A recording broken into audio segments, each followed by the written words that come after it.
Wow, look at this. We're actually live now. Hey, here we go. Streaming live on YouTube, baby. On Cody's channel, man. You ever been live before? Maybe once.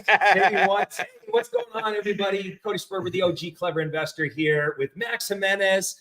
And this is the kickoff of the official Do Deals with Us live. Let's go. For the entire month of January. Maybe we'll keep it going. I don't know. Yeah, we'll see how the out. energy is. Exactly. But for the entire month of January, from 10 until what? 2 p.m. 2 p.m. Yep, Arizona time or Mountain Standard Time. Okay, Mountain Standard Time from 10 to 2. We're going to be streaming live every single day for you guys to be able to watch us do deals right before your eyes. We're going to be working our leads. We're going to be working your leads. Yes. We're going to be working any lead that comes our way right in front of your face just to show you that it's not that difficult. Yeah, exactly. You know, when you really think about it, in our minds, a lot of times we make things like really complicated, really scary, really overwhelming, and then we get paralyzed. So we were sitting there talking. We're like, let's just bring the heat. Let's bring the energy. You've done this a few times. Oh, yeah. Yep. Where Max is a pro. He goes in the Closer Olympics and like whips ass and does all his cool closing stuff. And I was like, why aren't we bringing that energy? Yeah. That's what this space needs right now. Authentic, real deal makers. Absolutely. Working in the trenches, just like you, every single day, hitting the phones, putting in the reps, getting the wins. I love it. This is exactly how you get it, guys. It's a pretty simple process. Wholesaling real estate is like the easiest game to play. Yep. It's not technically very hard. It's more mentally challenging than it is like technically challenging. Yeah. You agree? Oh, absolutely. I think one of the big things I saw posted and say, what do you think is the cause of people failing in wholesaling? And it's that, right? It's the belief system.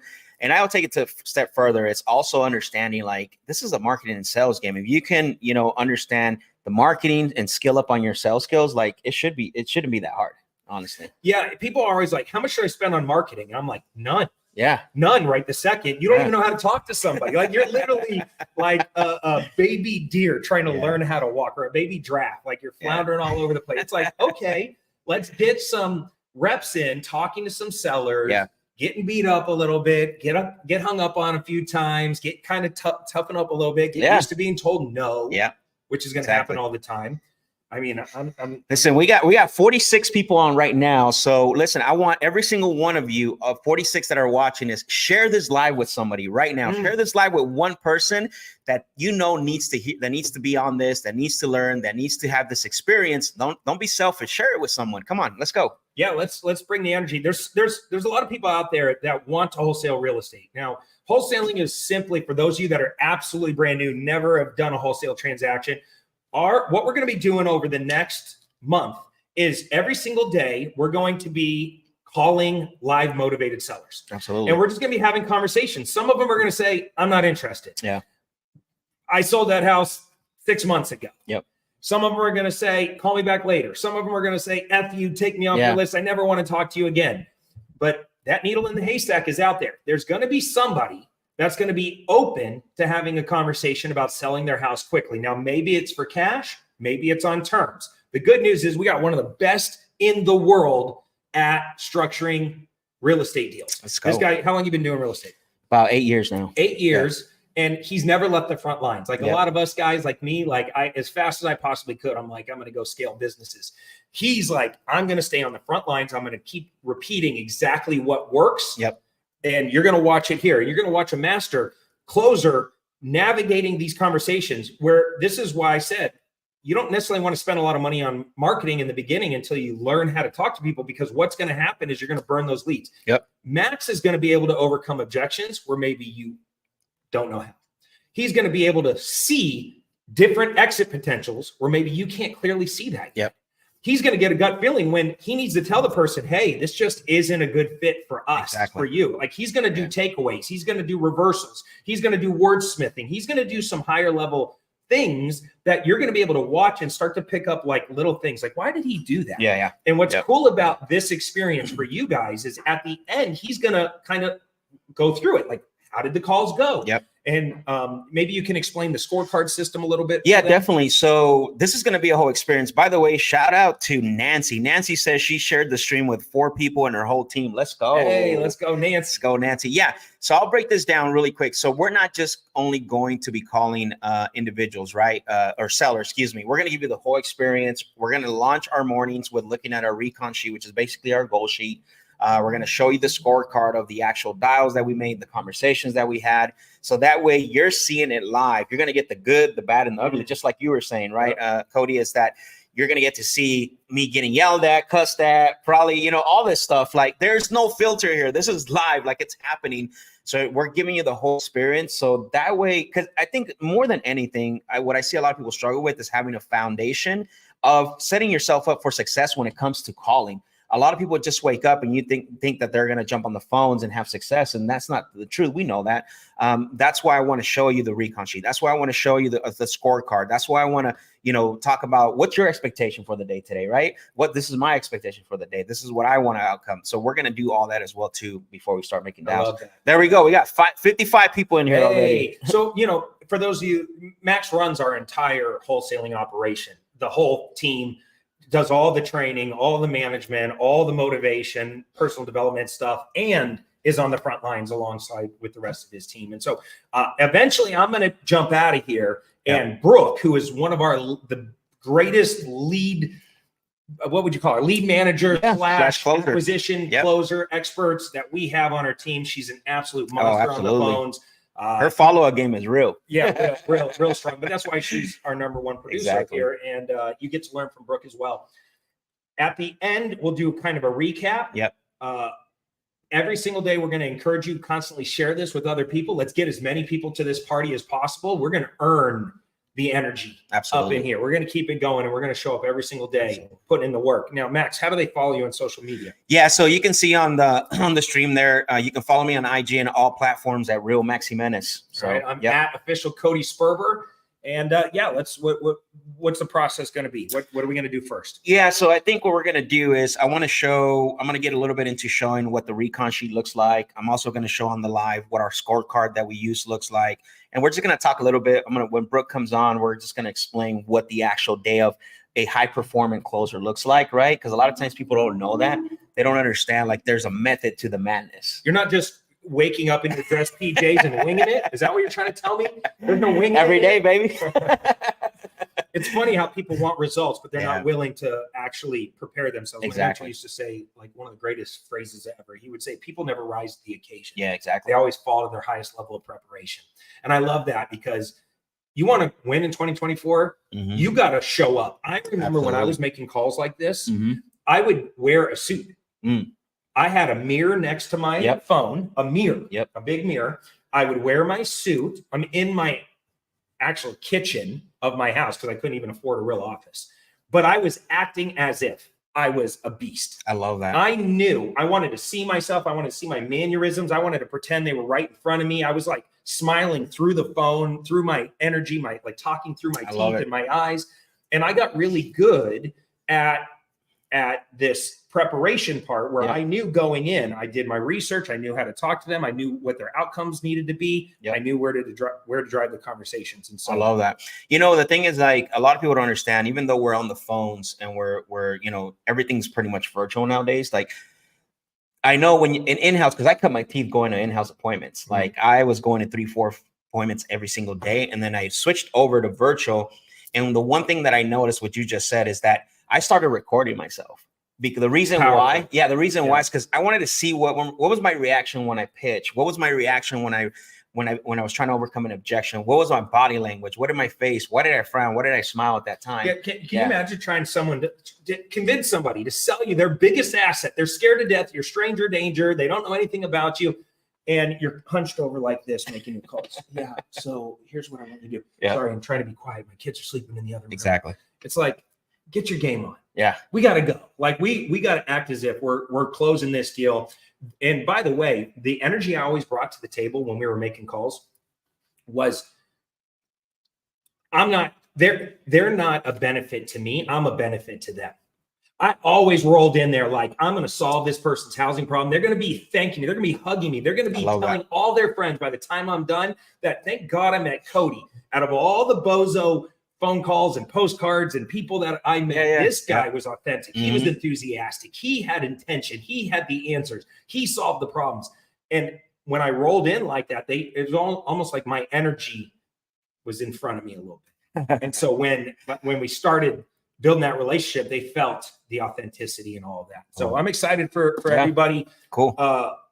If you guys love this, okay, and you want to get more training, there's going to be two types of people on these live streams.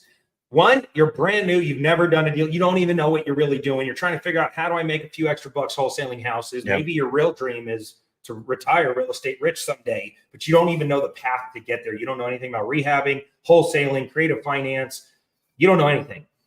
You need training, lots of training. And so there's going to be a link on the page or something? Yeah. So right now we have a ticker running where it says join a community that can help you and give you a direction on your first deal, right? Which is dodealswithme.com. Yeah. Just go. If you need training, this isn't for everybody because it's $97. I'm just going to tell you up front, it's $97. But if you need training and you're brand new, you need the contracts, you need the training, you really don't understand the language that we're saying, you're watching and you're like trying to keep up, but only understanding every 4 sentences, go to dodealswithme.com. And I'm going to put the link in the comment section. Pay the $97. It'll be the best $97 you ever invested. It's going to give you $1,000 worth of training for $97. Okay. That's not for everybody. That's for the newbies. Well, hold on. When they go there, they get to work with our team and myself and Brooke. That's one of the other benefits. You get the training, but you also get a private portal to be able to submit deals to us. When you're learning, you're not going to be able to do an entire wholesale transaction right out of the gates a lot of times. You're going to struggle. You're going to stress because not only do you have to do the acquisition, you got to do the disposition. Acquisition is talking with sellers, working live deals, analyzing properties, making offers, overcoming objections, getting properties under contract. That's acquisitions. Dispositions is all the rest of it. It's like, okay, now what? How do I flip this thing and make money? And a lot of times we made some pretty bold statements to a seller. Yeah. Hey, we will close. We're going to do this deal. We're going to get you paid. Nothing is worse than having to go back to a seller and say, I have to bail on the deal. Yeah. Right. You don't want to be that guy that's creating a reputation of bailing on all the deals. You want to perform. And how you perform is you get really good at dispositions. That's building a cash buyers list. That's having people in your corner with deep pockets that are looking for deals. They have more money than time and they're looking for deals. We happen to have millions of these people on our database, and we have dozens and dozens that have filled out really aggressive buy boxes that we have done deals with personally over the last year or two. They buy a lot of our stuff. We know exactly what they're looking for. And as soon as we see it, we don't even blast it to them. We're texting them. They're immediately answering. They're giving us a firm yes or no. To have our buyers lined up for your deals will be a big benefit for you when you're brand new. And so when you're new and you pay for the $97 and you join the Do Deals With Me community, not only do you get weekly training, live training weekly, you get access to all the online training, but you also get access to do deals with us, get plugged into our cash buyer network, and we'll market with you the properties that you get under contract. We'll even help you get them under contract. If we have to put up earnest deposits, we'll help you there. We'll do whatever it takes to lock these deals up, to flip them on the backside so we both get paid. So when we say do deals with me, it's literally do deals with my real estate company right here in Tempe, Arizona. And every once in a while, we have our students in town. We bring them into our studio. We bring them over here. They sit and they work like leads with us. Great community to be in. I love it. I love it. Good stuff. We got over 64 people. Look, if you're just jumping on this, share this live with someone, person that you know that needs to be on this live. It's going to be incredible. We're going to go through some more details, and then we're going to start making calls. Listen, you don't want to miss that part, because that's where you're going to learn. That's where you're going to see. Again, we're showing you the good, the bad, the ugly of having a conversation. It happens to the best of us, right? In some conversations, sometimes it doesn't go right. And sometimes it goes great, but you're going to get to see real live calls, real high level too. I'm telling you, and here's the thing. Even when you feel they're not going good, faith. Exactly. I've had calls where there's like a older husband and wife, and she was a real estate agent for like 30 years, a Mrs. Know-it-all. you're going to run into this personality type. And this is know-it-all. That doesn't happen. Real estate agent for 30 years, retired now, and they had a rental property in Scottsdale. And they wanted to sell their rental property because the tenant moved out, like kind of late notice. They weren't expecting it, and they kind of beat the place up on the way out. They're getting older, and they're like, we kind of want to cash out. But they were sticklers on price. They were not having it. But I was standing my ground. I was like, this is the price we have to be at if I'm going to pay cash and close by Friday. Like, this is just what it is. I want to be able to tell you something different, but if I do, I'm going to end up retrading and reneging on this conversation. So I'm just going to hit you up front and save us both some time. Because out of respect for you being such a pro, I'm going to talk to you like a pro. I'm not going to sugarcoat things, and I'm not going to waste your time. She got pissed at my number. She said, screw you. We're not taking that. We can get a lot more. And she hung up on me. I got defeated for about a second. Right. And I was like, damn, that really sucks. I put in all that energy. I did all my research. I really thought I was approaching it the right way. A minute later, the husband calls me and says, hey, I'll talk to my wife. Let me calm her down. Please just come meet us, walk the property, and see if this is for you. And that day I locked that property up. I ended up it was one of my best wholesale deals. I made almost $95,000 on that property eventually. And so it went from a hard no, a hang up, feeling defeated, to a few hours later, I'm signing a contract. And guess what? I got a picture somewhere. I should throw it up here of me and them holding the contract. You should send it to me. And what I realized, just like when I was negotiating short sales back in the day, the tougher the negotiator, the more they love you at the end of the deal. Yeah. Exactly. You ever experience that? Yeah. Absolutely. I think it's one of those things where, it's people love to negotiate. I don't know if you knew you're aware of that. Yeah, it's a sport. People love to negotiate. They love the fact that they're able to, go back and forth with you. And if you do it correctly, you do it in a way where you're acknowledging them, like even to the point where they hang up and you call them back. I'm so sorry. I think my phone got disconnected. Like, did you hear that? Yeah, exactly. We had some technical issues, but they love they love to play the game. And one of the things that I've learned a lot, through making tens of thousands of phone calls, is that they don't want the game to end. That's why that's why you said the husband was like, let me deal with it. Like, they wanted to continue. And when you end the game on them, it's like you could see totally like they get upset. And different cultures too are used to haggling and kind of negotiating. So I did a deal with this Asian guy in Tempe, Arizona. And it took me probably 5 months of meeting. I met him at a Starbucks like 5 or 6 times before he finally agreed to do the deal. Wow. Because he was had so much research and knew there was nothing I can say other than just that he didn't know. I almost had to flip the model and, hey, you teach me. Like, I almost got him in a position where he was my coach. Right. Show me how you're so successful. I love that though. But by the time we done, I earned his business by staying consistent, and we eventually did the deal. And that was a great piece of land in Tempe. Damn. Right across the street from ASU. Oh, I love that. Yeah, that's crazy. All right, I gotta go. We can tell war stories all day, but I know we got training to do. Thank you. Let's go. Max and Brooke, both you guys are going to do fantastic. I'm happy for you guys to be able to watch 2 absolute phenomenal experts do deals live right in front of your face. Hopefully it's interactive. Send your leads in. They're going to talk more about how you can send your leads in. Yeah. Let's work your leads. Exactly. If you're struggling with your own leads, send them in. We'll work them right in front of you, show you how it's done, hopefully make you a little bit of money. All All right, I'm out here, guys. I appreciate you, brother. Cool. All right. Everyone's pumped up in the comment section. Everyone's excited. Let's keep it going. Listen, we have over 66 people on here right now. Brooke's going to join me here in a little bit. We're going to get things going and rocking and rolling. While she's setting up, I am going to walk you guys through the Recon sheet that we use, and you'll see her coming to pop in and out of the camera here. So it's all good. I'll show you the Recon sheet that I use we use here inside of our operation. And then also going to show you the scorecard and going to show you the, some of the expectations going forward. And then eventually what we're going to do is we're going to, start making calls. So what's up, Rookie? Hey. How you doing? Let's go. You weren't able to get the... No, I'll just do some comping here from this and try to make it good. Okay, maybe we'll set it up today afterwards. So let me see. There was a few questions I believe in here. I won't be able to get through all of them. There's a lot of you on here. I want to see you work leads from disconnected numbers. what is it? That don't even make sense. But anyways, so yeah, so we got a list that we're gonna call. So what I want to do first, Brooke, you want to talk a little bit about I'm gonna show the recon sheet on the screen here, but you want to talk a little bit about where's it at? Let me see.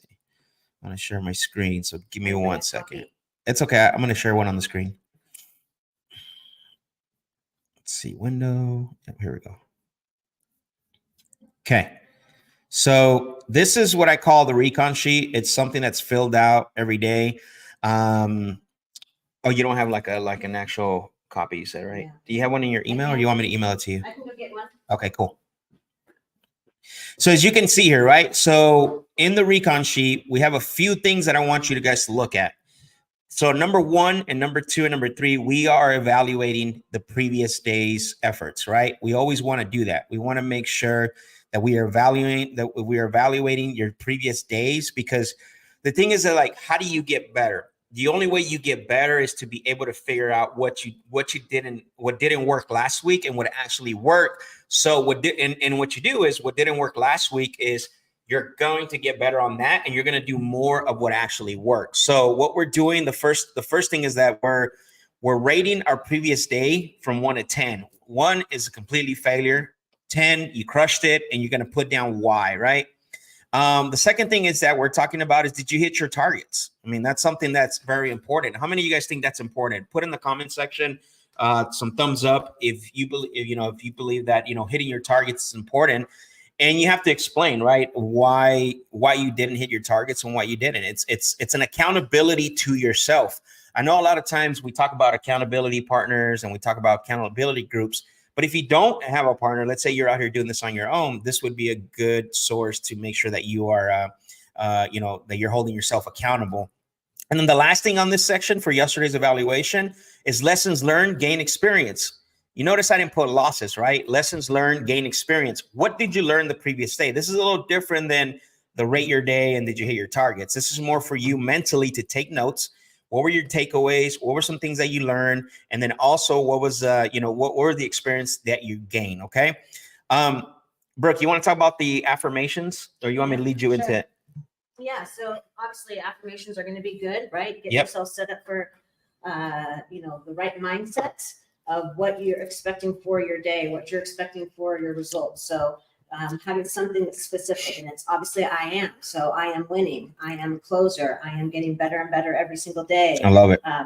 Something along those lines. I used to kind of try to keep things, or when we were doing this on a regular basis, keeping it somewhat consistent. So it's the regular mantra of what I wanted to see more consistently. So having that, or something new and fresh that you're looking for. And then also it's kind of cool to be able to go back, like you said, right? It's about going back and looking over what the previous day, what previous days are, or even days. I had a stack of them for because you do this every day. This is going to get the stack's going to get large. Oh yeah, absolutely. And then today's behavior plan. So what am I going to do it? How am I going to do it?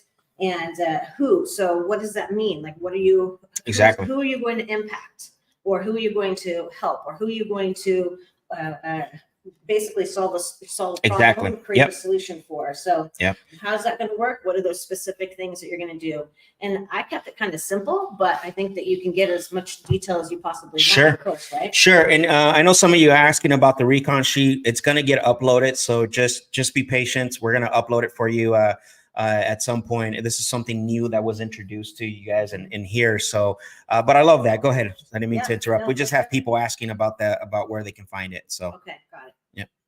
And then standards, non-negotiable things. So, what would be a non-negotiable for you? To me, mine was I do everything with hope, believing, and love. Okay, I love that. It's all going to be, it's all about, it's word-based for me, but it's really the standard. That's non-negotiable. I'm going to do everything with love. I'm going to do everything with believing, and I'm going to do everything knowing that I can have hope for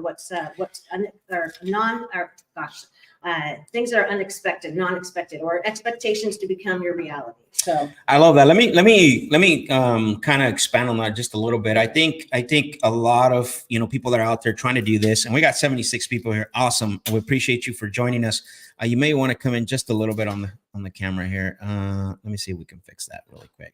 I know what's going on. Let's see. No. What? Hey, we match our There we go. time. Cool. So I want to talk a little bit about that because I think it's really important to really understand about standards. When this, look, I always say this, right? What we do easy? Is it difficult? Is it hard? Absolutely, right? It's not life or death, but it's definitely hard. And if you don't do these things that we're talking about here, at least somewhat a variation of it, what tends to happen is that it's going to be even more harder. Right.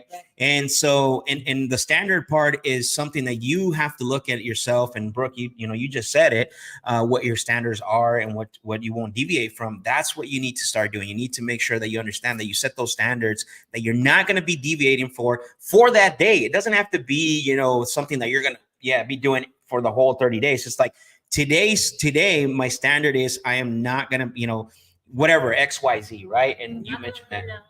I'm not going to let it affect me. I'm not going to, not let anything, what is it called? Sidetrack me from the goal in mind. Right. So those things. So it's very important to actually make sure. And Tony Garcia is on here. He's one of my longtime, students, and he's actually somebody that uses the Recon sheet. Charlene, I think I kind of explained that a little bit. We're going to upload the Recon sheet here soon. So, cool. And then the last thing, you want to talk about the last thing, today's targets? Yeah. So I think this is really great. I like the targets. So I got a little bit more detailed with it. So the targets are how many conversations did you have? Your appointments that you booked for the day, your hot prospects, and your appointments completed. So one of the things that's the plan. And then of course the desired outcomes, how many contracts are out and how many signed contracts. So mine would be even more so, okay, conversations, how many offers were made. And I write the names down of people that I actually communicated with, so I could keep even a log on that. And it was great too, because I'd come in the next day and I'd look back and say, okay, you kind of know too who you want to follow back up with, or keep a little bit more of a track record of what you're wanting to do. But exactly, having specific things, and then this whole thing, if we can get more specific about making appointments. I know we're doing cold call. Or calls, we're going to try to close them right here on the spot. Yep. But if we can get that opportunity to set appointments, then now we can hold them accountable to that. Now it sets our standard of what we want them to be, how we operate. Exactly. One of the things I think it's been really great is working with you and understanding how we want to, going along with the appointments booked and keeping holding people accountable is, people want to text. Well, I'll answer your questions with text. Nope, sorry, then you're not the one that we're going to talk to. Right? No, and I push really hard about that, right? Like, because a lot of people do text and they text these big paragraphs. And listen, the only thing that I say, if the seller definitely doesn't want to jump on the phone, or they're like very they're pushing back on getting on the phones, then maybe you want to continue in text. But really the idea is to get them on the phone, right? Like get them on with you, so that way they can you can talk to them. So I love that. And we track, and I'm going to show you the scorecard right now. So that'll be the last thing I'm going to show, and then we can start rocking and rolling. But at the end of the day, wins too, you can write that down on there. What were some wins for you? So that way you can, write those down before you wrap up or whatever that is. And then you start all over again the next day. How has it helped you, Brooke, since doing that? It just keeps it a little bit more of a standard, really. I think that's the main piece on that. Just having specific things, and then being able to look back on it as well. It's a track sheet, right? So it's a track sheet of your mind. It's a track sheet of your success. It's a track sheet of what you want to work on, what you have to improve on. I mean, it's just the meat and potatoes of everything that we do, all in one sheet that we can refer to and keep it front of our mindset as we're making all these calls. I love that. So again, this is why the Recon sheet is really powerful. Check out this comment by Tony. He said, made me a closer I am today. As someone who struggles with focus, the Max Recon sheet will set you on track and take massive action you really imagine, instead of reacting to the day. Absolutely. Again, this is very important to understand that this is what it does, right? Because a lot of us run around and start. Yeah, that's a really great point. A lot of us run around and, with our head cut off, right? Like chicken with our head cut off. So it's basically keeping it simple, keeping it structured, understanding that this is going to help you to lay the foundation. If you do this the first thing in the morning every single day, like it's going to set the tone for the rest of the day, for the rest of the of whatever it is, that prospecting time, because a lot of you are probably not dialing all day, right? Maybe you're not in this full time yet. But if you are, let's say that you're basically, you know, doing this, you know, in the afternoons from 2 to 6. Well, what you're going to do is you're going to fill this recon sheet out for that time block, you know, for that time block of prospecting.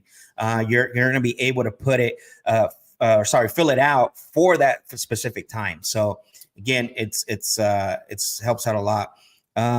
Drake said, "Thank you. You're welcome." Hey Trina, welcome. Drake, keep it simple. You're welcome. Gilbert, appreciate the fire emojis. All right. So the next thing I want to show you all. So let me go ahead and remove that. Yeah, a lot of you are asking about the recon sheet. We're gonna get it uploaded. It's not there yet, but we're gonna go ahead and upload it so that way you can get it and download it and start using it. So, all right, let's see here. So let me go ahead and let's see. Why is this not working? All right, here we go. Share screen.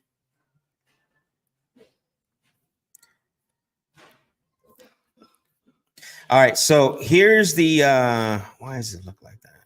Interesting. I wish I could help you with technology stuff. No, you're good. You're good. I'm just so here's our scorecard. Our scorecard that we're going to be using. Here's our scorecard. And so if we, what's the question, David? If we representing you, don't we need proof of sales sheet? I'm not sure I understand the question, David. Proof of sales sheet? What's that? Yeah, I'm not sure. Maybe want to expand on the question. But here's a scorecard that we're going to be using. We're going to be filling it out for you. If you can see on the right-hand side, we got the acquisition, we got the metrics, the weekly goals that we're going to try to hit. And then basically when we start to fill this out, let me expand this out here really quick. All right, here we go. Yeah, so this is something that we've been using, something that I've always used with our sales team is the scorecard, right? And these are all weekly goals, right? We got 175 dials, which comes out to about, what is that, 30 dials a day or something like that? Let me take a look here. 175 divided by 5. So about 35 dials a day. So 35 dials a day, which means now these are not cold call. Remember, this is not a cold call scorecard. These are for leads that are, you know, in coming to you. They're in your system. And basically, let me make it bigger because some of you guys are saying that it's blurry. Let's see. Let me make sure.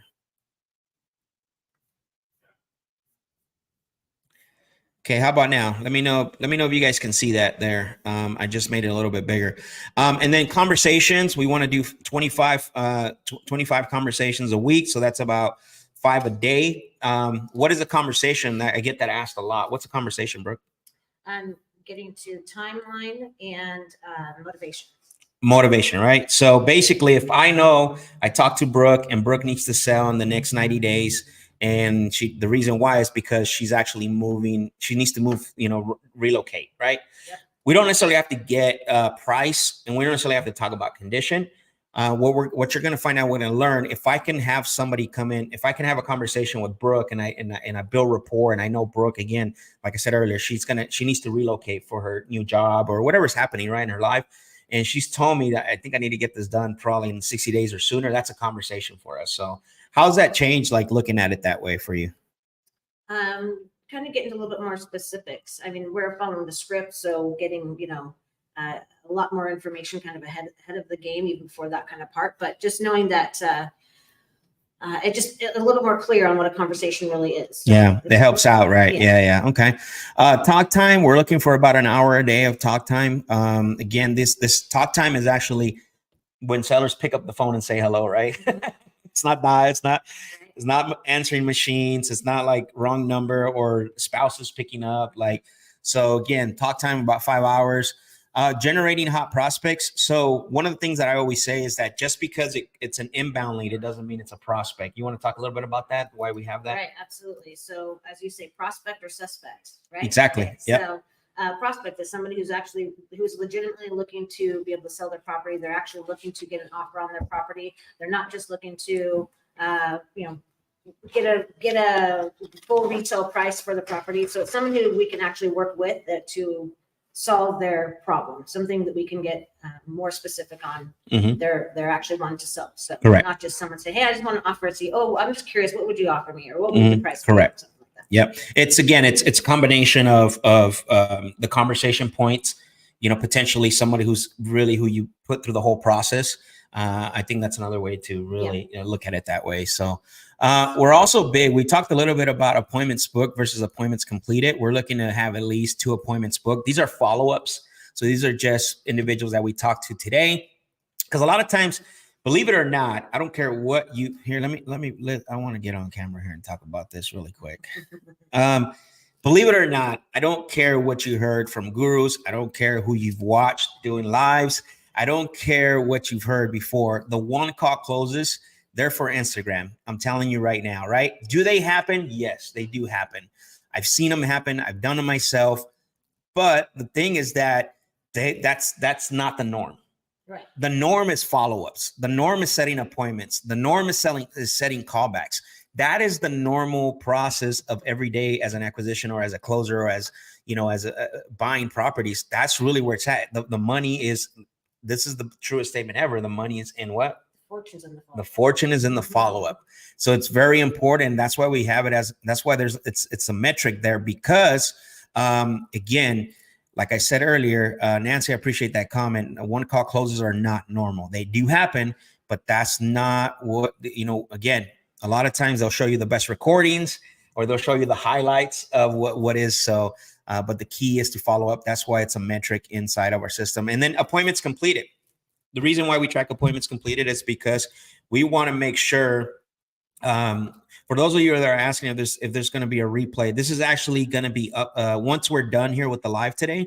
It's going to be available on YouTube. So there's no link to click. You just go back to YouTube where you came, and you're going to be able to access and watch the replay. So there's no link or anything. It's just going to automatically upload to YouTube, and it's going to be available for you to go back and watch as much as you want to. Share with people what we're doing, and share it with anyone that you need to share it with, so that way you can go back and watch this. So again, appointments completed. I think that's another metric that's really important, because if you're booking, let's say that you're setting 10 follow-ups a week, and you're only attending what I call, you're only attending 3, like that's not good. Right. Right. So again, you want to talk a little bit about that, the appointments booked versus appointment completed? Right. So having appointments booked, I mean, the goal is to be able to get as many of those complete as you possibly can. Having the appointments booked, at least you can hold them accountable. So if they aren't there for the first one, and you have a lot of stuff that we can utilize for saying what to come back with them with, like, okay, well, I scheduled the appointment with you. I'm not sure what happened. Hope everything's okay. I showed up for the appointments. Something along those lines to let them know that that we want that appointment.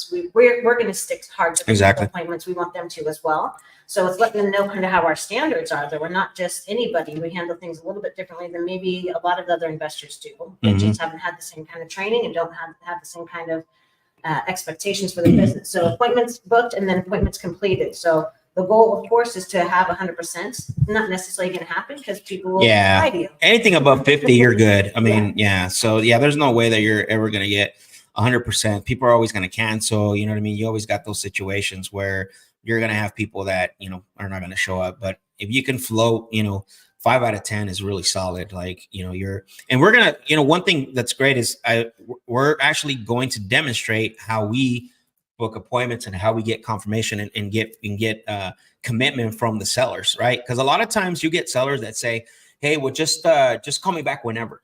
Right. And some of you out there go with that. You roll with that. And it's like, that's the worst thing that you can do, is just say, yes, okay, I'll call you next week at sometime next week. No, we need to make sure that we're getting date, time, and potentially, also, what is that call going to look like?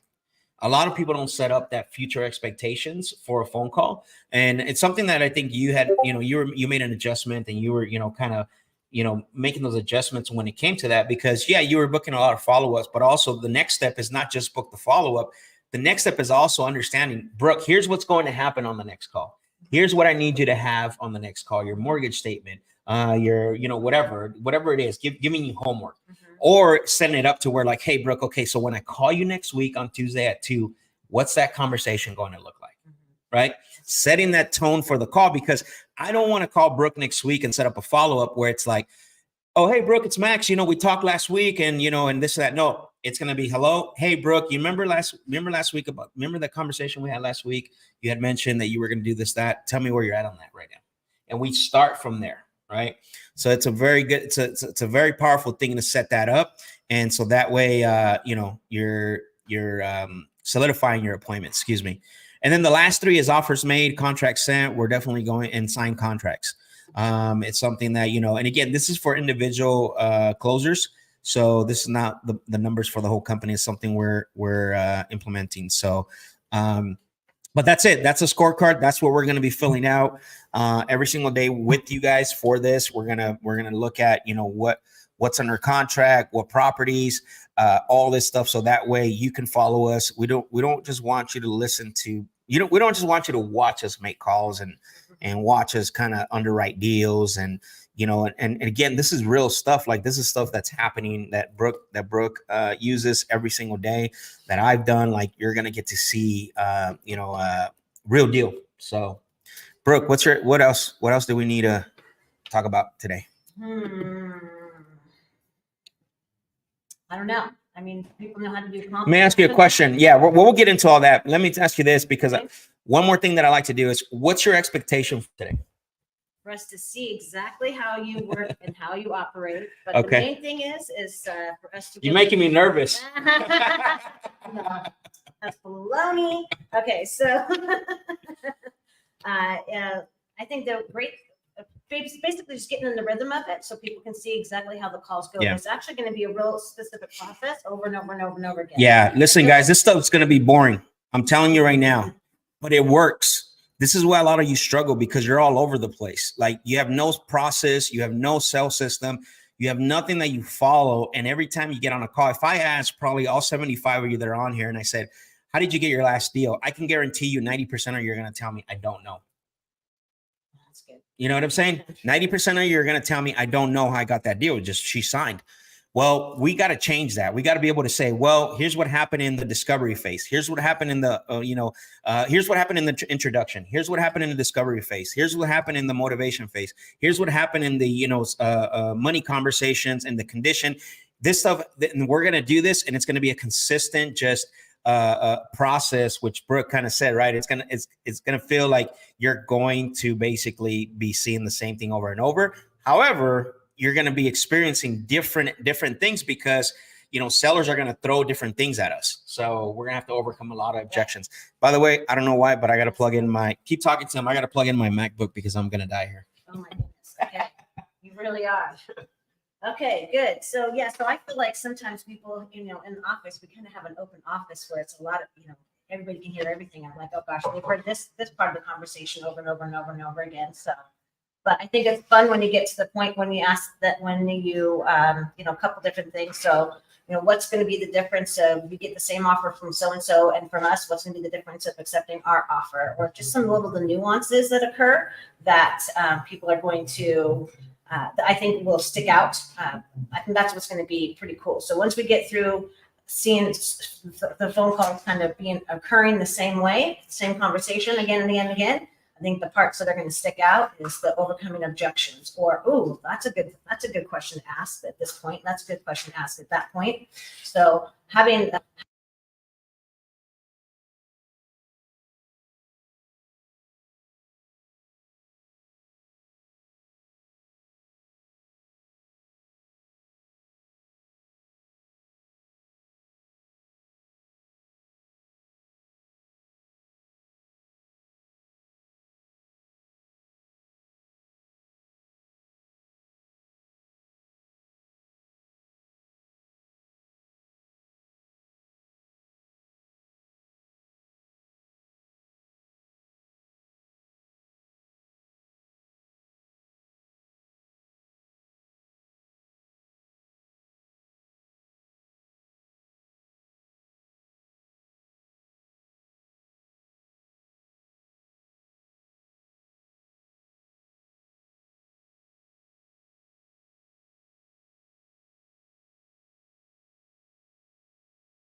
All right. It's still not There we go. testing. Yes, we're We're working. back. Okay. How about now? Can you guys hear us? We back? Talk, Brooke. Yes. Okay. Are we back? Hello. I'm not sure. How do I even? There it is. Yeah, I'm it says, here now. yeah. Let's go. All right. It was my bad. I think I disconnected something. That's Brooke's fault. Yeah. Okay. So the last thing I was saying before we got so rudely interrupted was shucks. Now what was I saying?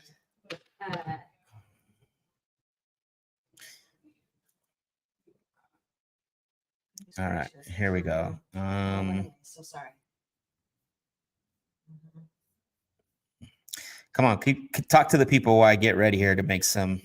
Okay, so we're gonna hear. I think some of the fun parts that are gonna be. You were talking about the why. Yes. So one was when people ask, when somebody says something, and Max will say which means. So one of the things that we tend to do, I don't know, maybe you're not the same, but I know I tend to do is when I hear somebody say something, I assume something, and not necessarily is that really going to be the true reality. Right. So yeah, exactly. A little bit more clear in understanding what they mean by that instead of us assuming that. So I think that's one of the things that you have to remember, like you cannot assume that you know what the seller means. So clarification is very powerful in asking them to clarify what exactly they meant, right? Yep. You can either ask them by saying which means. Yes. When you said this, like, what do you mean by that?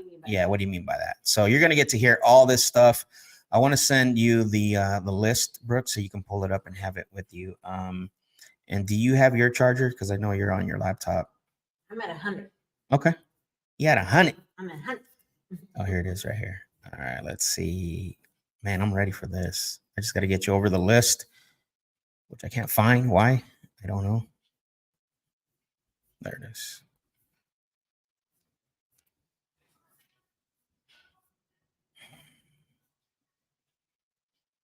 What is going on here? All right, let me go back to this thing here. So let me send you over the list. Oh, here it is. I'm going to forward you over this email.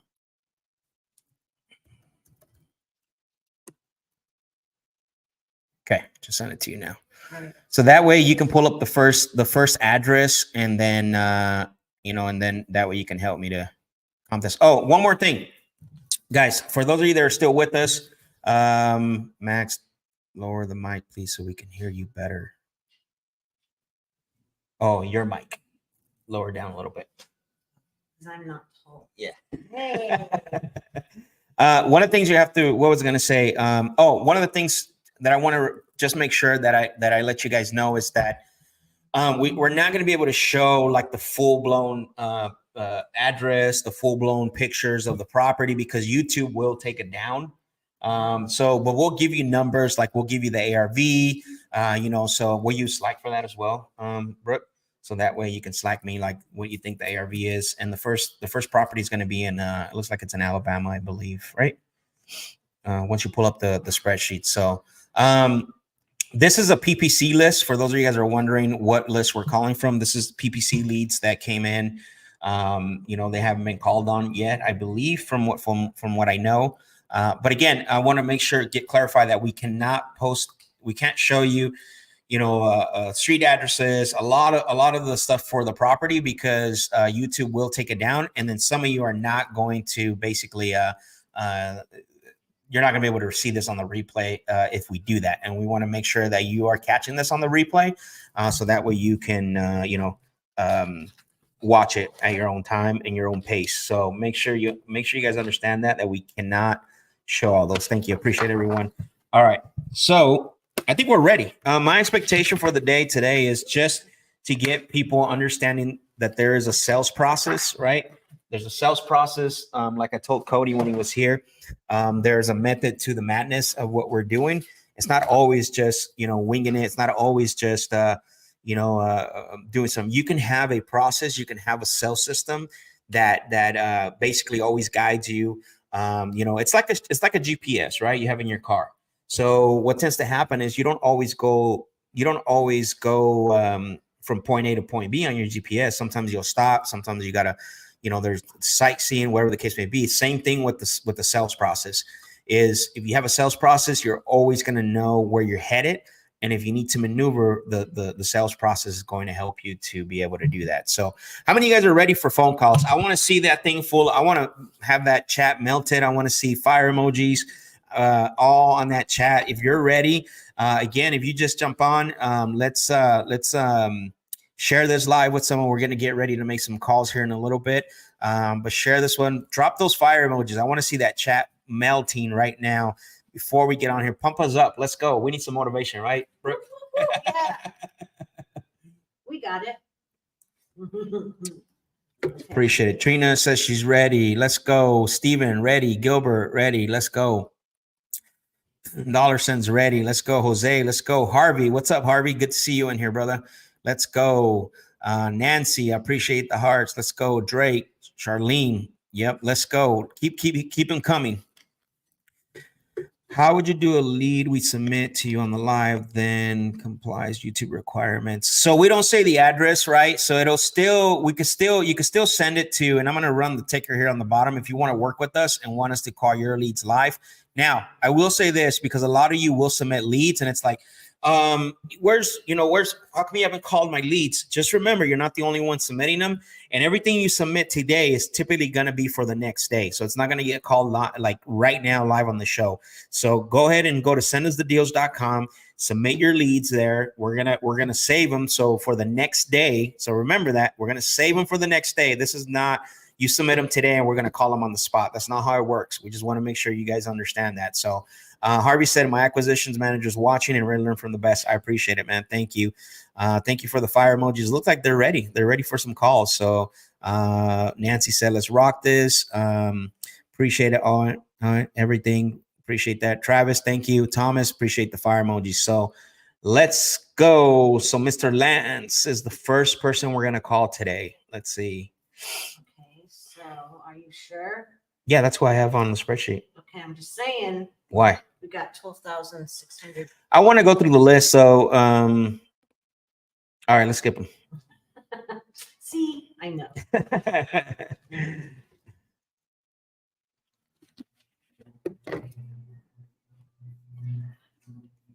Okay, so that one's a little.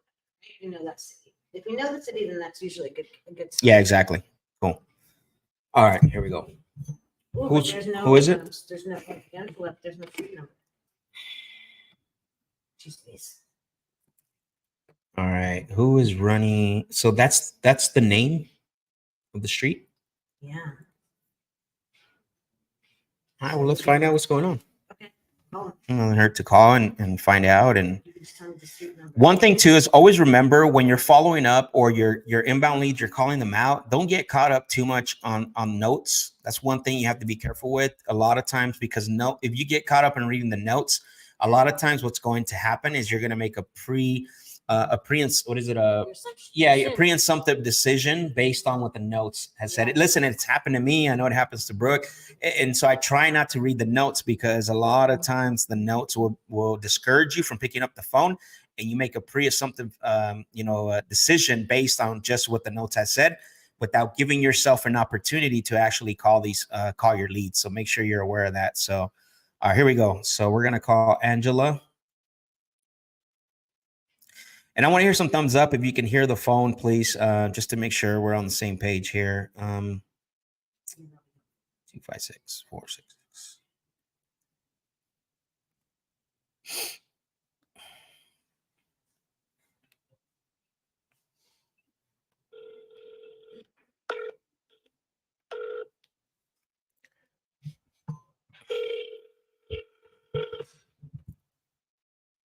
Please leave your message for. All right. And what I like to do is what I call a double tap. So I'll redial right away. It just increases the chances of answering, because think about yourselves. If someone calls you back to back, you typically your mind starts thinking what's going on. Please leave your message for Angela.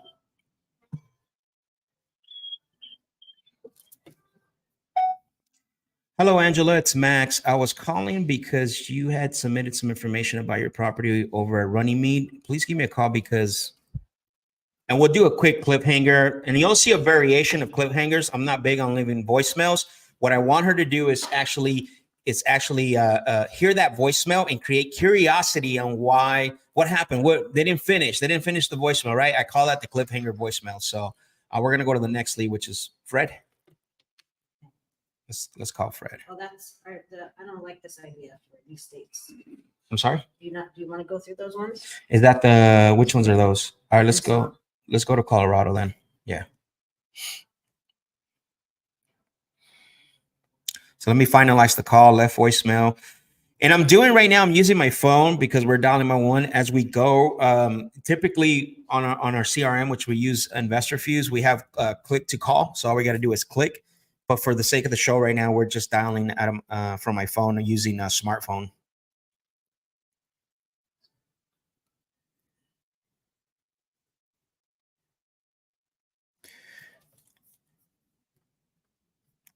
Tomas said, awesome technique. I'm assuming you're meaning the cliffhanger voicemail.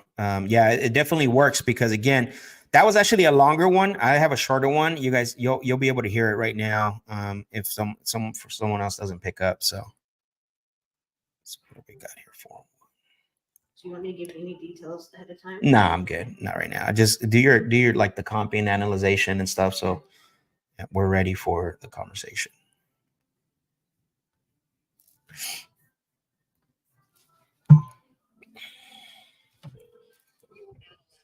To dial this number country, please contact smartphone support. Goodbye. You're not allowed to call this dial country.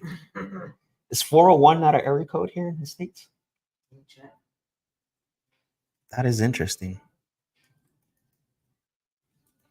And see, this is what we were saying earlier when Cody and I were when Cody was sitting here with me. This is what you're gonna go through. We go through it the same way, and it's not letting me dial that. Rhode Island. Oh, let me see. Maybe they put the wrong number. Oh, I see what's going on.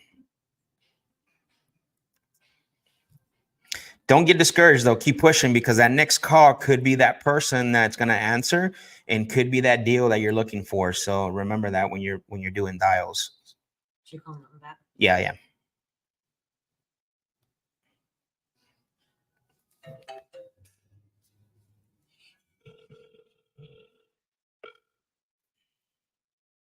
Patrick, right? Yes.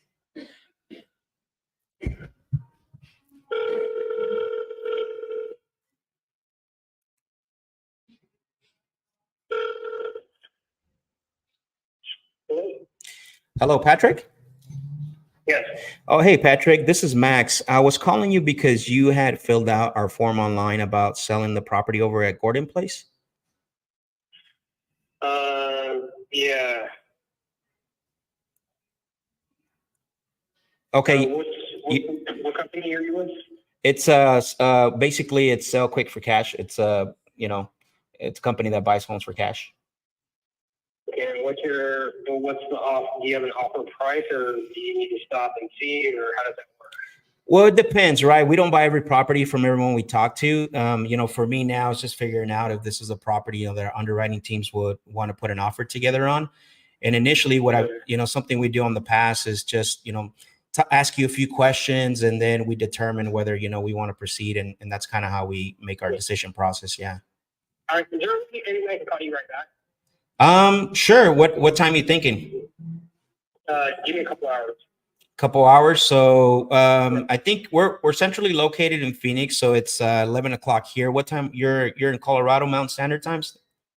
Yes, 11, so 1 o'clock. 1 o'clock. Okay, perfect. Is there anything you can think that could stop us from speaking at 1 today? No, if not, I'll let you know. This is cell phone, right? It is. Yeah, this is my direct line, so don't hesitate to shoot me a text. I'm going to put it on my calendar, and I just want to make sure, I'm not taking somebody else's spot when it comes to calling you back. Okay. All right. Thank you. Appreciate it, Patrick. Bye.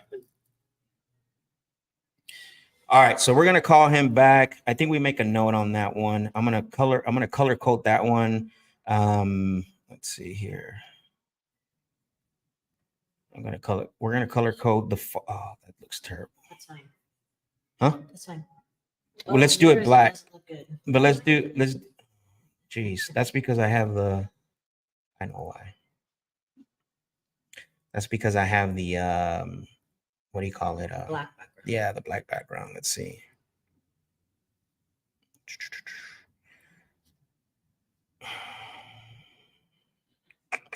Display. All right, here we go. All right, there you go, Brookie. That's better. All right. So a few questions I see on here. How would you respond to that question if they're wanting a company name depending? So I feel comfortable with these because these are people who are actually seeking us. They filled out a form. They're wanting to talk to you. They are coming after you. If you're cold calling, one of the suggestions that I always tell people that cold call, that are cold calling leads to generate prospects, is just say, hey, I'm with Direct Home Buyers and we buy properties nationwide. Are you considering selling that property? It's something that's easy. It's something that's, that answers the question. Because at the end of the day, that's all they want. That's all they want. They want you to answer their question, right? All right. So let's go to the next one. Corey, right? Corey, yep. You want to set a reminder to call this guy back at 1? All right, here we go. Corey. So this is, you need to find out the unit number. I'm sorry? You need to find out the unit number on this one. It's a condo. Oh, it is. Okay, cool. We'll get it.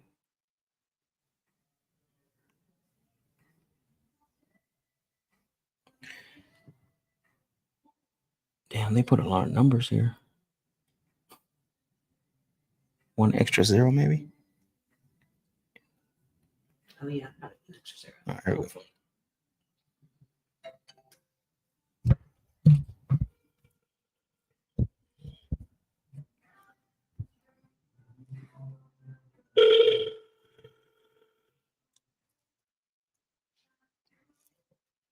You guys hear that? Well, just want to make sure they can hear the call.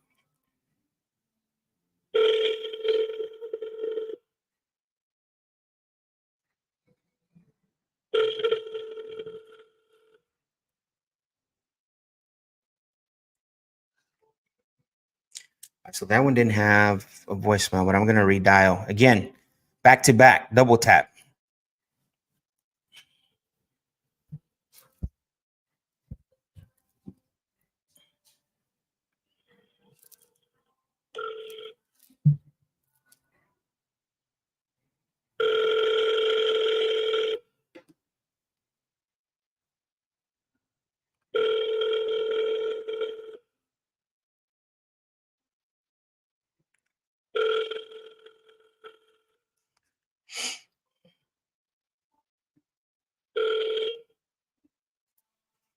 I don't know. So that one just hangs up. So I'm going to finalize that call. No answer. All right, let's go to Tandy. Great question, Precious. I love that. Are there any states you don't accept deals from and or prefer? You want to talk about that, Brooke? Yeah, so we just bypassed Arkansas. Mm-hmm. So those ones we don't really generally work with. Obviously, Illinois, I don't know, probably some controversy on that one, but for the most part, that one's a toughie. Yep. Because there has to be a realtor involved with any kind of transaction, and each side has to be represented by a lawyer or attorney. So there's a lot of people in the mix, and a lot of people have to get paid. So I'm sure there's people who have great success there, but we avoid it. Yeah, exactly. What dollar am I using? I'm using smartphone. All right, let's go to Florida. Oh yeah? Yeah. You don't want the Washington, D.C.? No. Okay. All right, so I'm gonna Gabriel. Gabriel. Okay.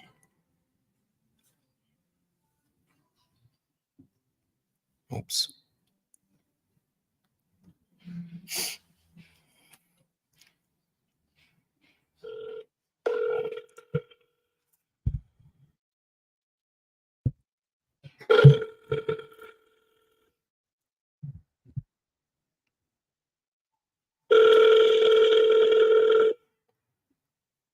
Forwarded to an automatic voice message.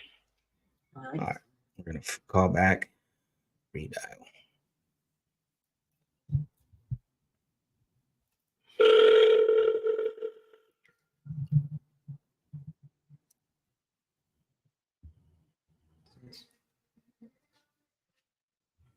Hello? Hello, Gabriel?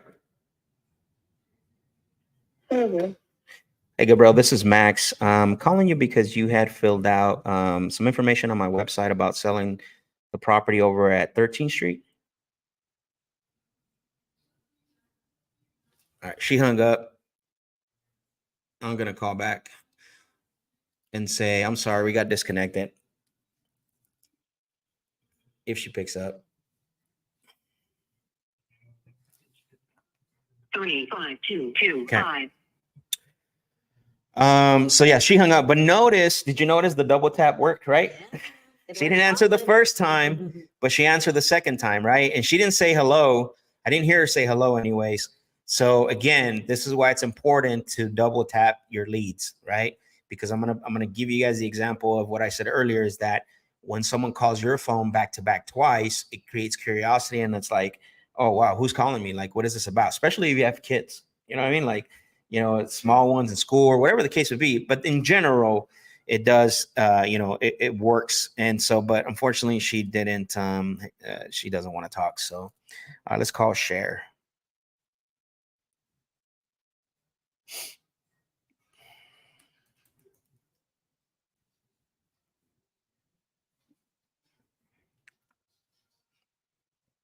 So we're going to call Ocala, right? Yep. Okay, cool.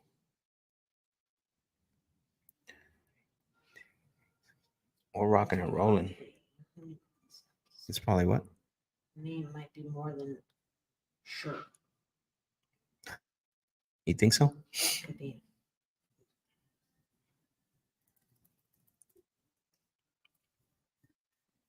Charlene said, worried about debt collectors.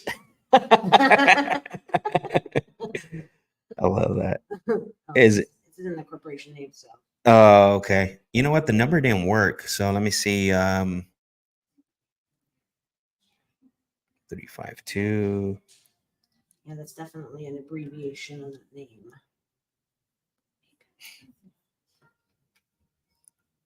Yeah, that number is not working. So let's go to the next one. Nancy's asking, what do you do with the DNC numbers? So this is a little bit different when you're pulling a list and you want to cold call. You definitely want to scrub the DNC numbers, take them out. But because they actually put this phone number on the website because they're PPC leads.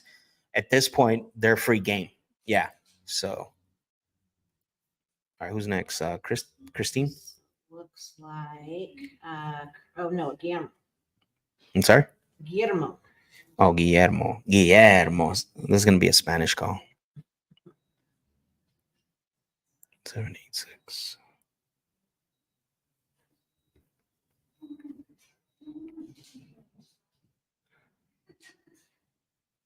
Here we go.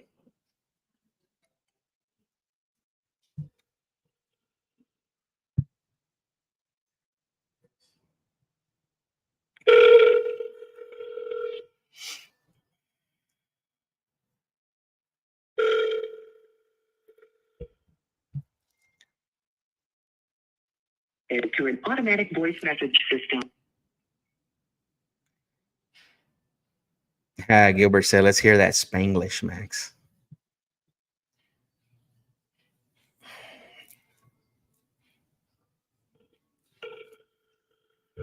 Ooh, that sounds choppy. That's what it sounds like. And to hear what I hear all the time. Hello, Guillermo. Hello. Hello, Guillermo. Sí. Hey, Guillermo, it's Max. You speak English or Spanish? Los dos. ¿Qué pasó? O habla los dos. ¿Cómo está, oiga? Mira, mi nombre es Max. Como dije, le estaba comunicando porque parece que llenó una de las formas en nuestra página de web sobre vender su propiedad en la 8 calle. No, ya no, papi, ya no. ¿Ya la vendió? No, ya no estoy interesado en venderlo. Oh, ok. Es que tenían mis notas aquí que estaba interesado. ¿Qué cambió? Que ya no le voy a vender, ¿no? ¿O no recibió lo que andaba buscando? No, cambié de idea. Ya no lo voy a vender. Ah, ok. ¿No tiene otras propiedades que está interesado en vender? No, Mac, no. No, ok.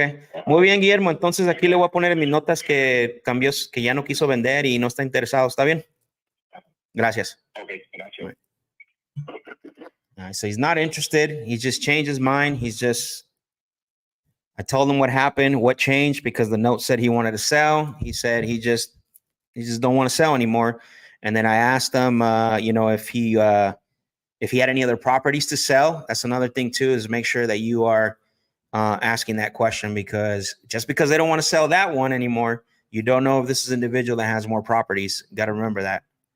So I'm going to say not interested on this one. I crossed it out. Okay. No, just that's good. But on the phone here, I got to disposition it. Yeah.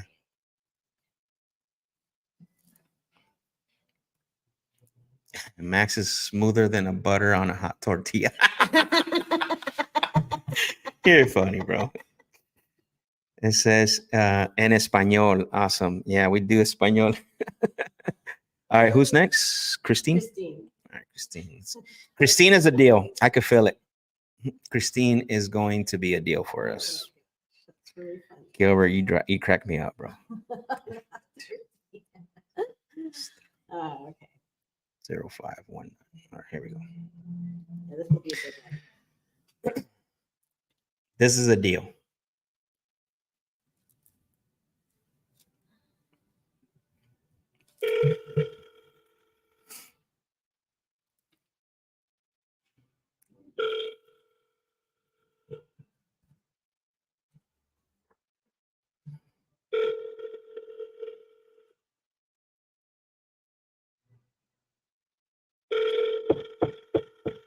Hello. Hello, Christine.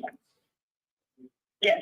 Oh, hey, Christine. My name is Max. I'm calling you because you had filled out a form on our website about selling that property over 168 Circle.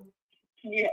Oh, okay, perfect. Well, I know we got the information, and obviously the notes don't always tell the whole story. And what I wanted to do is just ask you a few follow-through questions to see if we can qualify the property for an offer. Yeah. Okay, perfect. I appreciate that. So one of the things, can you, right off the back, one of the things that I don't have in front of me, can you verify the bedroom and bath count for me? 5'2". It's a 5-bedroom, 2-bath? Yeah. Okay, perfect. Got it. I appreciate that info. Another thing too is that one of the things that I don't have in front of me, is this a rental property, or is this your primary residence currently? No, this is my primary. Okay, so you are staying there. You're currently living there. I appreciate that. Okay. Yeah. And then obviously when you decide to sell this, not necessarily to us, but once you find someone that you feel comfortable selling it to, is there anyone? If you do, exactly. That's what I'm saying. And again, this is why I want to ask questions, because we don't buy every single property from everyone we talk to, right? It's got to be a fit for you, just like it has to be for us. But once you do decide to sell this, is there anyone else that's going to have an input on the sale of the property? No, it's me and the only. Okay, so you're going to be the only one that we would have to talk to. Okay, no one you need to consult with or anything like that. No. Okay. Well, I appreciate that. And the reason I asked that is because a lot of times, what happens is, we get in a conversation and potentially we could be ready to make an offer. And a lot of times we'll hear, well, hey, I got to talk to my attorney. Okay. Somebody that run it by. Got it. And this is why I want to make sure. Yeah. And something. Of course. And part two of my question is because I want to make sure that if there is another person, I want to make sure that I answer their questions, your questions, and stuff like that. But that's kind of like a page 10 thing right now. And so just out of curiosity, ballpark, how long have you owned the property? I bought it. You bought it in 2009? Yep. Okay, so you've owned the property for quite a while now. What actually has you considering selling after all these years?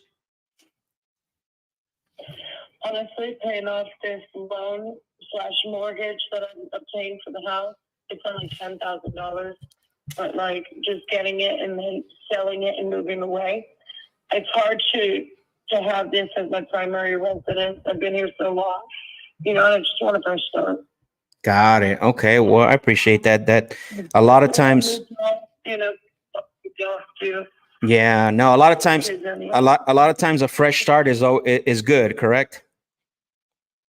yeah, Okay. need it. Yeah, yeah. No, it's just it's that feeling of new. So basically it's more of paying off the mortgage, and then you said there's also maybe a little bit of some things that you need to pay off right around $10,000 is what I heard. That's just a mortgage, $10,000. Oh, that's just the mortgage. Got it. I'm sorry. My phone's kind of choppy. I apologize about that. Okay. Well, I really appreciate you sharing that with me, by the way. Let me ask you this. What have you recently tried to do about selling the property currently, besides going online and filling out Nothing. forms? Nothing. That's just doing what Ingrid you said, filling out doors. Oh, got it. And then have you got anybody to come out and look at it or call you on the forms you filled out at all? First person. And what does that tell you about us? What does that tell you about us that we actually made the call? That you guys actually follow through. Exactly. That's what every seller says when I ask them that question. I appreciate that. Well, you know what? Based on what the little bit of information that you just gave me right now, I definitely would want to continue the call and ask you a few more questions. And this one might be something our underwriting team would want to qualify for an offer. Jen, can I share with you just a little bit how the rest of the calls go? Is that okay? Yeah. I appreciate that. So I know typically from this point on, obviously I'm going to take about another 5 to 10 minutes just to make sure that our underwriting team has all the information. Is that fair? Yeah. Okay. I appreciate that. So I know, other sellers in the past that have sold to us, typically they usually want to know 3 things, usually, sometimes more, obviously, how much money they'll get, how soon they'll get their money, and how our process actually works. Is there anything else that maybe you haven't thought about that you think of that you've written down, when you talk to someone, home buyers like ourselves, that you would like to know? First thing and first company I'm talking to. I appreciate it. That makes me feel good about what we're doing. So that we're doing our job, right? Yeah, got it. And then now the other thing too, like I said earlier, right? We don't buy every property from when we talk to. It would be impossible. We would go out of business. Right. But to get you an offer you can depend on, I'm going to ask you a few more questions, maybe even some about your mortgage and stuff like that. Is that fair? Yeah. Okay, perfect. I appreciate that. Now, the last thing I want to say on this part is that, what I found out naturally, what tends to happen is that if you do like what we have to say and we answer all your questions, you feel comfortable and we build trust, typically the next step for us would be to put everything in writing that we talked about. If that happens, would that be something that you feel comfortable doing? Yeah. Okay. Well, I really appreciate that. Thank you for that. Now, one of the things I wanted to ask you, I know that you basically, earlier you mentioned that, you're wanting to relocate, you got the mortgage you want to pay off, you don't want to be in that area anymore, you want to start new. And besides that, is there anything else that has you considering selling the property? No.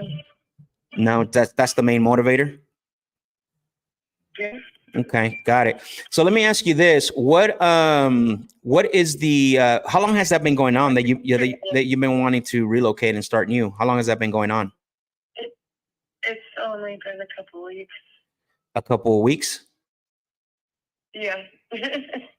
Yeah. Okay, and what? Just out of curiosity, what actually sparked that? The wanting to relocate? I'm cleaning up my act and letting you just move on. Oh, understand. That makes sense. That makes sense. Got it. No, I appreciate that. And so, perfect scenario, right? You got the offer you wanted. You got, the terms and everything you felt comfortable with. I mean, how soon do you feel comfortable selling? ASAP. ASAP? As soon as possible. Okay. It's something I'm comfortable with. It's something that seems feasible. Got it. So typically when I have had other people have told me ASAP, I tend not to, assume here. Usually some people mean 30 days. Some other people mean 60 days. Okay.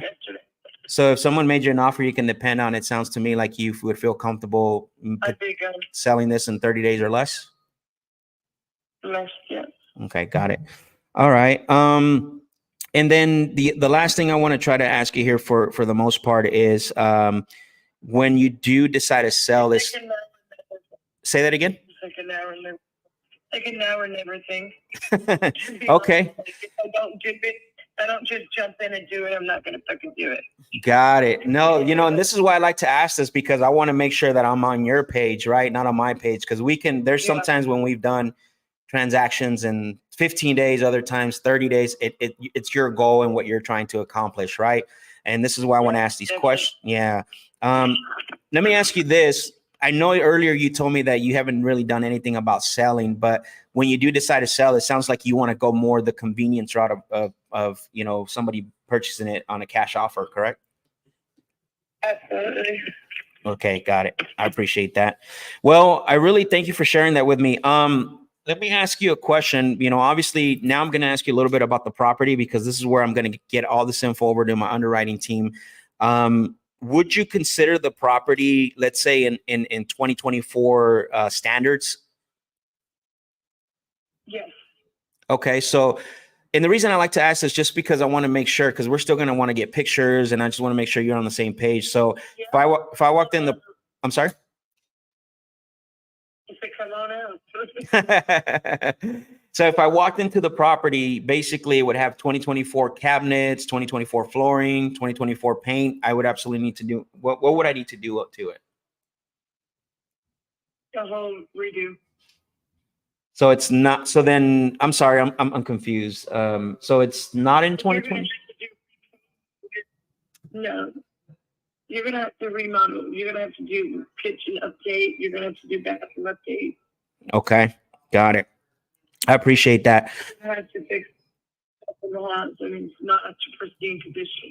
Put that on there. I see. So definitely is going to need some repairs and some updating. So here's what I'm going to do really quick, because I want to make sure that I give the right information. I know you told me a little bit about the condition. Can you walk me like from the street into the house? Just like, what's the outside look like? And then basically walking into the property. It's a mobile home. I mean, Got it. when I leave, everything's just as it needs to be flung there. Okay. So it's a mobile home. You outside, you walk up the steps in the door. It's a kind of a little hallway. There's a bedroom to the left. There's Okay. 3 bedrooms to the right. Okay. Bathroom. Down the other way is the dining room in front of the 1 bedroom. The dining room. Then there's the kitchen, the den with the fireplace. My master bathroom with the bathroom, walk-in closets in every bedroom. Okay. Laundry room back through the kitchen. It's on a half acre. It is fully fenced in. It's 4-foot front, chain link fence. Okay. There's the back and front is up off, so you can put 2 dogs in the back, Mm-hmm. 2 dogs in the front, or both. Just leave the gate open. Sure. There you have it. Okay. Well, I really appreciate that. That was a lot of info. I was trying to catch up with you as far as writing some notes down. And as far as, the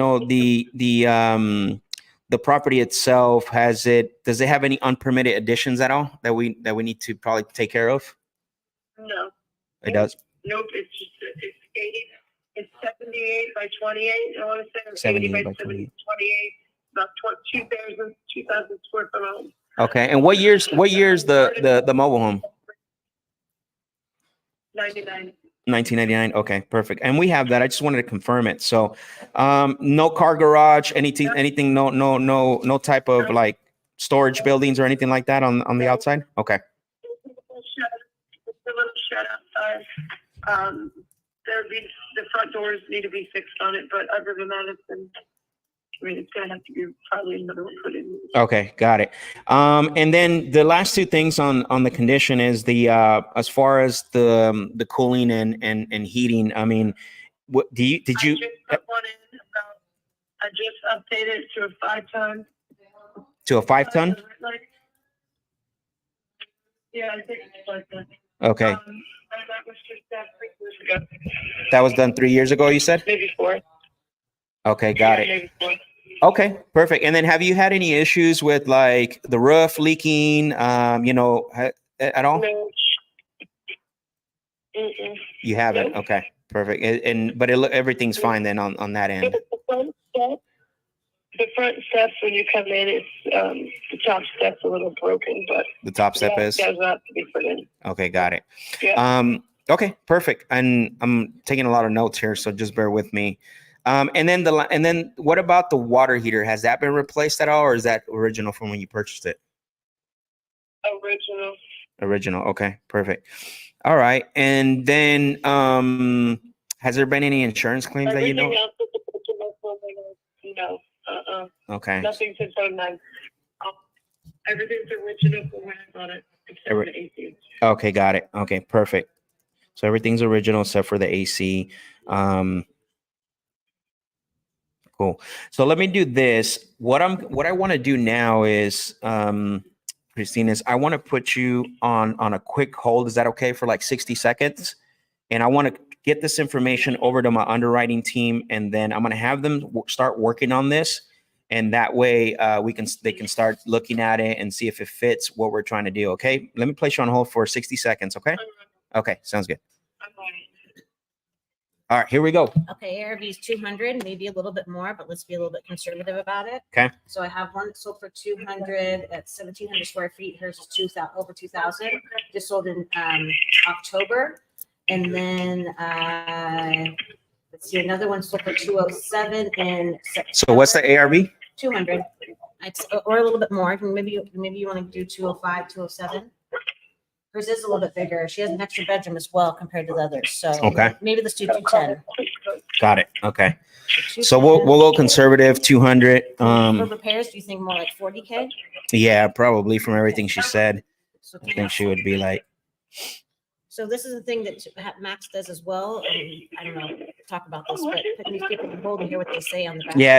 yeah, exactly. No, I know a lot of other people do it, but it's good to do that. Like a lot of times you'll hear what they're saying or hear their conversation. It's not even a strategy. It's more of like, hey, let's just do it. I'm not looking for anything like, oh, I heard this. Like, it's just more of it happens, right? So what are we thinking as far as? I think that if we pick out, so 65% of ARV minus 40K, Mhm. so that's our 96.5 should be our Okay, offer. cool.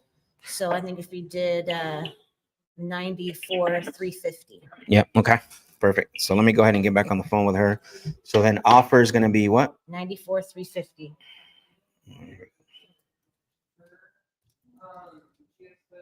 93.4. Oh, sorry. 94,350. Yep.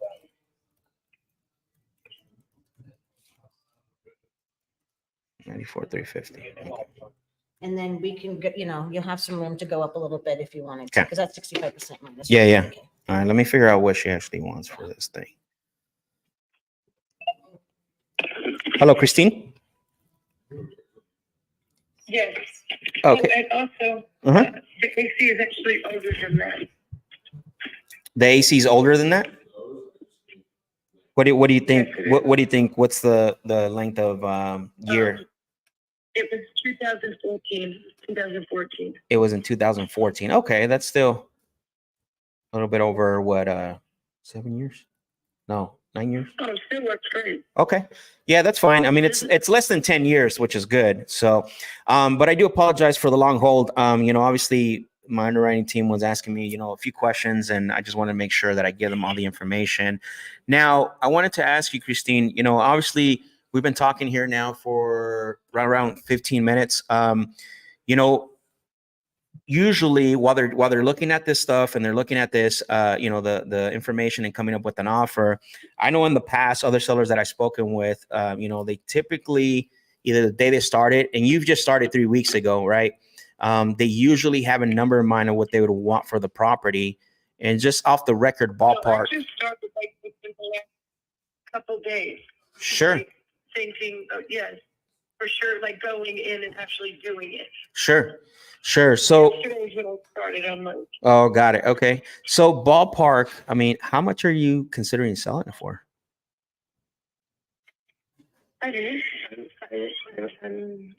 I'm a bargaining type of person, so I want to know what's like what are you offering for just for the land? Well, I don't know yet. Like I said, my underwriting team's working on that. I'm sorry. Correct. No, I said I don't know yet. And ask for a low number and if we work more. You know what I'm saying? So like, I get it. I get it. what you would offer for. Yeah, and they're putting that together for me right now, right? So that's why I wanted to get the info over. So you don't have an idea how much you would want for potentially what you're trying to, accomplish as far as like, I have a price in my head. I have a price in my head. which is But I want to see realistically. We'll see where you're close to get to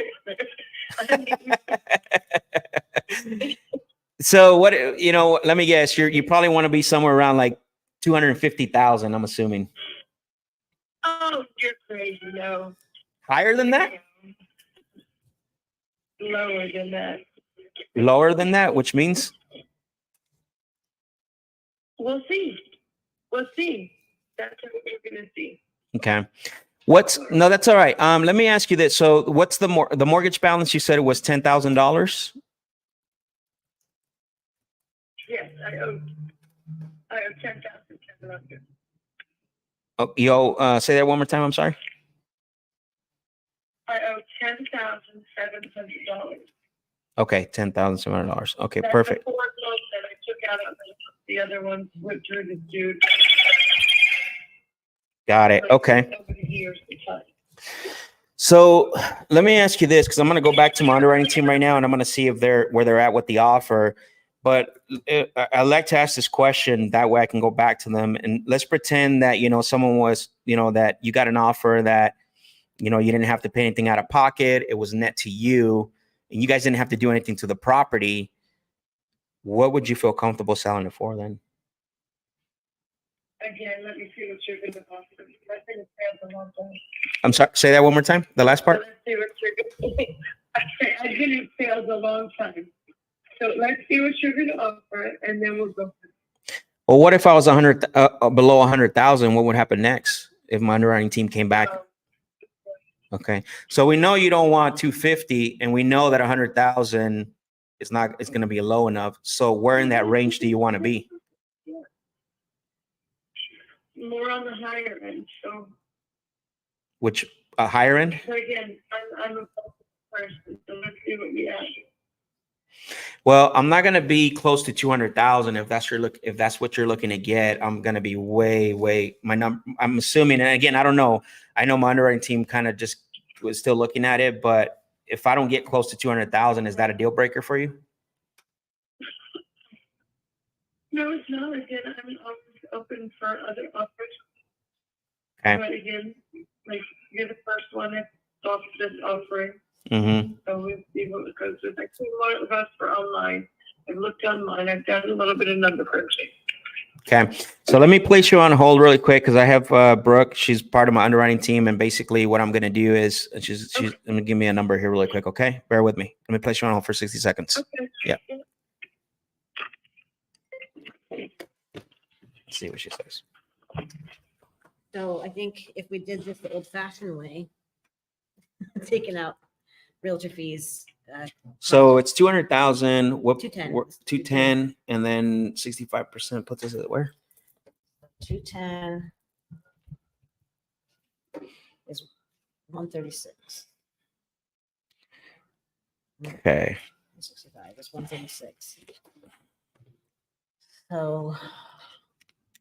So then. I know the max, the MAO is 111. Mm-hmm.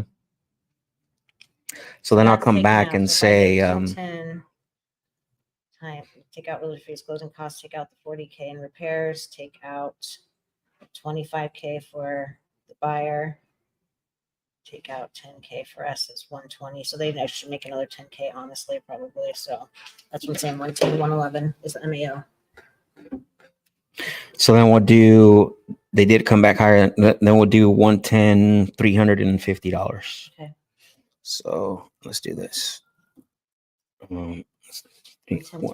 Yeah, 110, $350. So 110, $355. Yeah. All right, here we go.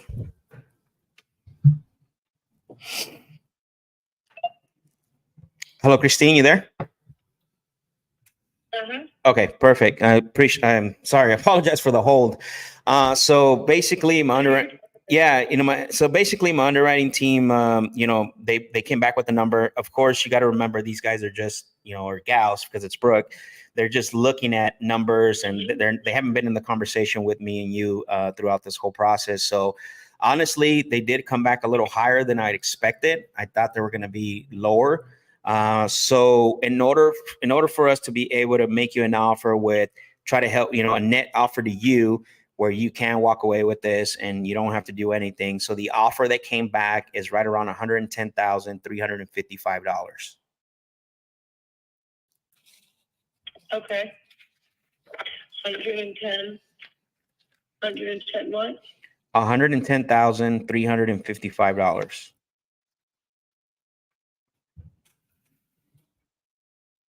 Okay. Are you at this number?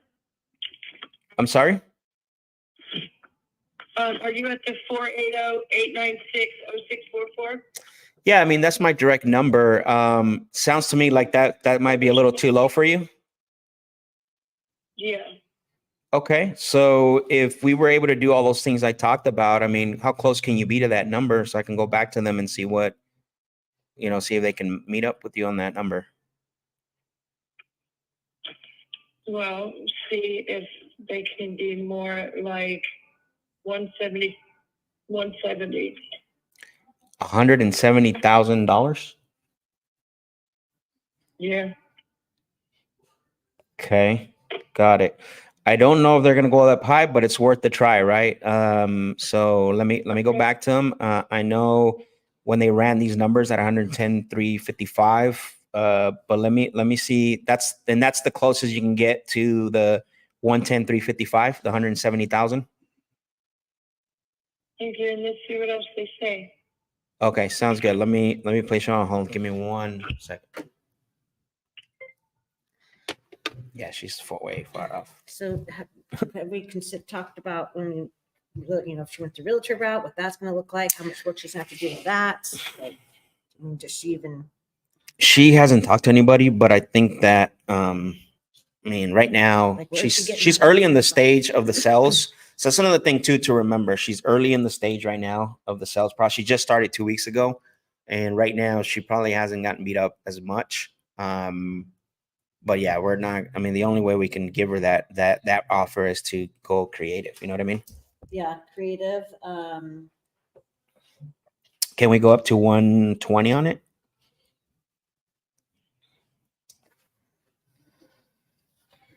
Okay, so 210's ARV. So if we're going to say maybe it's not 40K in work, I'm sorry. do we want to not do 40K in work? So if we got 210, How about 30? Because it's a Yeah. mobile home, so we don't. You know what I mean? okay, minus 30K in work, minus 20K to the investor, Yeah. It's not a big purchase, so and then 10K to us. yeah. So that's 135. I don't want to go that high. Yeah, I know. So literally 125 is probably the best. Probably 125, 550. And then you could, if it needs all that work, I know. That's what I'm saying. it's not really good for novation. I mean, it could be. We could go novation. We'll go creative, and then if they don't, if she doesn't want, we can do novation. I think she's going to be a follow up early in the sales process, in the sales step. So, hello, Christine. Yes, sir, I'm here. All right, thank you. I appreciate you for staying on here with me this long. All right, so just going back and forth with them, I told them, what you're trying to accomplish. Obviously, I told them you just had started, looking at or talking to, individuals that want to buy the property. So I was able to have them, come up just a little bit, not as much, obviously closer to what, but I guess I'll just give you the number they came up with was 100. This is like their final offer from what they told me was $125,555. And that'll be net to you. You don't have to pay any closing costs. That's what you're going to collect, and you don't have to do anything for the property. How fast can we do it? I'm sorry, how fast can we do it? So how fast would you like for us? How fast would you like us to? Sorry, Tomorrow. tomorrow? Yeah. So do you feel? What do you think about the offer? Okay. So it sounds like sounds like you're comfortable with the 125, 550. I'm good with. Got it. Okay. So here's the other thing. I'll let them know. Give me 1 second here, and then I'm going to come back and give you the next steps of what's going to happen. Okay. Bear with me.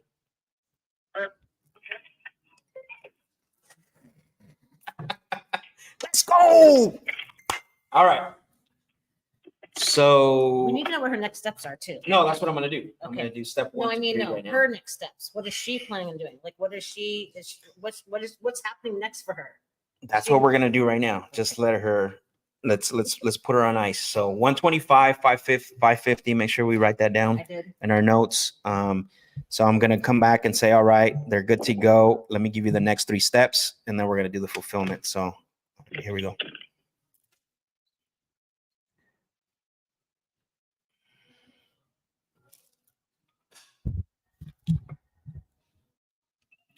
All right, Christine, you there? I'm here. Okay. I appreciate you for holding on. Okay. Well, here's the thing. So great news. They're gladly to starting the process with you. Here's what I want to do. I want to give you the next 3 steps of what's going to happen. I know you said that you want to get everything done tomorrow. But obviously there's a few steps that we need to make sure that we get going first. So do you have something to write down? Do you have a pen and paper to write? You are? Okay, perfect. So the step number 1 is going to be to put everything in. We talked about in writing. So what that means is I'm going to send you, I got your email here on file. So bear with me here. Let's see. Let me look here. Yep. It looks like, let me just confirm it. Hold on 1 second here.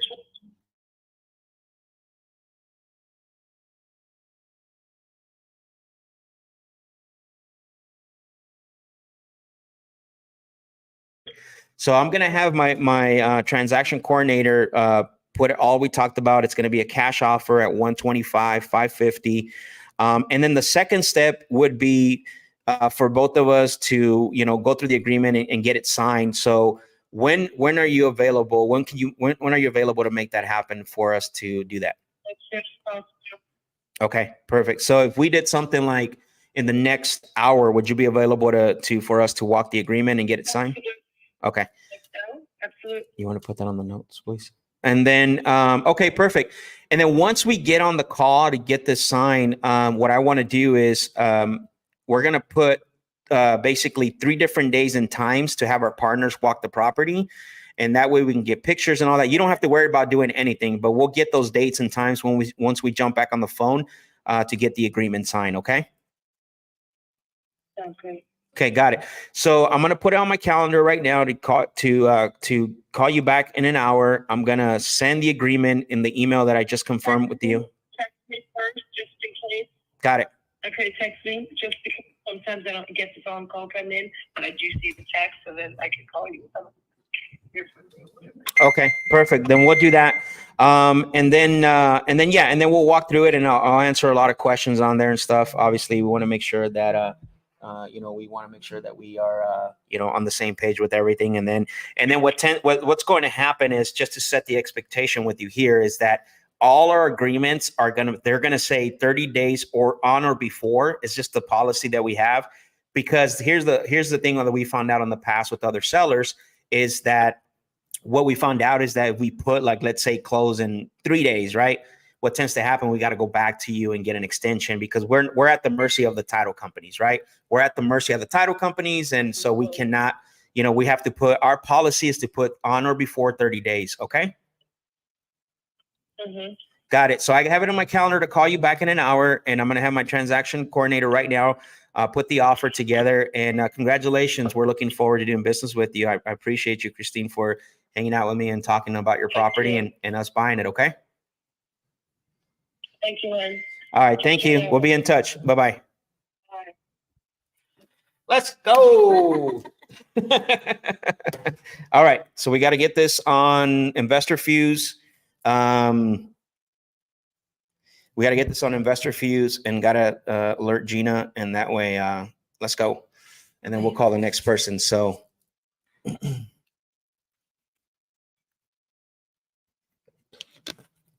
let's go. Drop some fire emojis. How much value did you guys get out of that? That was our first actual contact, and it was a double tap. Huh? And a one call close. I mean, I guess I lied to you guys.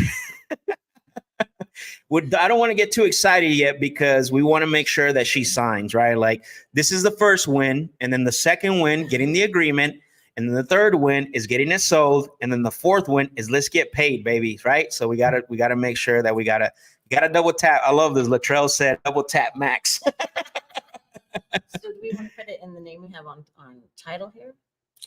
What do you mean? So their last name's different there. Yeah, that's fine. She actually well, we can always, I think it's whatever's on title. So yeah, let's not complicate it. So let's go. Appreciate all the comments. Thank you guys. Richard said a great call. The Real Honest Investor said a one call close. I need one of those hoodies. The hoodies are getting popular. Right, the hoodies are just kidding. Melissa, appreciate the fire emojis. Double tap. It says so much value. Thank you. You're welcome. What is she planning on doing with the money? Get her excited. Yeah, let's go. Yeah, I would do that on the other call. She was, you remember, she's a driver, so you have to understand personalities, right? She's a little bit of a negotiator. Yeah. So she's a driver. This is where understanding personality types, how to move fast. You got to make sure that you get to a point where you're moving the cell forward always. So if you get stuck too much in the minutia and you get stuck too much on the little details with the driver, they're gonna hang up on you. So remember that. Let's see. I like this question right here. Derek, my guy Derek says, how did you get from 94 to 125? So 94,000 was like, that was gonna be a home run deal.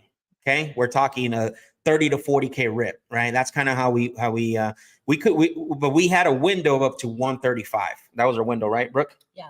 Yeah, so we had a window up to 135 would be just barely succeeding. Exactly, giving the investors cash flow. We're making like a $5,000 assignment fee, repair costs, all that. So that 94,000 was to give us this window of like, what is it called? Of 30 to 40K spread. It's our major anchor. It's our major anchor, right? Yeah. So, but did you notice I anchored her? I was like, let me guess, you want 250,000, and she's like, no. And then, well, let me guess, if I come in and do 100,000, and she's like, no, I won't do that. So now I anchored her and I got her in a range, right?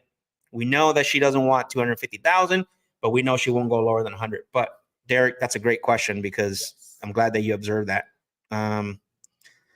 Appreciate it. Thank you. Dollars and cents. Precious. That is a good question. Yep. Can you go over the deal, the thought process? We definitely can. Laura, thank you for the fire emojis. Oh yeah, let's go. Someone said spin that wheel. What do we get? Oh, I got $1. What do you want me to put this under? This is going to be under GD. GD. Yeah, because it's our lead. So yeah, it's our lead. So I'll put it under mine for sure. now. Yeah, do that. What up, Cody? He says, so awesome to watch. Thank you, brother. I appreciate it. All right. So we're gonna go to the next. We're rocking and rolling, baby. The best time to negotiate another deal is when? Right after you get a negotiated deal, right? Steven says spin that wheel. Is the 125 within the ARV? Yes. It's the ARV actually dollars and cents. I don't know what your real name is, but please put your real name on there so I can call you, so I don't have to call you dollars and cents. It feels weird, really. I get it, but the ARV, stop making me laugh. The ARV was 210,000 on that property. So not 125. Y'all went up to innovation. Yes. Liv, that's my business name. I get it. Okay, Liv. Now I can call you Liv. And Peter, appreciate you, Peter. Appreciate it. The real honest investor. I know. I've seen your name around. So cool. All right. Let's see. Who do we got next on here? Let me get this cord. Go ahead. Okay. It'll be fine. So I'll just catch up with you. So Ben said, about to close a solar deal, and this has me pumped. Let's go. All right. Listen, if you want to do deals, if you want us to call your leads, right? If you want us to call you, you're going to see the little ticker right there that says sendusthedeals.com. So if you have leads that you want us to call and do the same thing that we did today. Now, I will say this. I'm going to put this disclaimer out there. These leads are PPC, so they're a little bit, they're looking for us. I don't care though. I don't care if it's a driving for $1 lead. I don't care if it's a cold call lead. Just remember, they're a little bit different. However, when you go to sendusthedeals.com, there's going to be a video that I want you to watch before you submit the leads, because it has to have specific information before we call the leads, before we get the leads, before we give them a dial. So you can't just get a lead off of Zillow. You can't just get a lead off of auction.com and submit that address. We're not going to call that. All right. We're not going to call that. It has to, you'll see the video. It has the instructions. So if you want to work with us on a deal, you want me to call your leads here live, you got to go to sendusthedeals.com. And the other thing too is make sure that you are, that you know and understand that if you submit the lead today, it's for the next day. We're not going to be calling, because you're not going to be the only one submitting leads. So we got to make sure that you are going to make sure that you are following the instructions on that. Liv says, we need to talk to the seller, make sure they are motivated. I don't want you to go through the whole process like I did today, but I want you to at least have an idea of, have a basic conversation that you made contact, they want to sell, but I don't want you to get, if you don't want to go too deep into the negotiations and the motivation and all that, make sure that you are, having those basics that you've actually made contact and stuff. So, so if you want to work with us, if you want us to call the leads here live on the show, go to sendusthedeals.com, sendusthedeals.com. We'll call it. And like I said, just make sure you understand that when we get it today, it's going to be for the next day. So.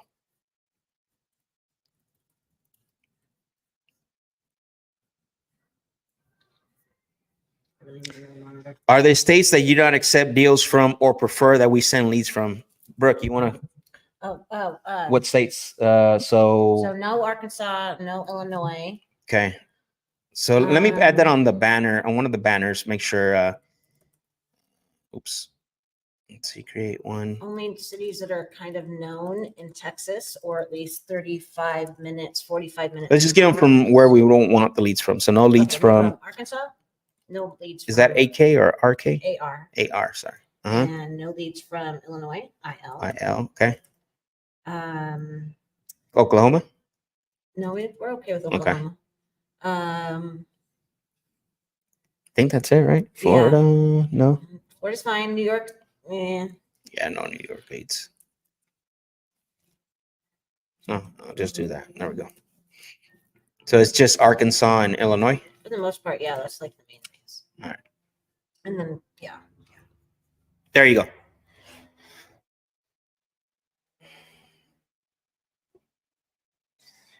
Is this live safe for replays? Yeah, once we're done today, we're going to be done here around 2:00. It's going to automatically just upload to YouTube. It'll be there for you to go back and watch. So there we go. No leads from Arkansas or Illinois. While Brooke, you're doing that, I gotta use the restroom. Oh my gosh. Okay, so and I'm here doing data entry. Sorry, y'all. Maybe everyone needs a potty break right now.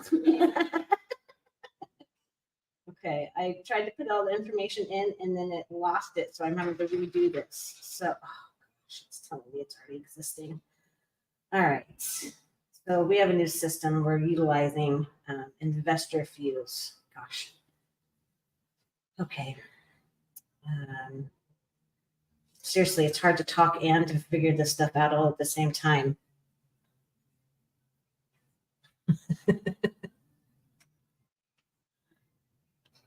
Do we accept MLS leads? Mississippi. So what about Mississippi? I think, so the main thing is just being in cities that, people that we know, right? Or at least 35 minutes, 45 minutes away from people, from cities that we know. So if you find, that's what I do, is I look up the city. We get leads from like everywhere sometimes. It's just absolutely ridiculous. So if I look up a lead or look up a city, and I will check the population.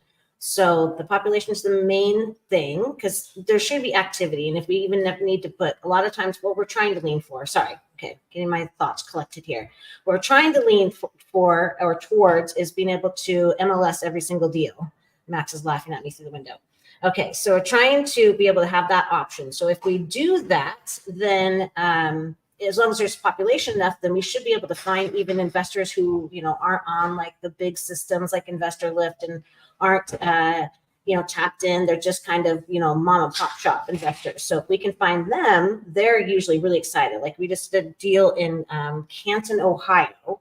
And because we put it on the MLS, we got an investor who he's so excited about it. And really the ARV, I mean, it's just a short amount. There's not a lot of room, but he's very excited about it because he thinks he can do something with it, which he should be able to. That's fine. So that's the opportunity for us to be able to do that. So there's that one thing. So if you can find some cities or look at the population and see what that looks like. If there are 35 to 45 minutes away from a main city that we all know, you recognize it by name, that's helpful because we know we should be able to find an investor or a buyer in that marketplace. So that was one question. MLS leads? No. I'll handle the questions. Go ahead and Okay, let's get that contract going. So no MLS leads right now. How do you handle leads that have 2 properties included? I mean, just like any other, we got to figure out, we comp them, understanding like there's, another property, which, could be a mother-in-law suite or whatever the case may be. So, I mean, we look at it the way we do. So that whole time with that lady, I was thinking, give him a number. Jolene, like me give her a number or her give me the number. I'm assuming you mean her give me a number. Listen, I always try to negotiate from what they owe when they're trying to get. I was the same way too. So are you still doing the closer circle? No.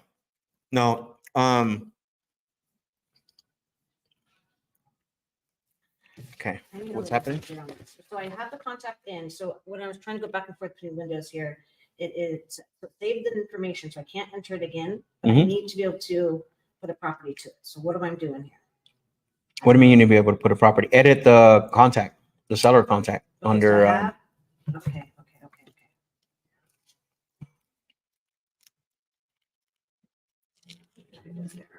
No. Okay.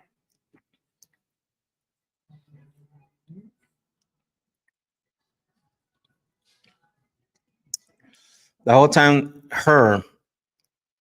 That's the problem is a lot of you out there, you guys try to negotiate and you talk about price and condition. Like that's your first go-to. And the thing is like, no, if you can get somebody that you can uncover their motivation, that's how you buy deeper, right? That's how you're able to buy deeper discounts is that when you start the conversation with price and condition, I think that's a negative for me. Like, because I want to make sure, number one, I'm talking to a prospect. Number two, I'm talking to someone that's going to fit my solution. A lot of times we try to convince people. I don't convince people, we sift. Now, the second thing is that going back to your comment about giving her the price is that people always know what they want for their properties, or they have some sort of an idea, right? From what they heard, from what they saw online. So the idea is to be able to understand that, so you're able to fit, at the end of the day, when you go look at cars, do you look at all the cars that don't have a price, or are you going to be looking at cars with the price on them, right? So you have to come in from that perspective. It's a different mindset for sure. Like I can sit here all day and go back and forth and do it in a strategic way where I can get the number out of them. And I anchored her, right? That's how negotiations is. It's a back and forth game. Most, and I'm not just pointing out you, Jolene. I'm just saying majority of people like to drop, I call it, I learned this a long time ago. It's called spill your candy in the lobby, like ASAP, right? and set up negotiations. Play the game. People love playing the game. If you come in too early, you're not going to get any results. If you have to play the game, you got to put people through a process. And throwing out the number just to throw it out, it's not always ideal.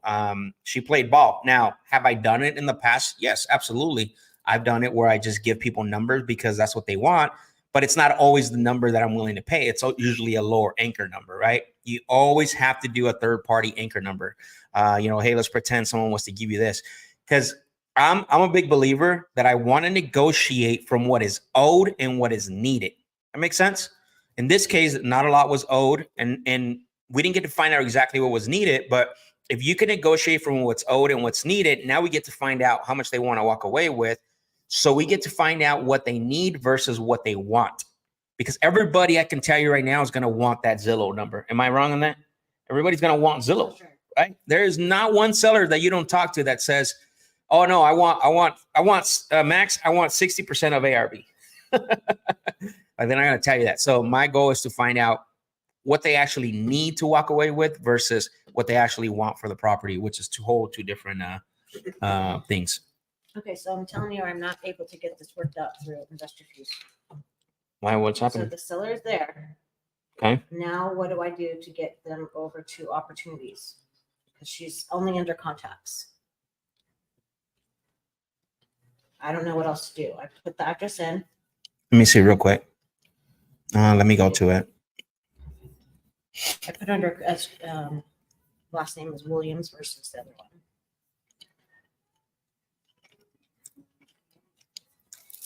I think I should have you on here as well in case there's. I'm gonna send you the link so you can have this in front of you. So when I'm off of it, you can be on it. You know what I mean? Okay. Too many things for me to manage. I'm gonna put it on. Yeah, it's gonna get crazier too. So we're just getting started. So I'm gonna put the link in Slack for you. Or do you have Slack or no? I do. What are you talking about? All right, cool. It's even up. All right, perfect. All right, everyone, bear with us. We're going to get back to the calls. We got 2 hours to play with, so we're going to get back to the calls. We told you this, you're going to get the good, the bad, and the ugly, right? So this is live. This is what's going to happen to you, right? This is not a recording. We're not clipping the best shots and the best videos. Like, right. You're going through it with us. So it's a day of work. It's a day of work, exactly, which is good for you. What's the name? Or what did you put it under? Christine. Don't say the last name. With the K? No. CH. I gotta go to all acquisitions. I don't see her in here. And she's under contacts.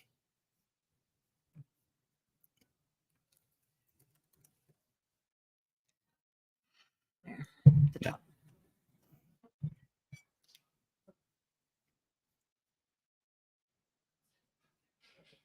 Yeah. So then go back and do it again. I tried. It won't let me enter her because she's already been entered once. No, you're gonna add it as contact exists. Have you done that? Okay. Yeah.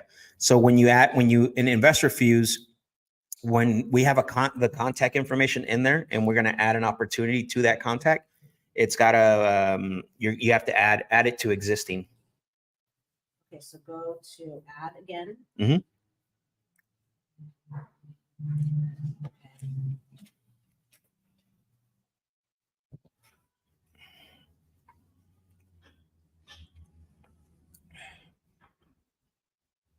So choose existing seller. There we Correct. go. Okay. Yeah.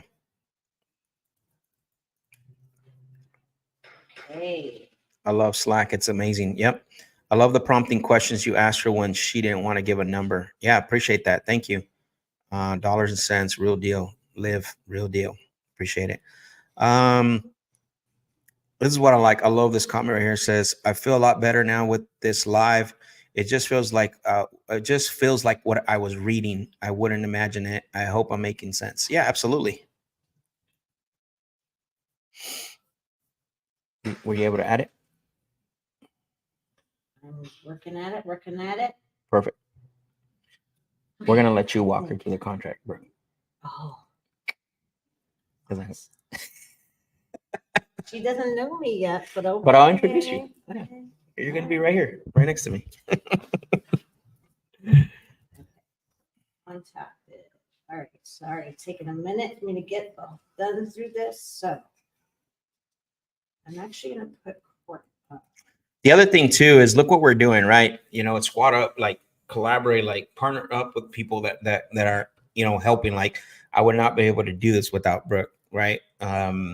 Which is something that, you know, something that I've always done on these lives because it's just important to have somebody here to kind of, you know, go off each other, right? Off things. So yeah, if you're out there, you don't have a community, I suggest you go to if you want to join a community. Cody kind of said this in the beginning. Mention this community, which is you can go to dodealswithme.com, community that you can join, so that way you can you know, link up and partner up with people.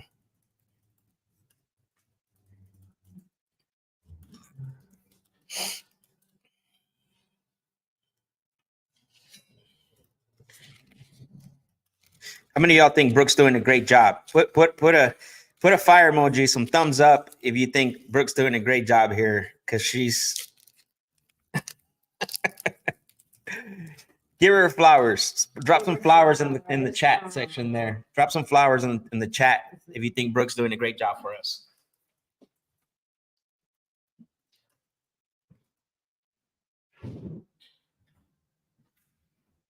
Dang, Brooke, you're getting all kinds of flowers. Oh, that's very nice. Thank you, everyone. Thank you very much. Thanks a lot.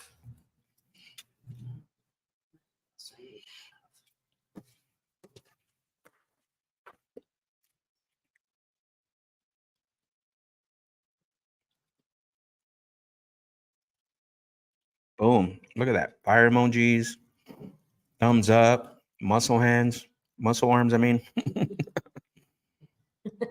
Let's go.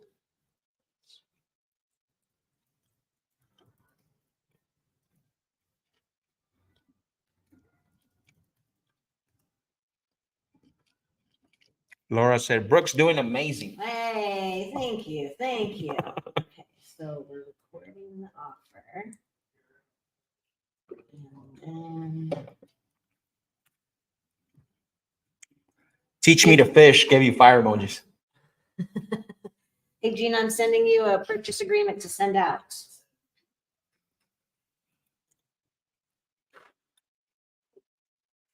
Do you use direct mail also? No, not right now. So we do cold calling, PPC.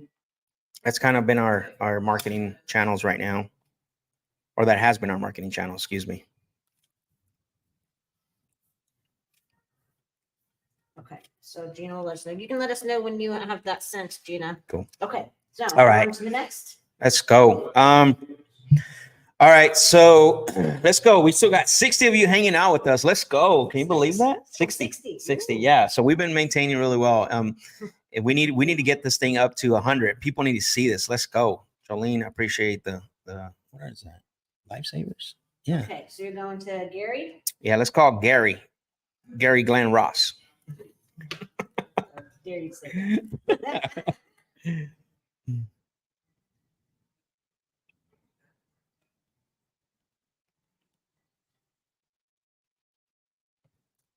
All right, here we go.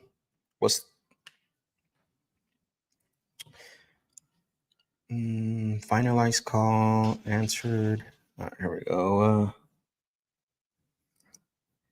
It's listed. Huh? It's listed. Let's talk to him. Everybody's got to hear everything. Okay, perfect. All right, here we go. Got to hear everything with a pool. Let's find out why they're filling out forms if it's listed. You want to know how long it's been on? 2 days. Okay. Can you jump on this right here so you can at least see the comments? Yes. Okay. Oh, look at all the fire emojis. No, not on that. The link that I sent you through Slack. Oh. Let's see where. Oh, on this right here you're talking about? Yeah, enter the studio. Got it. Oh. Your name. Don't worry, it's not gonna go on the screen. It's just more for you to see the chat. On here. So up there on the right-hand corner, there you go. Nice. Yep. Okay, good. So that's what I want you to see. Do we need a lead under contract to submit? Lead under contract. Basically, I think they're asking if the lead needs to be under contract. Oh, so it's either a lead or a deal. Yeah, So you can do lead- both. Lead is if you don't have it under contract, if you need us to help, I'm the one who would be the one doing that. Or if you already can get the property under contract, then you would send us the deal. Yeah, just go to the ticker's there. Sendusthedeals.com. Oh, let's call this person. Here we go. Gary. Gary. Scary Gary. His name is familiar.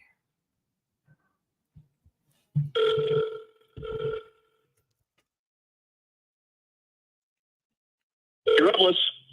Hello, Gary. Yes. Hey, Gary, this is Max. I'm calling you because you had filled out a form on our website about selling that property over on Northeast 2nd. Yeah. I filled out a form.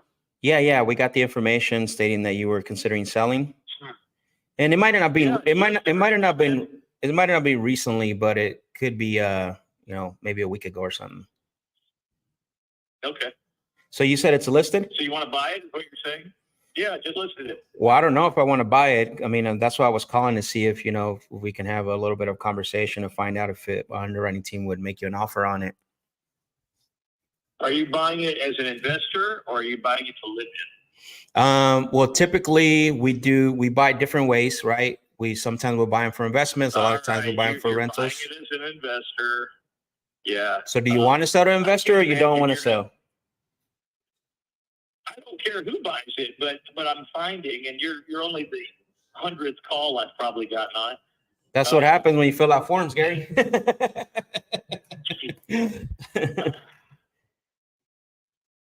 Yeah, it's all my fault that I'm getting calls with low ball offers. I didn't say it was your fault. I'm just saying that's what happens when you fill out forms to sell your property. Yeah.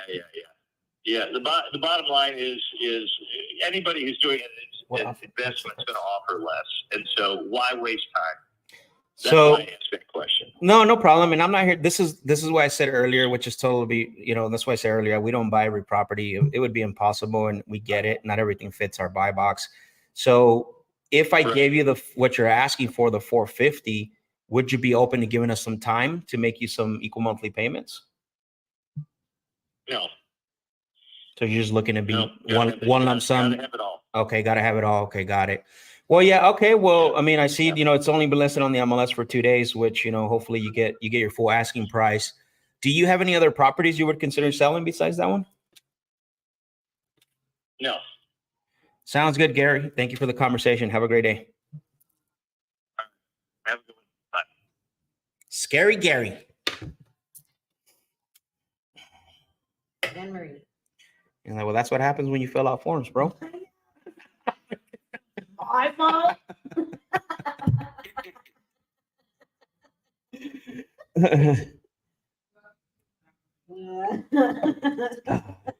It's your fault. I'm not saying it's your fault, bro. It's your problem. Scary. It's your problem. Yeah, exactly. Scary Gary. All right, here we go.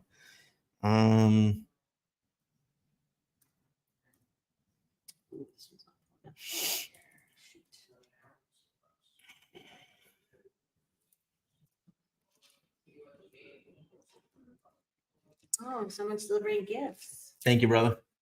Yeah. Appreciate you. Absolutely. Keep doing what you're doing. Yeah, appreciate it. Later.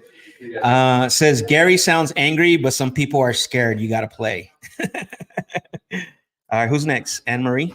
Let me I just need to make sure. I think the city is different. What do you mean it's different? On the doesn't show us in call us. So I'm trying to find this.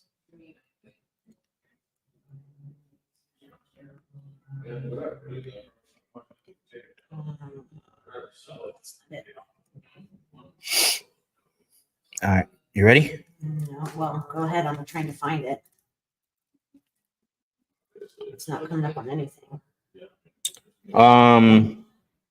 Well, we can verify the address. I just need you out of that square. I can't see it.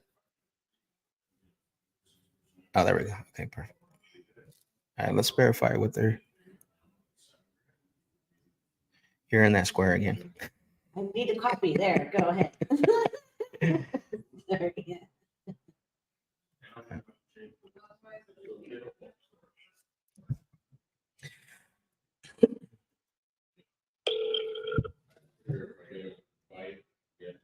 Anne-Marie, thanks so much for calling. Please leave your name. I don't think so, Anne-Marie. I don't leave messages on the first.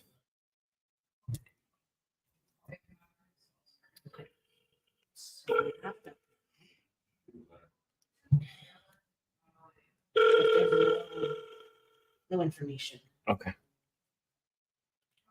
I think it's in Ocala, Florida. Nice. Warn these people. Yeah, we could.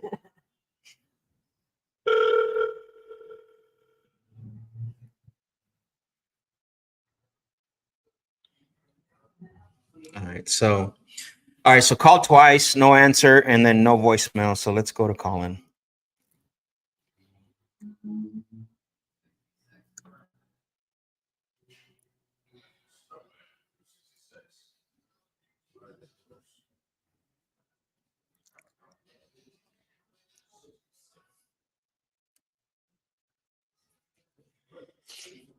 Really? Mhm. All right, let's skip it. 15 days. All right, let's call Javier.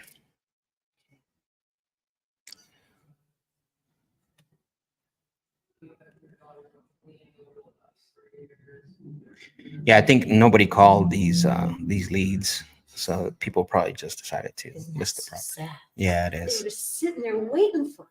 Right? Okay.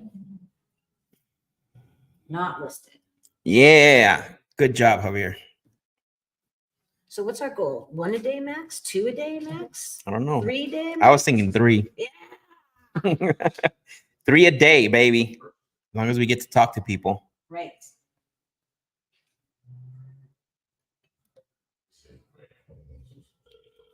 What is that thing keeps putting up bubble in front of my face?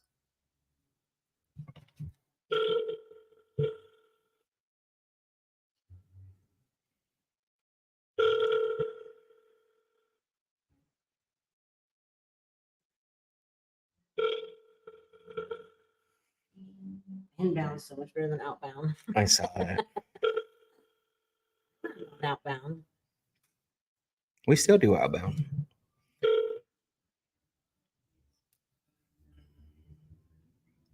Call Javier. Javier, back.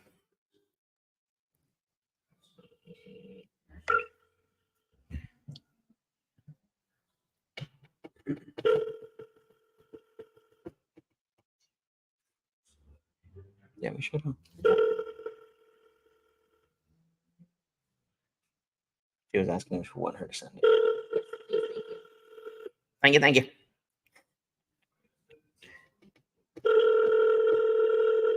Three conversations or 3 appointments? Ooh, 3 deals. 3 deals, baby. What you mean? 3 contratos.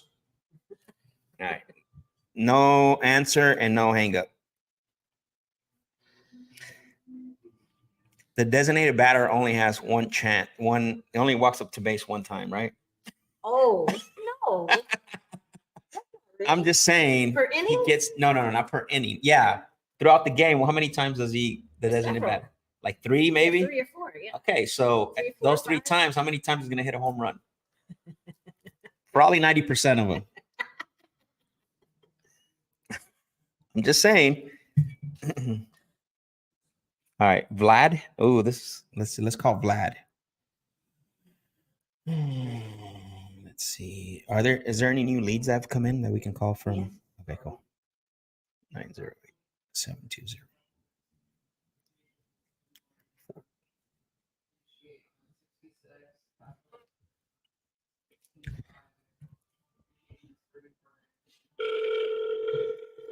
Vlad, how you doing, Vlad?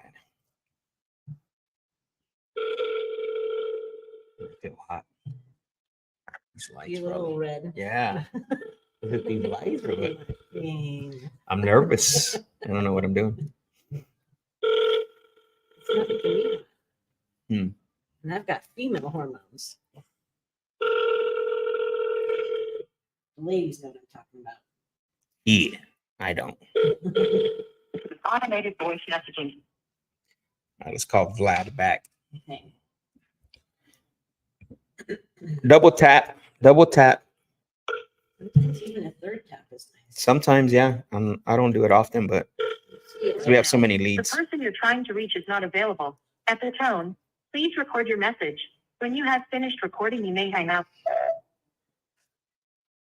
Hello, Vlad. This is Max. I was calling about 204 Circle because there we go. Cliffhanger. You just purchased it last year. Yeah, I see that. All right, let's call Tom. Do we want to go over the contract with the girl? What do you mean? She sent the contract. Yeah, we will. Oh, not right now? You want to No. wait? Yeah, not right now. I think an hour it'll be in about 20 minutes. Yeah, in about 20 minutes. So. Oops. I dialed Vlad again. Let me change the number.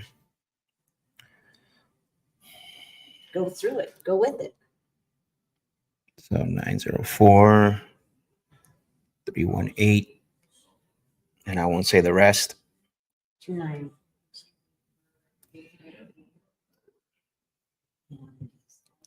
Tom.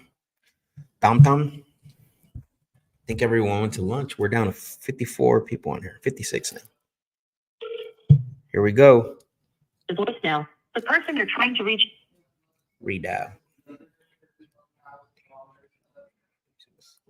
Redial.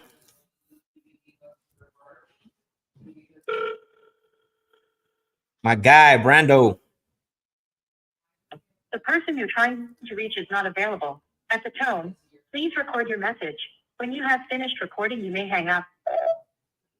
Hello, Tom. I was calling about Sahara Place because. Boom.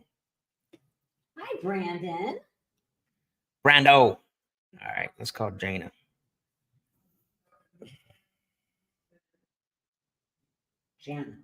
Jana.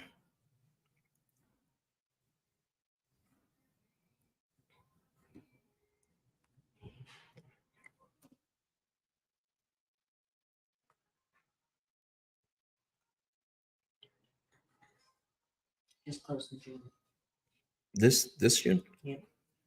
Maybe a subject to deal. And a nice 8% interest.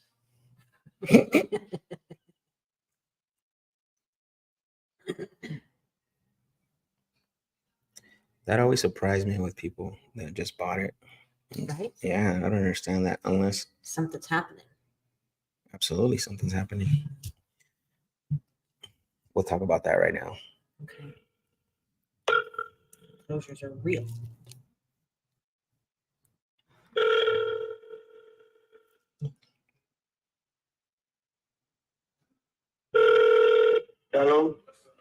Hello, may I speak with Jana? You got the wrong number. Oh, I got the wrong number. I apologize about that. You don't have any relation to the property over at Beaver Avenue?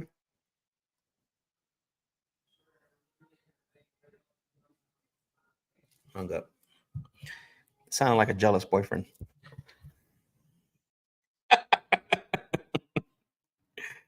I mean,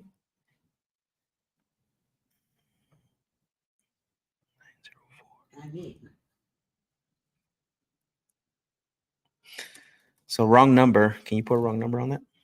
Oh, sure. Listed also. Which one is Beverly one? Yeah. Okay.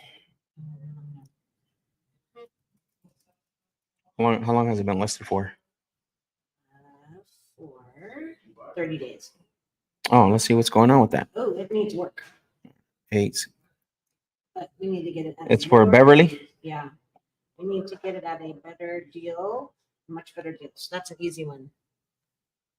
So in this situation, if they just try to sell a deal that's listed on the market, then we need to be able to advertise. Speak it. up louder so the people. Oh, So the property's listed. Okay. So Well, if the go ahead. property's listed, then we and it's one that needs work. So in this case, this one does. We can tell based on the pictures, there was some water damage for sure through a lot of the house. That that's fine for us to be able to get a listed property, but if it's at a certain number, then we need to get it, a good 20 to 30K under or more, and then we can have the opportunity to market it to an investor.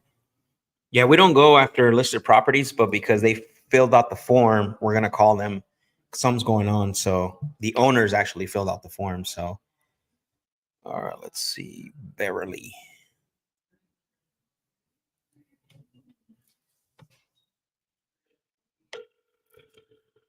I'll answer your question right now, Brandon. Did you see Brandon's comment? Yeah.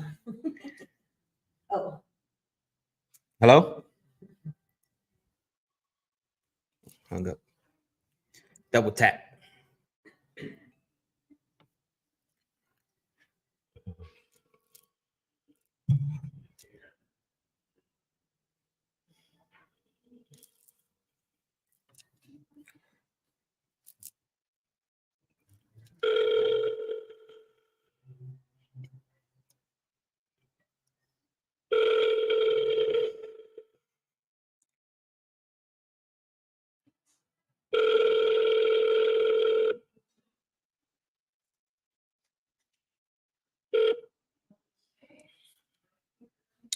Yeah, so no voicemail, hung up. On the calls you do cliffhanger, are you following up the next day or a week later? So with those, because we have no contact, investor views will actually put them on a drip sequence, our CRM, and so they'll get dripped. And then what happens? So good. Yeah. Then they communicate back and say something, whether it's, we've hounded them enough and they don't want to, Yeah, it'll never stop. Like it goes for 9 months. Yeah, it's for a while. So. Yeah, it's like for 5 months. So we don't have to worry about that. Yeah. This way it allows us to continue prospecting or continue calling, leads that have actually, that are in our CRM as well. I just want to leave you this message to see where I need to mail this cashier's to. Thanks. Bye. Oh, let's go. My pocket. All right. Was that meant for you for real? Oh, I don't know. All right, let's call.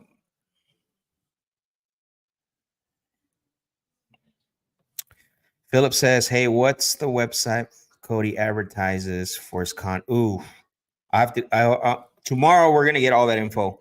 They didn't actually forward that to me, Philip. So make sure you tune in tomorrow. All right, Dawn is next. Yeah, I think another unit number. And it's listed. So it's a condo. No, this is just one I can pull up because we don't know the condo number. Okay. So we need to know that. All right, cool. Let me see.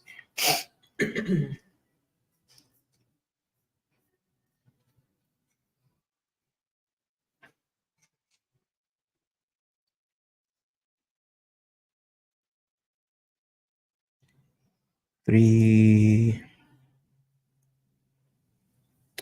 So 3.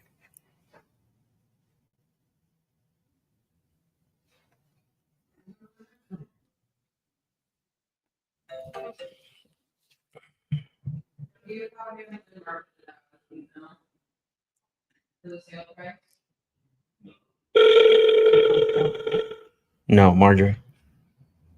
Oh, Hello, Marjorie. Yes. Oh, hi, Marjorie. My name is Max. I'm calling you because you had filled out one of our forms on our website about selling that property over at Northeast 30th Avenue. Uh-huh. Okay, so we got the information and just wanted to follow through. Obviously, the information doesn't always tell the whole story. Is it all right if I ask you a few questions? Yes. Go ahead. I appreciate that. Thank you for that. So one of the things I want to first, clarify, because I don't have, the clarification on that info. What's the bedroom and bath count on the property? 1 bed, 1 bath. Okay, 1 bedroom and 1 bath. Got it. Okay, I do see that. Okay, and then the other thing I wanted to ask you that I'm not clear on is this a rental property or is this your primary residence? Right. It's an investment property. It is an investment property. Okay, well, thank you for clarifying that. That helps out a lot. And then the investment property, is it currently right now, is it vacant or is it occupied? It's occupied. It's rented. Okay, perfect. And how long have the tenants been in there? How long what? How long have the tenants, the current tenants, occupied the property? About 2 years, and then now tenant without will. I mean, tenant at will. Okay, got it. Wow, so they've been there a while. Sounds like good tenants. Yeah, very good tenants. Got it. And you said they're month to month?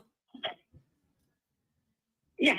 Okay, perfect. Well, I appreciate that information. I'm definitely taking that note. This is, again, I was just I like to ask that just to get an idea. So when understanding of, what the property, what's going on with it. So when you decide to sell this, Marjorie, obviously, not necessarily with us, but someone you feel comfortable with and trust, is there anyone else that's going to be, have an input on the sale of the property?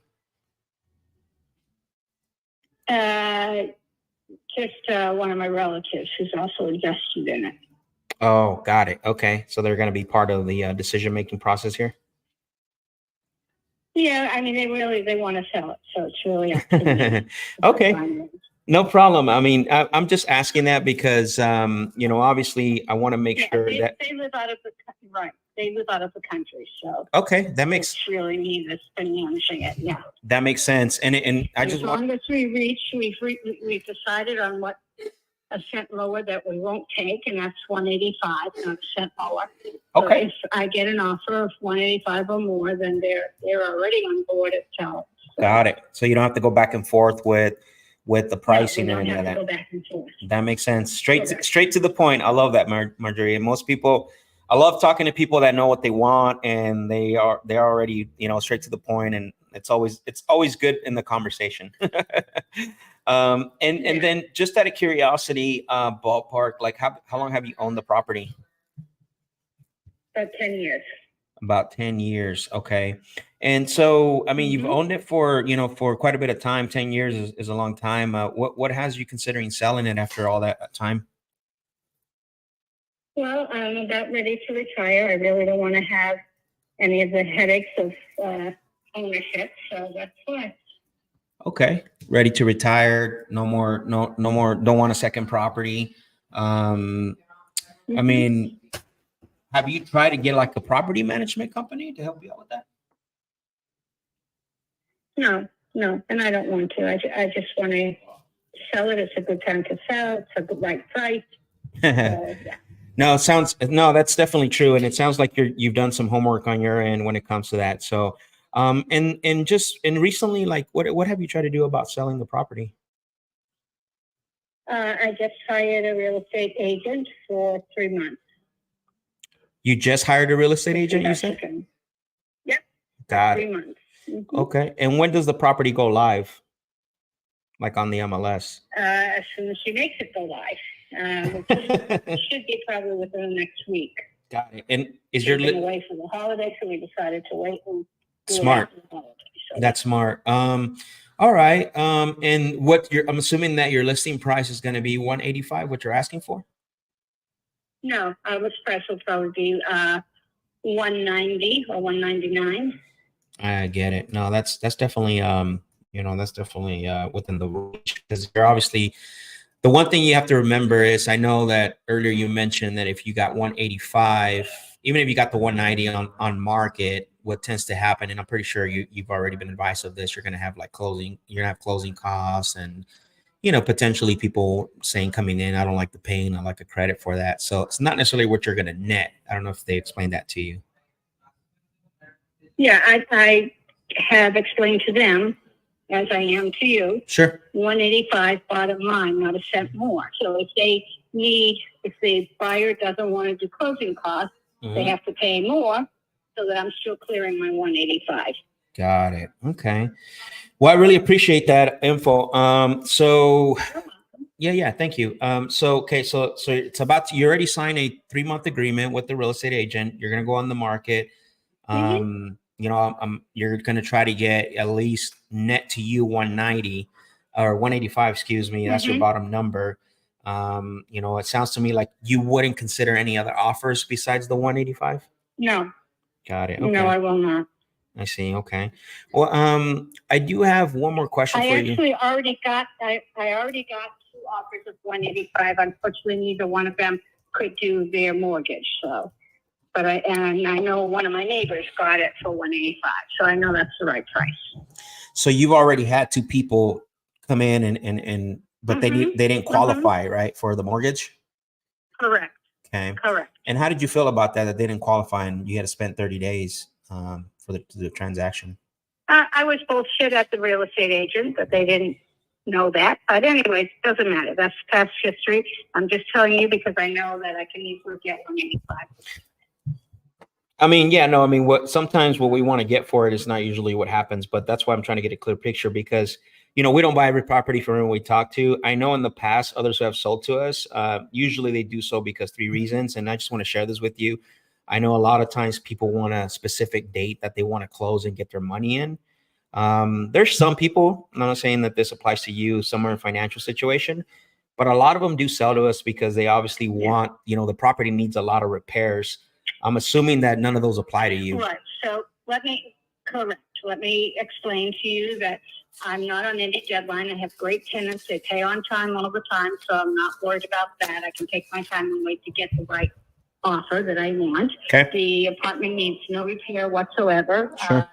The tenant that is living there is a property manager in his professional life. So he's kept the property beautifully. What was the other thing you said? I forget. But just financial, but I mean, again, and I appreciate you financial. for. No, I'm not in a rush to sell. I want to sell it. I want. It'd be nice to have the extra cash right now, but no, I'm not in a desperate way to sell.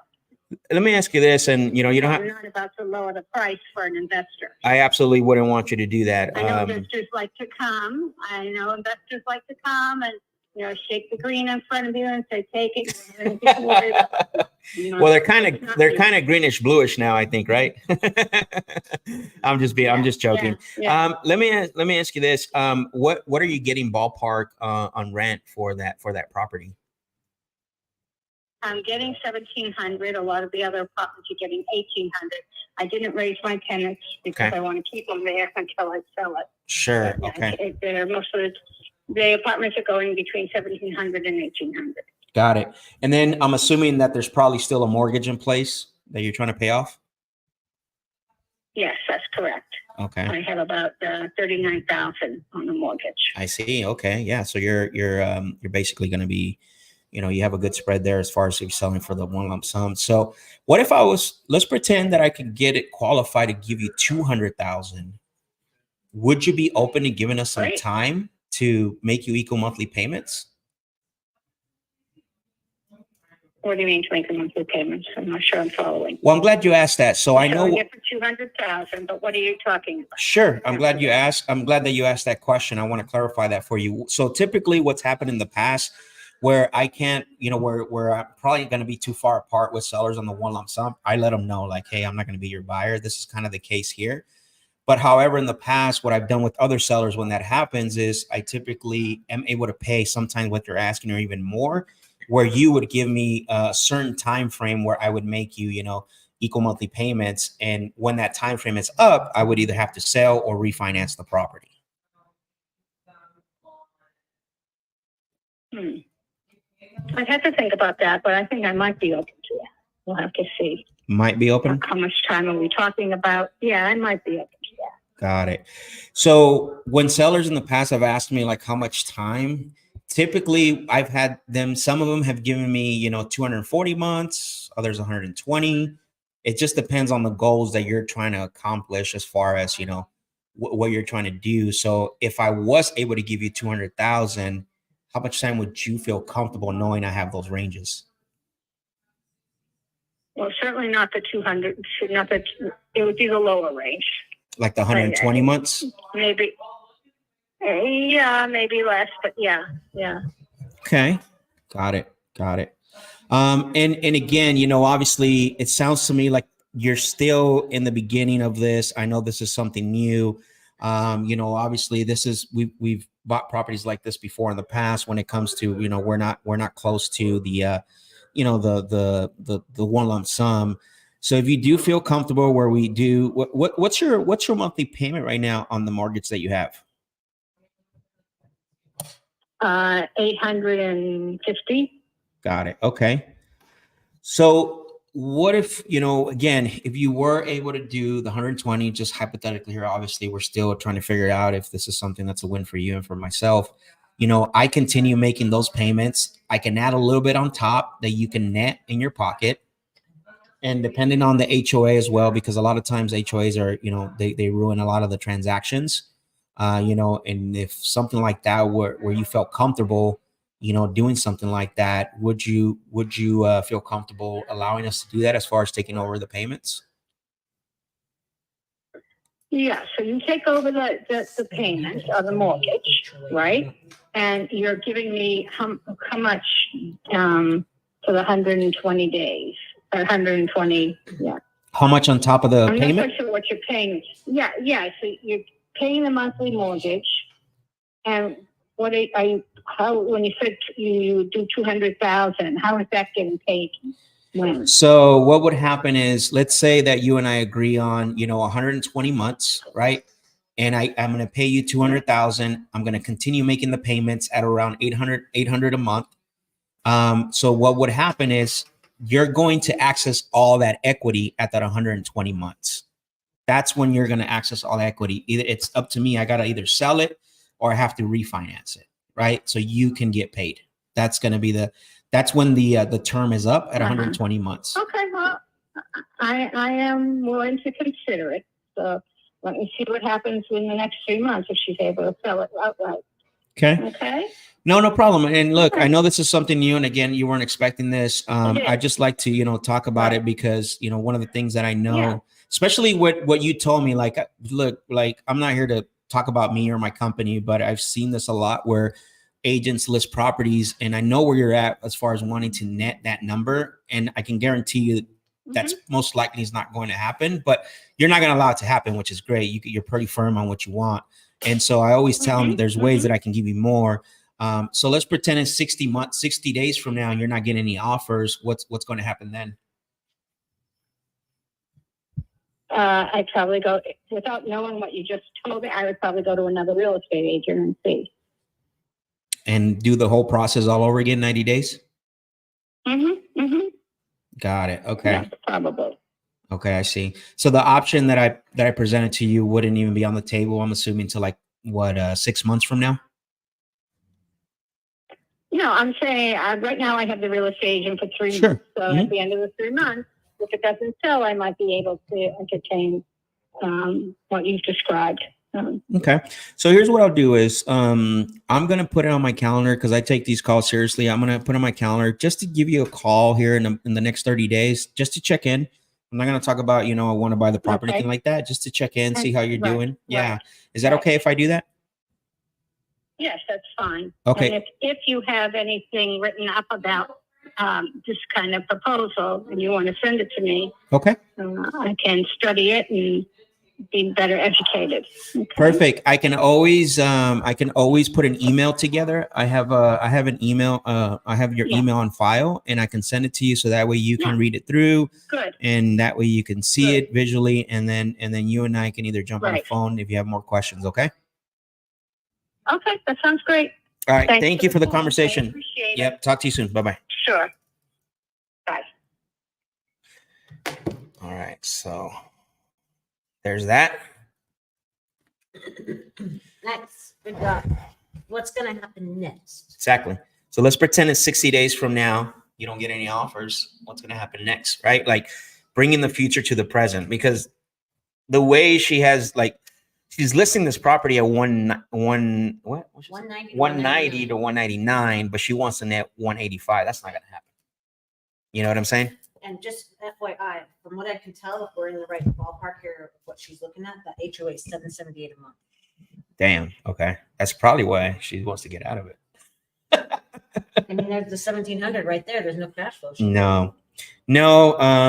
That's kind of, again, just pitching here. If because a lot of people are asking, like, what's the method behind that? Why did I offer more? It's because if they're willing to give us the long-term, the life of the loan, make them equal monthly payments. I mean, but on this case, it wouldn't work because we got a 700 and what? So it's like $778.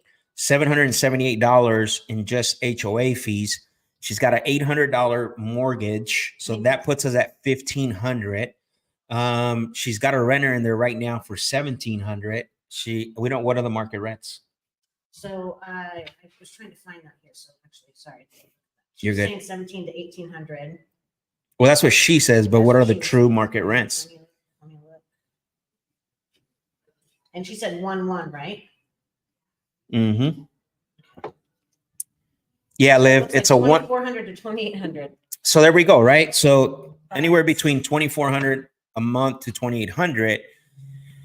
You know, In Miami. it's in Miami, so that's why this property is like, and you know, it's or close to Miami, right? Aventura. So, I mean, it could be a deal. Yeah. I mean, there's She's cash saying that flow. Someone else would get 1,800. So sometimes this could be a little bit, there's still. Yeah, let's say you go to the low end. Let's say it's 23 or 2,300 Or even 2,000. or even 2,000, and you're all in at 1,500 for 10 years. So you're still going to cash flow anywhere between 400 to 500. So yeah. So we don't know her interest rate, but we could find it. Yeah, correct. Well, you don't know her. You don't know her. So now for condos, Tom, this is a condo for sure, 100%. So if for condos, so actually from what I'm looking up here, it does not look like there is a 1-bed, 1-bath. So that's what's a little odd. They all look like 3 2s.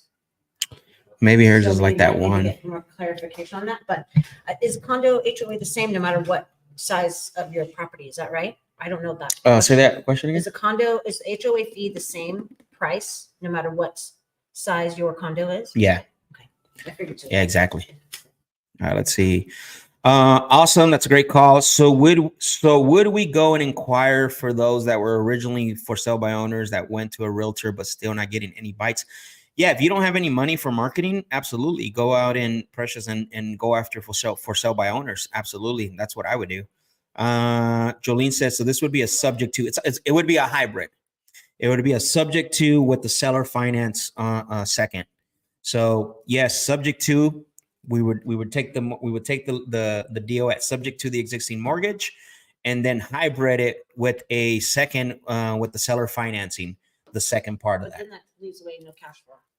Why? Because we're talking 778 plus 800, 1,500, 1,500. and it rents for 20. Okay, so if we give her an extra 500, and then we need to. No, we wouldn't. We would only give her an extra $200. $200. Okay. Yeah, so it would be $1,000. Yeah, it would be $1,000. So 800 for the mortgage.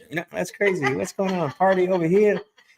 It would be 500. It would be $1,000 to her, $200 on top of what she gets for the mortgage, and then $700 for the HOA. So that's 1,700. And if you could rent it for 23, that's So. And then someone wanted to find out, one of the questions earlier was my math and how I was coming up with the numbers. So want me to go back for a quick second? Yeah, because we got to make the next call. So. Okay. So when we're doing so let's just calculate for a quick second. So if we said our ARV was 210, and I know this is a big part when I kind of got this stuff figured out, it freed me. It gave me freedom. Okay. So 210 was the ARV. We took out, so you multiply it by 0.93, that's 7% of fees goes away. So that covers everyone's fees. So take out, 210 times 0.93, you could do times 0.92 as well, whatever, we do 7%. And then from that number, then we're going to take out the cost of the repair. So we suggested $30,000 for repairs. We took out that number. And then we were suggesting that the investor would be able to make 20K. So we're saying they can make 20K. So that's their profits. So now that would be that number. And then we're taking away our cost or our fee of how much we want to make. So we did 10,000, I think, actually. So that's the 134. So yeah, so we're giving ourselves a little bit more. Yeah. So the 125 was enough, a little bit more for everybody to make something. So hopefully that helps. Okay. Let's call Christine. Let's get this contract signed. Oh, okay, got it. So do you want to call her and introduce me to her? Yep. Or Yeah, she already viewed it, so let's give her a call. I want to say I'm here with Ma. That way, they get that experience too. So. Okay, let me go get my paperwork. Sure. Drop some fire emojis if you're ready to see and walk through a seller and get a contract signed here live. Drop some fire emojis, some thumbs up. We're about to call this seller that I talked to earlier for that deal. So,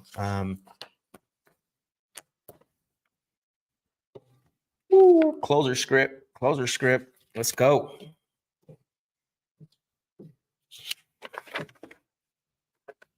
Let's go. Appreciate the fire emojis.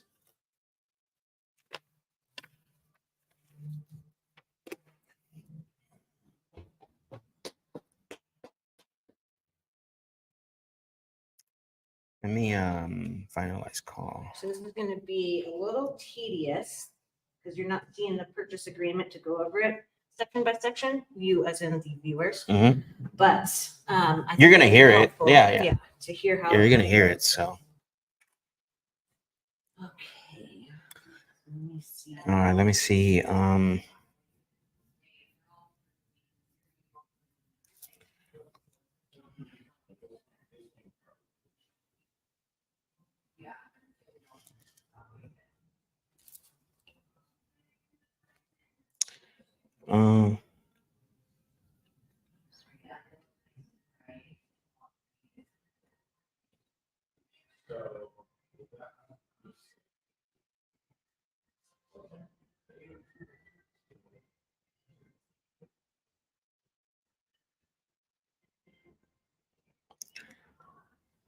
right. So let's send her a message. You're sending her a message first. Yeah. I was gonna say, hey, Christine, I'm calling you right now. Actually, let's just call her, huh? Screw it. We'll just call her.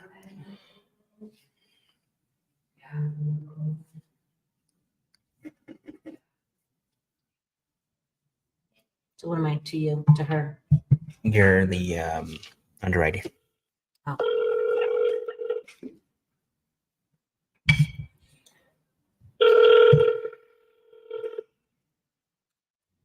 So 3 days and times. Mm-hmm.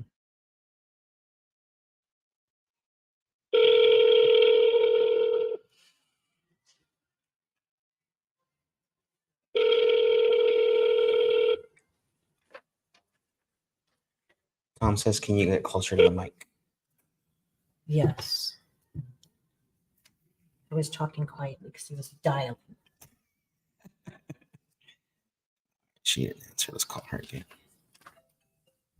Call back? No, that's the way it throws me off. Like I feel like there's a call coming in. Mm-hmm.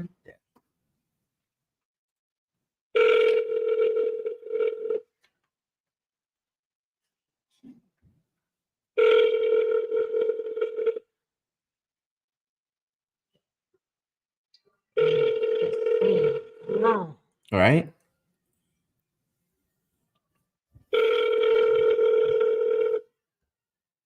And she's already viewed it twice or Once. I'm gonna send her a text real quick.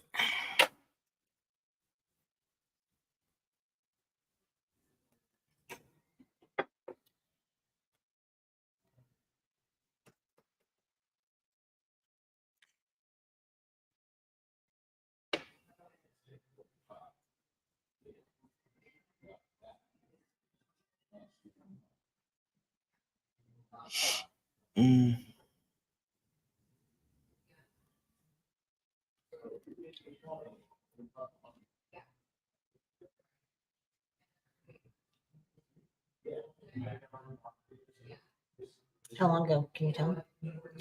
She looked at it. Let's see. At 12:26, so only 20 minutes ago. 30 minutes, sorry. Yeah. So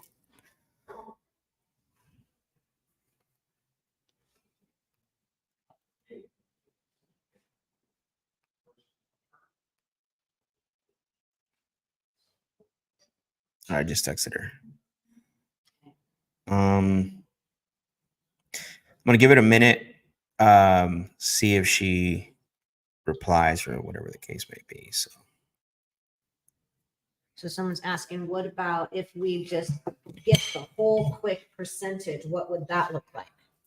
So it would just be the ARV minus, I would try to go.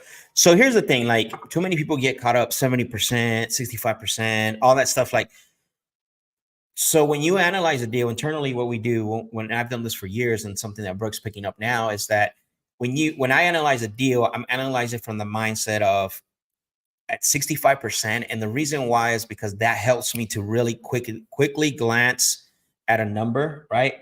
Like start the analyzation process without me trying to figure out all the numbers. Once I pull up the deal and I'm looking at, is it a new property? Oh man, this looks like a dump. Oh, this area is bad. Oh, this is a nice area. Well, now I'm making the adjustments, right? I'm now going up 70%. Now I'm going down because of the trash area, 60%. Like, you cannot be stuck on a certain formula. You got to be adjustable, and you got to be. What we did. Exactly. We took off a little bit amount on the repairs because it is a manufactured home. Exactly. We took off a little bit of how much the investor can make. Yep. So we're kind of dictating what they get to earn. We took off a little bit of what we can make so that we could get our offer higher because we were able to understand that she was going to be she was not going to go as far as low as we wanted to go based on max, anchoring. Exactly. So again, this is how you should be looking at every deal. It's like set your standard, whatever that is, like 65%, 70%. It doesn't matter. Once you start diving into the deal, now you're going to make your adjustments, right?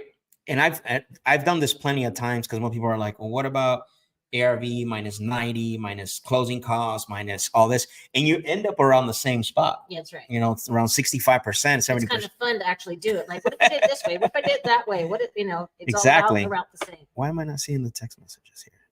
Oh, shoot. Let's see. Hopefully that helps for those of you that asked that question. Let me see. I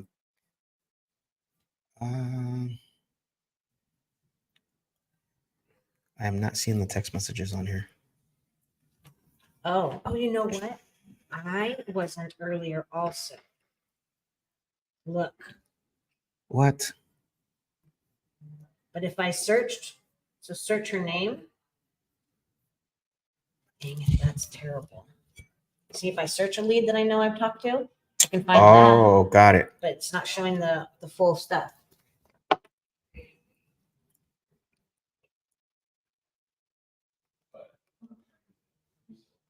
And then also we were going to call back that other lead. You said to talk to him in a couple hours. Yeah, Christine's not answering and she hasn't texted me back yet. So let's call him back. Tom said, thanks for doing this. Very informative. What's the lead source I should invest in to find motivated sellers?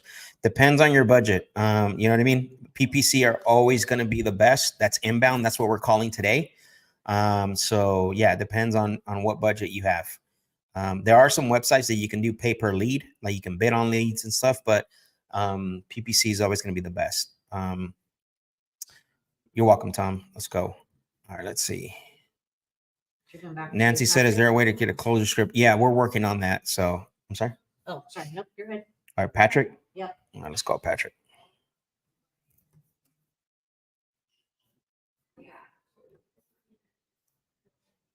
This is Colorado. Colorado.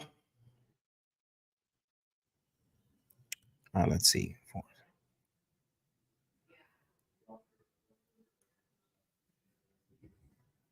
It's a nice house.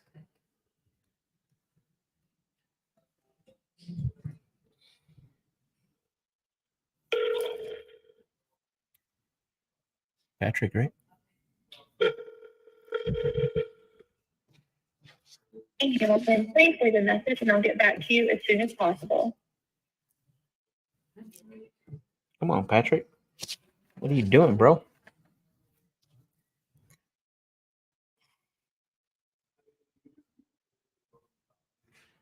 So it looks like there might be some builder things happening within this.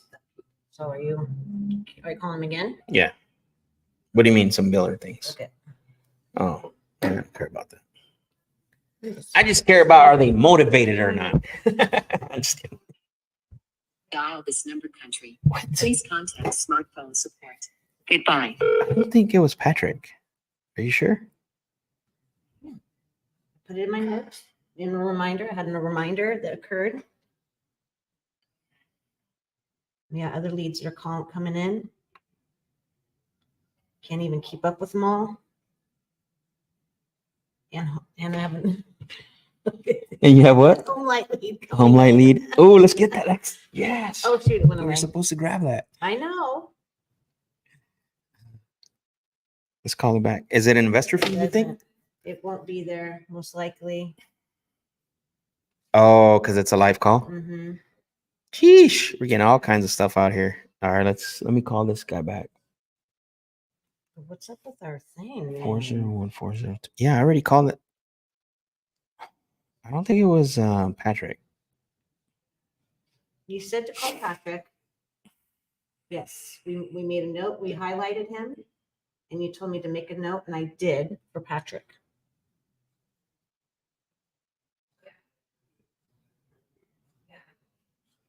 I think you might be right. I am. All right, well, let's go to the next one. He's not picking up either. So who is it? Don Robinson? Nancy said, is there a number I can follow up with after I just send in my lead today? So tomorrow we're gonna look at all the leads that came in today, and tomorrow we're gonna look at that. I'm not sure what you mean by a number. She's just saying she wants to follow up with the week with us on our work. Oh, got it. We'll contact you, either myself or Brooke. As long as information's in there for us to. Yeah, as long as your info's in there for us to contact you, we should be able to call you tomorrow, either later today or tomorrow. And do we know? And this she's sending it through one of the portals or one of the websites. Yeah, yeah. Right? Mm-hmm. Okay, so is that going to be the seller's information at the top? Is that part? I don't know. Yeah, there? we'll have to figure that out. Yeah, this is Here's your cons on. we're winging it right now. Listen, for those of you who are watching, don't be afraid to take action. Like a lot of the stuff we're doing here, like we're doing it ad lib, like right now, right? But we're taking action. We're action. Motion creates action, and action creates results. Right. There we go. Don.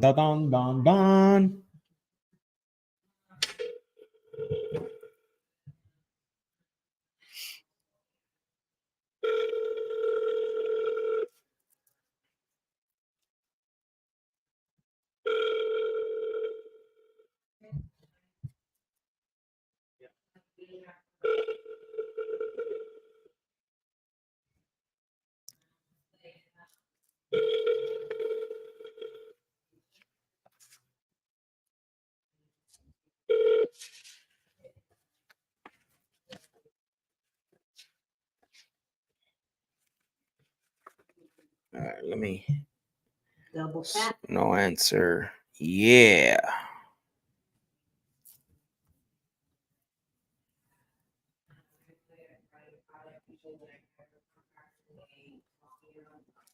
Okay, let's see.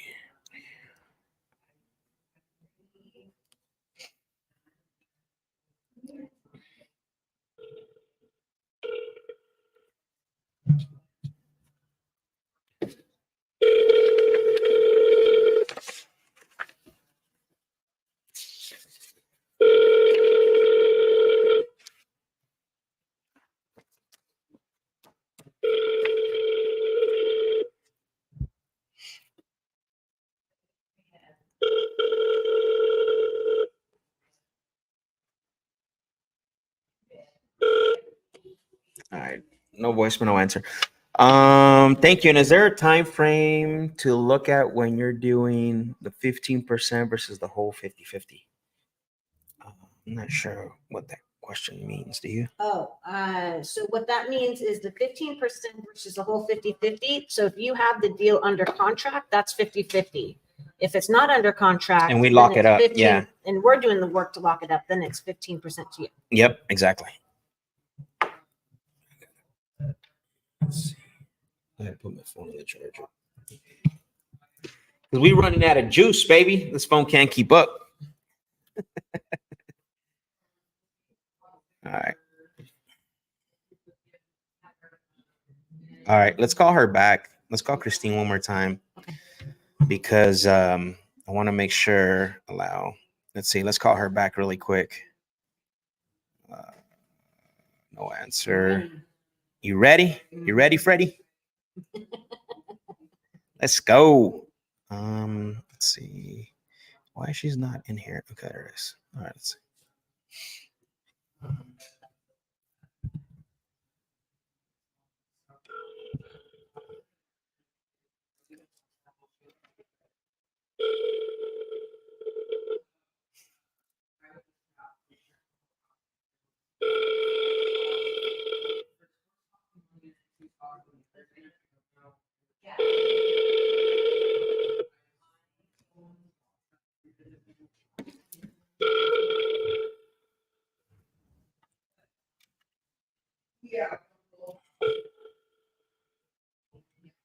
Man. She's leaving us hanging. Christine's leaving us hanging, bro. That's messed up. I know. She said, yes, let's do the deal. Well, where do you text her and go, I got amazing news. Exactly. You're not going to believe this. This is great. I'll call you in one. Which I did actually right before I called her. You text her the amazing news? No, I didn't say that, but hit her with, I got good news and I got bad news. I'll call you here in a minute. There we go. Why is she not? So Spurbs is in the background if you can't hear. They're like, I'm just screaming in the background. Hit her with the I got good news and I got bad news text. let's go. Just fish her out. Come on, we're fishing. Come on. What's her name, Christine? Yeah, Christine. Come on, Christine, get back on. Let's go.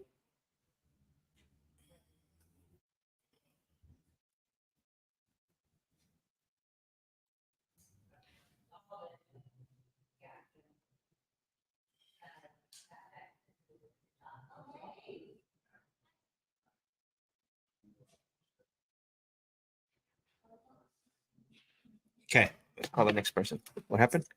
It's right here. Huh? These dudes don't answer chat. Sad.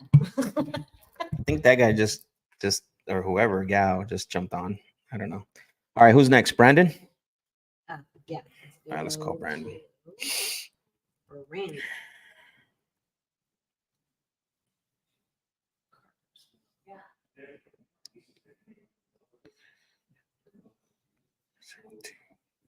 Brandon, he's in our system already. How do you know? Because he came up as a contact. That's weird. Can you see if he's in what do you call it? Yes. It's listed. Oh, it is. All right, let's get that. You want me to check still? Nah, you're good. Let's go. Let's call Joe.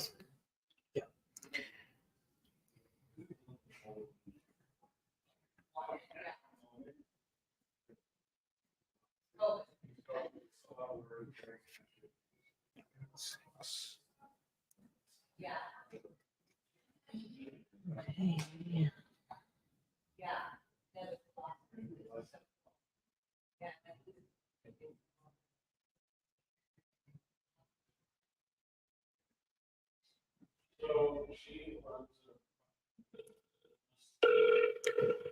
To an automated voice messaging system.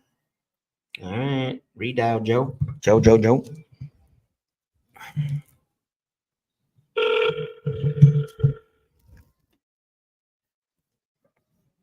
To an automated voice messaging system.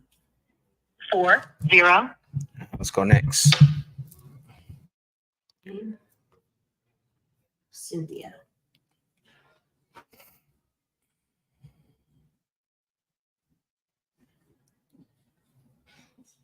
Cynthia. That Georgia. No. Hmm? No. You don't like Georgia? No, you and you're singing. Just kidding.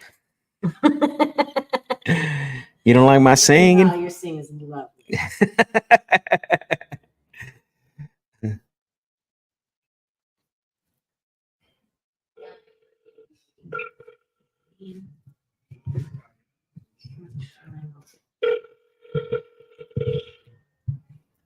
I'm all tangled over here.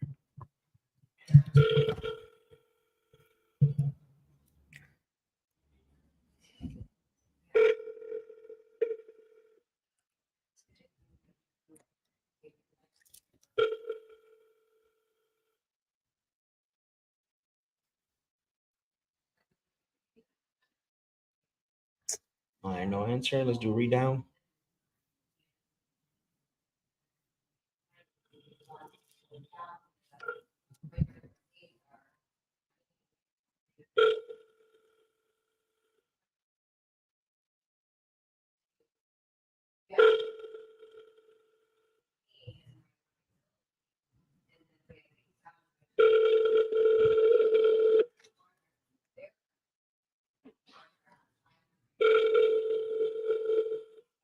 Nada.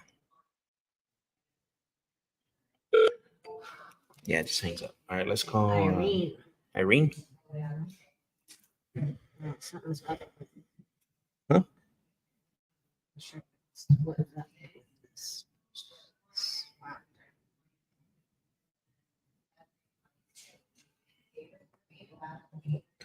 Irene, right? Irene.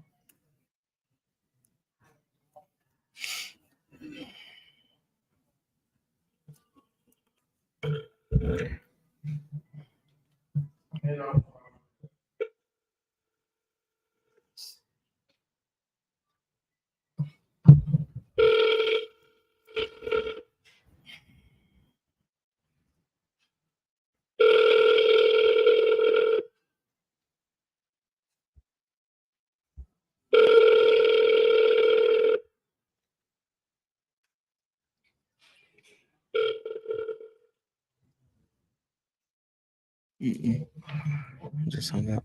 All right, let's call Sarah. Sarah. Again, this is what I was saying earlier, right? When we first started, like that second hour, it's like, this is part of the process, right? This is where you can't get discouraged. This is where you have to push through. This is where you have to really have those goals, right? Like we talked about the recon sheet. That's what's driving you. If you don't have those goals on what you want to hit, you're going to be kind of like spraying all over the place. When you fill out the recon sheet, when you have those goals, it gives you something to hit for the target, right? So if you know, let's say on that, what are your goals for the day? Like you want to have, 3 conversations and 3 appointments. Okay, so that's what you're aiming for, right? You've only booked 1 appointment and you've only had 2 more conversations. That means it keeps pushing you so you can hit the goal and push you through these times where no one's picking up, where you're being hung up on. That's the beautiful thing about this. This is the real, the raw, right? The good, the bad, and the ugly. But I want to encourage you to keep pushing through because that next pickup could be that deal, right? Just like what happened to us earlier. So let's call Sarah.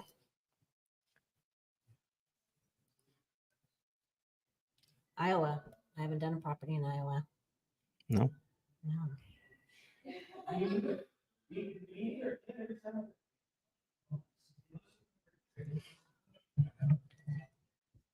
Oh, she says, yeah, she responded. Christine. Okay. Text her and say, hey. Or yay. Could be yay. Yeah, text her and call. Well, it comes from your number, so. No, text her right there. I'm just saying it's not going to come from my number, your number. You want me to That's okay. It doesn't matter because at the end of the day, we're both working this, right? Yeah. So let's just say, hey, introduce yourself, and then that way you can let her know you're with the underwriting team that you're gonna call her right now. Doing my shirt, bro. He wants goodies, huh? Open someone else's present. Yeah, mine.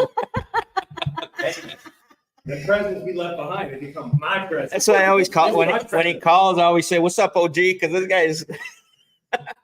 My bike, folks. Cody just saw a package wrapped on the table and said, "I'll just open it. It must be for me, of course." That's when you know you're a narcissist. All right, is he calling? Leads. What time?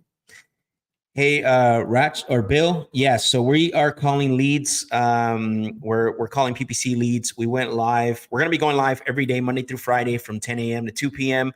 We launched this thing today. Cody, myself.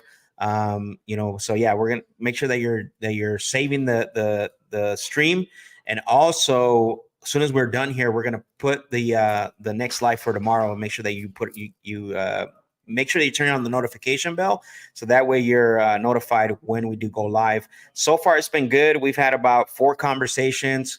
One agreed price and agreed to sign the agreement today.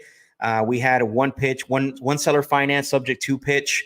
So that's great. We've had that. And then what was the other one? Scary Gary, right? Yeah. Yep. Okay. There we go. So not a bad morning for only 3. Well, we started calling at 11, so 12-1, only barely 2 hours. Yeah. Try to call her. She said, "Sorry, it's you, Bryant." I don't know what that means. What? Would it be coming from Bryant today? No. Hold on real quick. Confusion, right?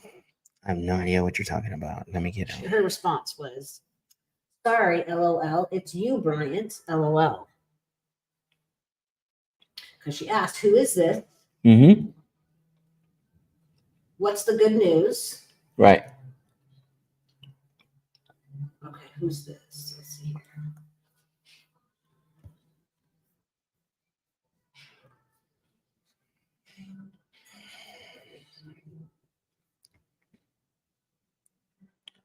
She said, sorry, it's you, Bryant? Yeah. And then she says, what's the good news? Let me ask her if she's available for a phone call to let her know. See, I'm not seeing the text messages here. Something's wrong. Oh, well, no, you won't see them there. That's part of the problem we have. We won't discuss that. Okay. She's responding through investor views. Got it. Let's Right. see. Yeah, that one's kind of important. I want to get that one.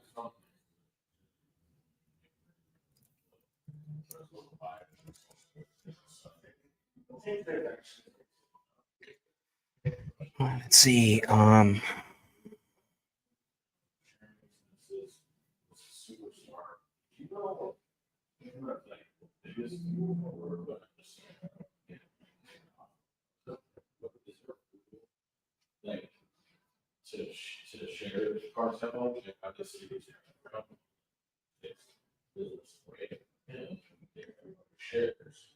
Try to call her. Just dial her and see what happens from another number. We got to get her on the phone. Can't be hiding from us. No.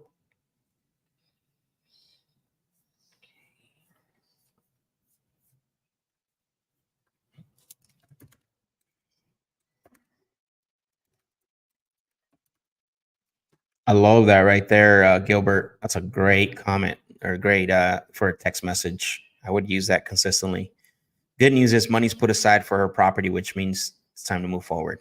It's perfect.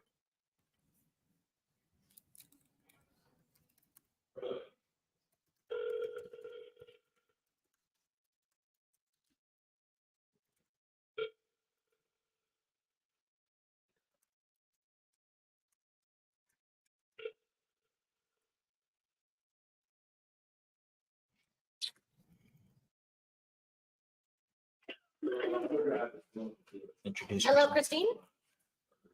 Yeah. Hi, Christine. This is Brooke. You were speaking with Max earlier regarding your property. Yes, ma'am. All right, great. Well, I'm with the underwriting team, and I was calling to go over the purchase agreement with you. Okay. Are you okay? Yeah, I'm actually, the offer is definitely a little bit on the lower end. Oh, I thought you had already agreed to that. We kind of did, and so I'm gonna have to talk it over with, John, and make sure everything went over well with that. And, I told him I would call him back after everything was done, and He came to me and said that you were. emailing him. No response back from him.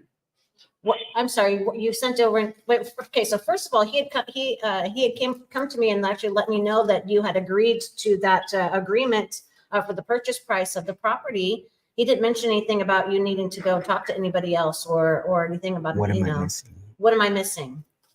Yeah, I emailed him now two times, and I sent three text messages. Okay, so And it's not responding. I got the message, I think that, Go over the legalities of it.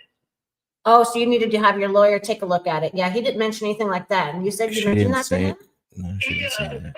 Oh, yeah, he's, okay, yeah, he wasn't aware of any of like that. So we actually have a process. His name, because there are two different names now. What is his name? Max. Oh, you so talked to Max is who you spoke to, but the person you actually got the purchase agreement from was Bryant. He's the owner of our company, so he's the one who actually signs based on our company. But Max is who you spoke to. Okay. That's where the different names are. Yeah. Yeah, one night I have to go over with it. I have to run all my legal papers like this over. There's a lot of scams out there. I'm not saying your guys' company is one, but there's a lot of scams out there. So I have to make sure that I cover my ass as well. Sure. Yeah. And we generally have a process for that. So that's one of the questions we ask up front is to find out if there's anybody you need to consult with when you accept an offer. And if so, then okay. All right. Well, yes, that's, we're pretty, like I said, we're pretty specific with our process. So if something like that were to come up, then we actually have a plan for that. So we can set that, That's why it's weird, expectation. That's part of the, what we do. So generally speaking, if you have a lawyer that you want to have take a look at the purchase agreement, perfectly fine. We don't have a problem with that whatsoever. We just want to make sure we know that so we can, we can know that they're good with the offer. And if there's any questions that can come up, that we can make sure we can handle that. Right. And I told them that we don't walk away with no less than 75, 175. And at first he said something about 225. Then he said something about 100 being the lowest. And then he said something about the 115. No, he said something about 125. And I said, that's not bad. Can you hold on? Max is right. Can you hold on? I got Max right here. Can you hold on for a second? I got Max right here.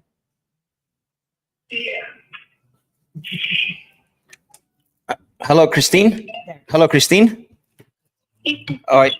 Hey, Max, how are you? Hey, I'm good. I noticed you, Brooke flagged me down, so I wanted to make sure that let's see what's going on. Were you able to receive the paperwork? Yeah, I got the paperwork. Remember I told you I had to talk it over with my confidant and then I would get back? I did. I remember asking you, and I remember specifically there was no specifics into who your confidant was or anything. And Brick is telling. I don't think it needed to be. What's that? I didn't think I needed to be specific about who I need to talk to. You don't know. No, there's not. But one thing is. With my confidant. Sure. And the one thing that Brooke, and then what's the other thing with the offer again? I'm sorry. She was saying that because when you and I, so can I speak for like a minute? Because when I spoke with you, we were like, I think we were originally like 110 or something. And I went back and I told my underwriting team if they can go up, and basically they did go up as to 125.5. And when I came back on the phone and I told you that, you said, hey, okay, I asked you, what do you want to do next? You said sign. That's the conversation that I have on the recording. But what was my that I wanted to walk away with first, right off the bat? What I say? Well, I know you want to be closer to 200, but the final agree upon number was 125.5. No, I said 170. I said 170 was my number, right? So when I said 125.5, and I'm not trying to go back and forth, I'm just trying to get clarification. Right. Yeah, when I said 125.5, how come you had said, yeah, I'll agree to that? That's where I'm confused, because now we're saying a different story. Because it just took a minute. That's a significant drop from the 2 something to 2. And then I said 170 and I walked. And then it went down to 120. It was down at 125. It just took a second for it to sign in, sink in. Yeah, I mean, the thing is too, no, I get it. I totally understand what you're saying. And I get, things happen. I know that the underwriting team has set the funds aside. They're ready to go. They got the, they want. I'm sorry. Go ahead. No, go ahead. I was just going to say that, you know what I mean? They've already planned on, on moving forward. And so now we're kind of talking about a different story. So I'm a little confused now. I got to go back to them and tell them, something else. Right. I understand. I mean, it's just a delete button on a computer. But anyhow, my thing is I just need it to be a little more than 125. You see what I'm saying? Mm-hmm. And my lawyer has not gotten back with me, giving me any bad information about the agreement besides the price. So, so what do you need? More up there, what do you need? Like $3,000 more, $4,000 more? That's not going to happen. I can tell you that right now. Yeah, that's not going to happen. So you either got to, 175. We're talking almost retail property that has to be 2024 standard. So There's no way I would feel comfortable going to my underwriting team and telling them that. They would fire me, or literally, right? Just speaking here, but yeah, that's where I'm really confused now, because I almost felt like you and I had a good conversation, and I mean, we can add a little bit more. We did have a good conversation. Yeah, we did have a good conversation, and we're good, and we're very good at what we do. Sure. But we're good at what we do, but one of us is not. Now we're back. We're backing down on the original agreement, and that's kind of I felt like you and I had a good understanding, and I don't know how much. I mean, realistically, 175 is not going to happen. I can tell you that right now. I might get them to go up a little bit more, but yeah, there's not 175. No way.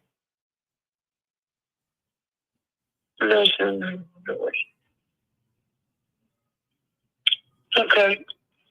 All right. Well, I mean, the funds are available. They're set aside for you. I could go back to them and get, a little bit more, but definitely not 175 more. They were already. You can work out. See what you can work out, then. I mean, honestly, we're probably going to be able to do something like anywhere between $2 to $5 grand more. I can get them to do that, but it sounds to me like that wouldn't work for you. Yeah. There's no way, not for a property that needs that much work, and we're paying you net, and you don't have to make any repairs. You don't got, there's nothing that you have to do besides pick up a check at closing. There's no way that we would be able to do that. Yeah. So like I said, we'll be able to do at least like, anywhere between $3 to $5 grand more, but that's kind of pushing it. I have to get it approved, right? Right. I'd be more comfortable around 170. Yeah, you might as well list it with an agent. There's absolutely no way. And I can tell you, based on all the repairs and everything you told me, I mean, good luck trying to sell it, as far as because you need work for that property, right? That's why the offer is very calculated, based around what you tell us, and that's not even us walking the property, right? So let me ask you this. No. Go ahead. I'm sorry. No, I was saying you're right. No, you're right about walking the property and stuff like that. You're absolutely right about that. Yeah, I mean, think about it, right? Let's say hypothetically you do list it. You list it on the market, right? You list it for 170, 175, and then 90 days go by, 120 days go by, and all your offers are coming in, because it needs work. They're coming in a lot lower. You have a sure offer right now at 125. Excuse me. I can go up a little bit more. But right now you have an offer that you can depend on, right? And that you don't have to lift a finger but pick up a check at closing. But you want to go out and try to, potentially, be, try to, that's kind of where we're at right now. And like I said, I mean, you got a point. I'm sorry. You got a valid point. You got a very valid point. So how much more? If I have a valid point, well, if I can get them to go up to 130. 140. I know it's going to be tough. I can probably do 130, but but it has to be signed today if I can do the 130. And it's net to you. We're only $10,000 apart. That's the difference between replacing the roof and everything else.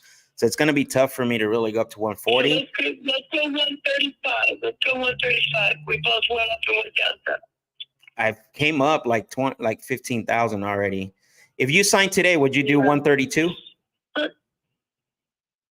135, honey. And I'll sign today. I don't know. It's going to be tough. My husband bitching. Husband bitching. I do have a husband, but he has nothing to do with the house. But I get it. He's bitching too. But. Give me 1 second. Let me place you on hold really quick. All right, 60 seconds. Bear with me. Okay. Dear God. Dear God. Let's do the numbers again for a quick minute.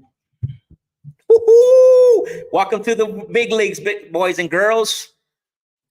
It's 30K minus 20 to investor minus 10 to us is 135. I told her 132. She said no. How about this? 130. Huh? Okay, no, I'm gonna say, how about this? 132.5. We meet in the middle, and we'll get it signed right now. Yeah. So here, let me help you. It's not that, right? Yeah. Okay. They can work that. Go ahead. Hello, Christine, you there? Yeah, I'm here. Okay. My underwriting team said they're willing to do 132.5, meet in the middle, and we'll get this going for you right now. Sign today. Man. Give me about an hour. You're gonna walk away. You're gonna walk away from $120,000 for $1,500.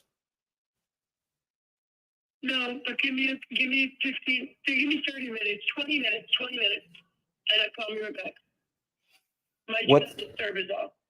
Okay. Little confused. What's going to change between now and 15 minutes?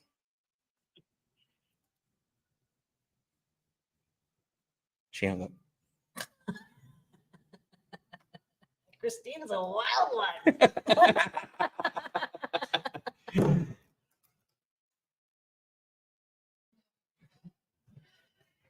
Here we go. Oh, there she goes. Okay. No. I'm calling her. Oh.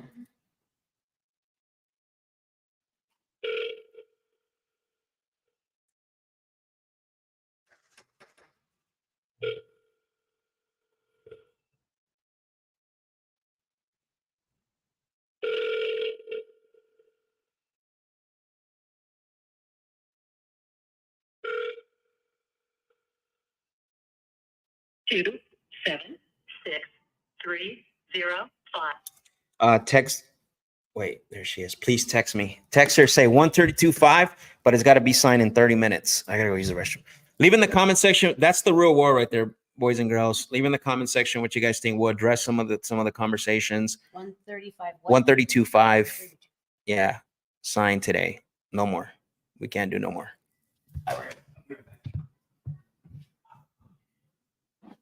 Signed in 30 minutes though, right? Yep.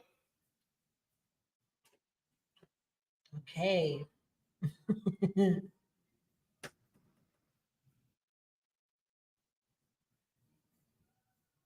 right. Oh, that's a note. Shit.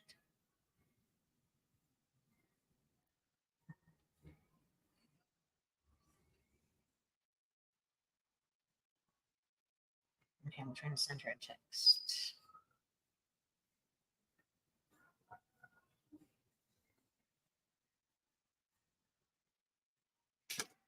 Okay. This is the the price for the amount of pairs is a bit much, you think? With all the stuff that she said, I know. It's best to go over above than under on repairs every day, every time. Yeah, definitely. So we got a 2,100 square foot house. 2,100 square foot house. So if I even did $25 a square foot, gosh, $25 a square foot, that's 52,000. So I think we're being pretty good. We're hoping that 30K is going to be enough, but it's a manufactured home, so it should be okay. So, aye. All right. So that's it. She did not text me back. She will. Mm-hmm. Let me just double check again. Something's up with our system. All right, go over here.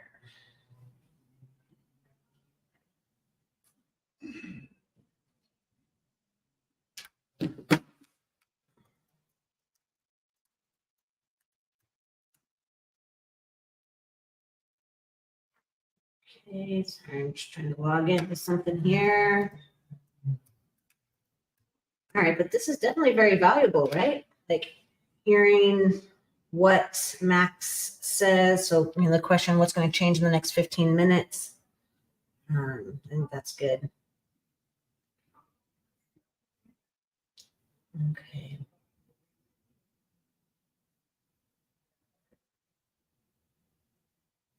Okay.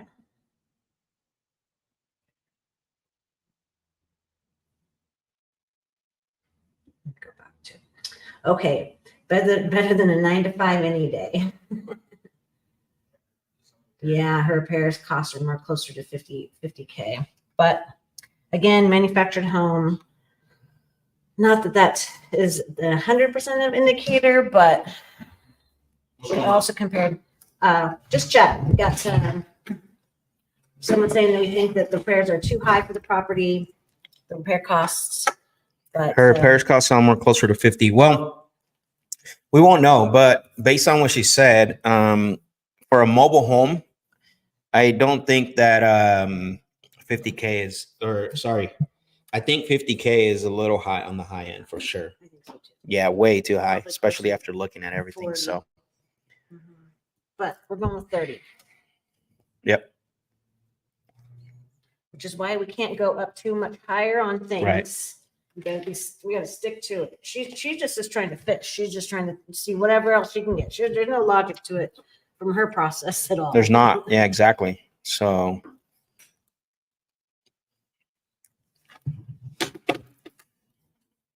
Yeah. okay, let's see.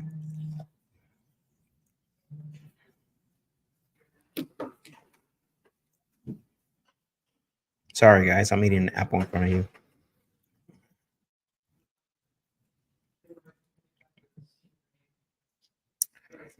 Right back.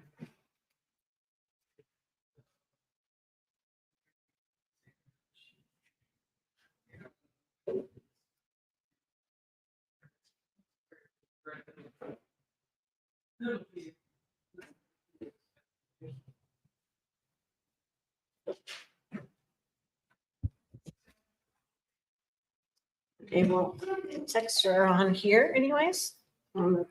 Okay, cool. Okay, what's next? Interesting. That call went very different. What's that? Oh, go ahead. So sorry. Keep on. No, I'm looking at the comment. Yeah. Listen, this is why you don't celebrate, right? Telling you right now. Once it's signed, you still don't celebrate because title can go sideways. An apple a day. There we go. A deal a day. That's what I want.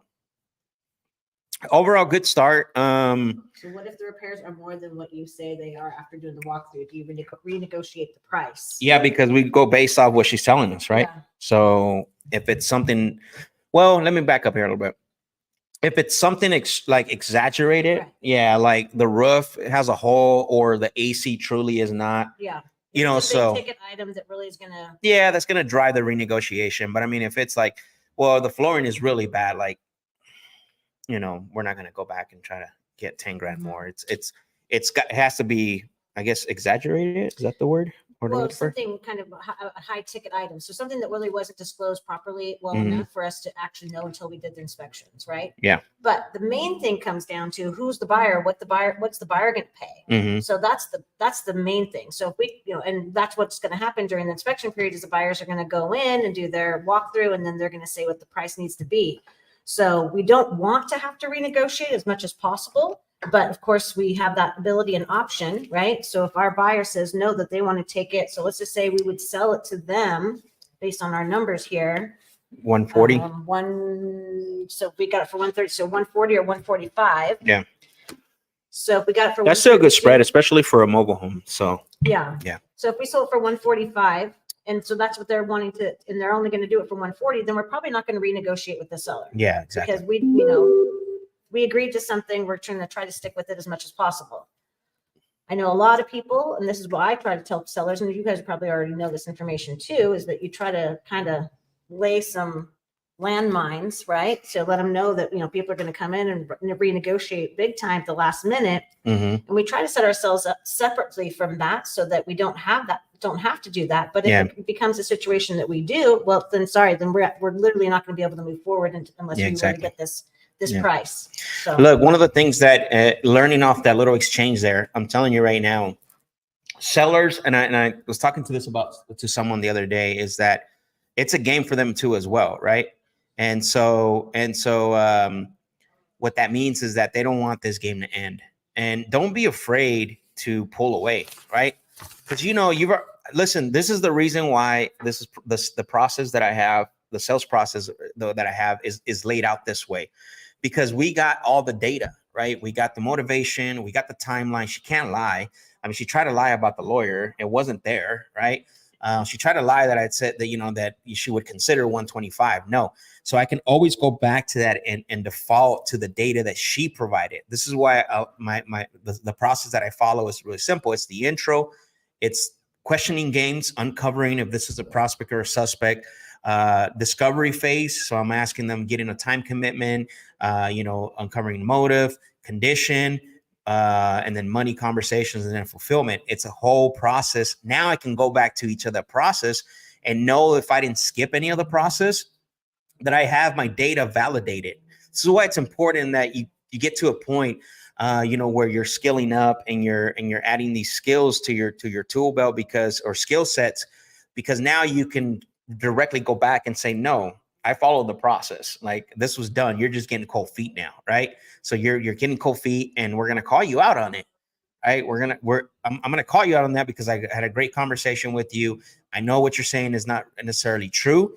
You may want it to be true, but it's not, right? So that's what we do. 175, absolutely not. But notice I didn't leave her hanging there. What was your takeaway from that little exchange there? A little aggressive, but that's kind of my style. Right. Well, but I could always save myself. Yeah, you know what I mean? 175 is not going to work. Or once you change it to 170, right? So really, 175 wasn't stuck in her head. No, it's a BS number, right? Yeah. It's like, let me see if it sticks. Right. Exactly. It's like you ran into the wrong one, lady, today. So then 170 was what she was stuck on, and you said, "Well, I can tell you for sure that's not going to even happen." So pretty much you told me that if it's less, and then you said something. She said, "No, 140 is what I'll do."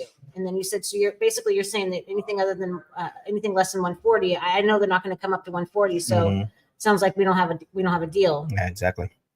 Yeah, that's good. Yeah, I mean, and the first part that you did was amazing with what you talk about on the pendulum, right? Trying to get them to swing one way. Yeah, because she was stuck. Yeah, exactly. So you did that well. She was negative, right? She was negative. 170 or nothing less. Well, I'm telling you absolutely right. I'm not going to do that. So we might as well not even talk about that.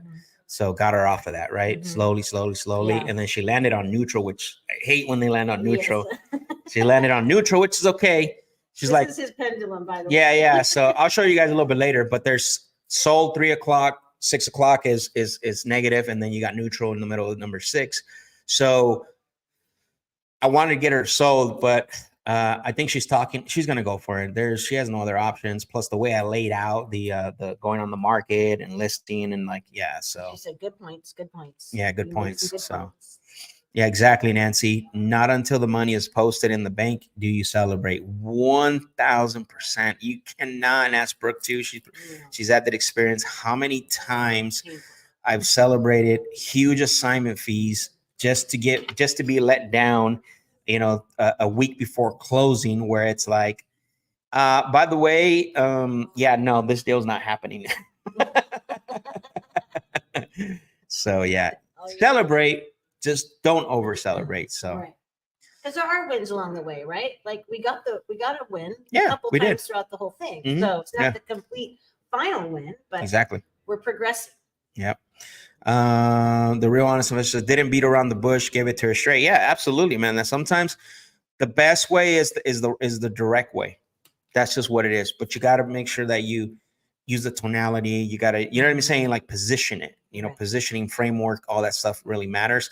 And again, that just comes from experience. After tens of thousands of sales calls, hundreds and hundreds of in-house appointments, understanding the training, 5 years in the Sandler sales system. I spent 5 years in that. So that just with the training and then taking action, that's just the experience, right? That I'm able to do that. Like I can know when to get aggressive. I know when to act like, like the dumbest person in the room and, on the phone call. Those are things that come with experience and they come with, taking action. So, but definitely appreciate it. Well, we're coming up to only 13 minutes. What did she say? 15 minutes? She said 20. 20. And I gave her 30, signed the 30.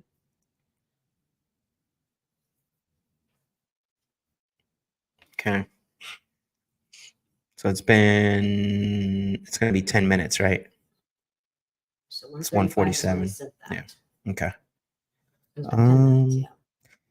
she did call before this thing ends.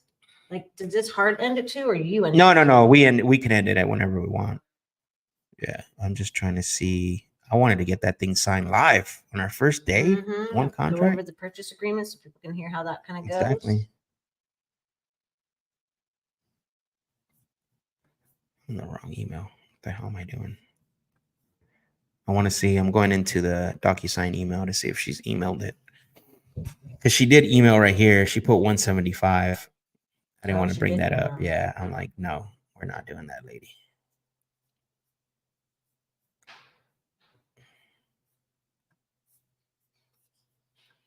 Cool. Any other questions as we come up to the closing? We got about 12 minutes. Any questions? I really appreciate everyone for we've had over 60 people consistently joining us on the live. We're looking forward to the ones that are coming up. Today was more of let's just get it started. Let's go. But let me know what was one takeaway. I want to hear one takeaway from those of you that have been commenting, for those of you that have been in the chat active. What is a big takeaway? What is one takeaway that you've gotten from the lives today, whether something Brooke did, whether it's something I did on the call? I want to hear what is one takeaway and what is one thing you're going to apply. That's the even better question. Yeah. What is one thing that you're going to apply? Because listen, we're going to have a lot more of these. It's going to be amazing. Our goal is to get one contract a day, obviously, right? Our ambitious goal is to get 3, but our goal is to get 1 contract a day within the 4 hours of phone calls. We almost hit it, and I'm hoping that she does. So got to make sure that what is one takeaway, one thing that you're going to apply moving forward just from today. And by the way, don't forget to share this live. Tag us on Instagram. Do you have your Instagram handle? Yeah, Crystal Brook Photography. That's pretty long. But it should be easy. Let's see. So how do you spell it? Crystal. Brooke with an E. That's why he calls me Brookie. Brookie. Photography. Photography. There we go. Perfect. So people are asking. There we go. Sellers are liars. That's the one. Absolutely. Let's see here. So I'm going to start applying more action. Your amigo Tony said, where are you going to upload the recon sheet? That's a great question, Tony. It might be in your OLC, so be on the lookout for that. I did that a couple of times, got disappointed because it ended like the seller. Yes, you're talking about celebration. Being persistent and listening more, of course, Liv, and that's always good.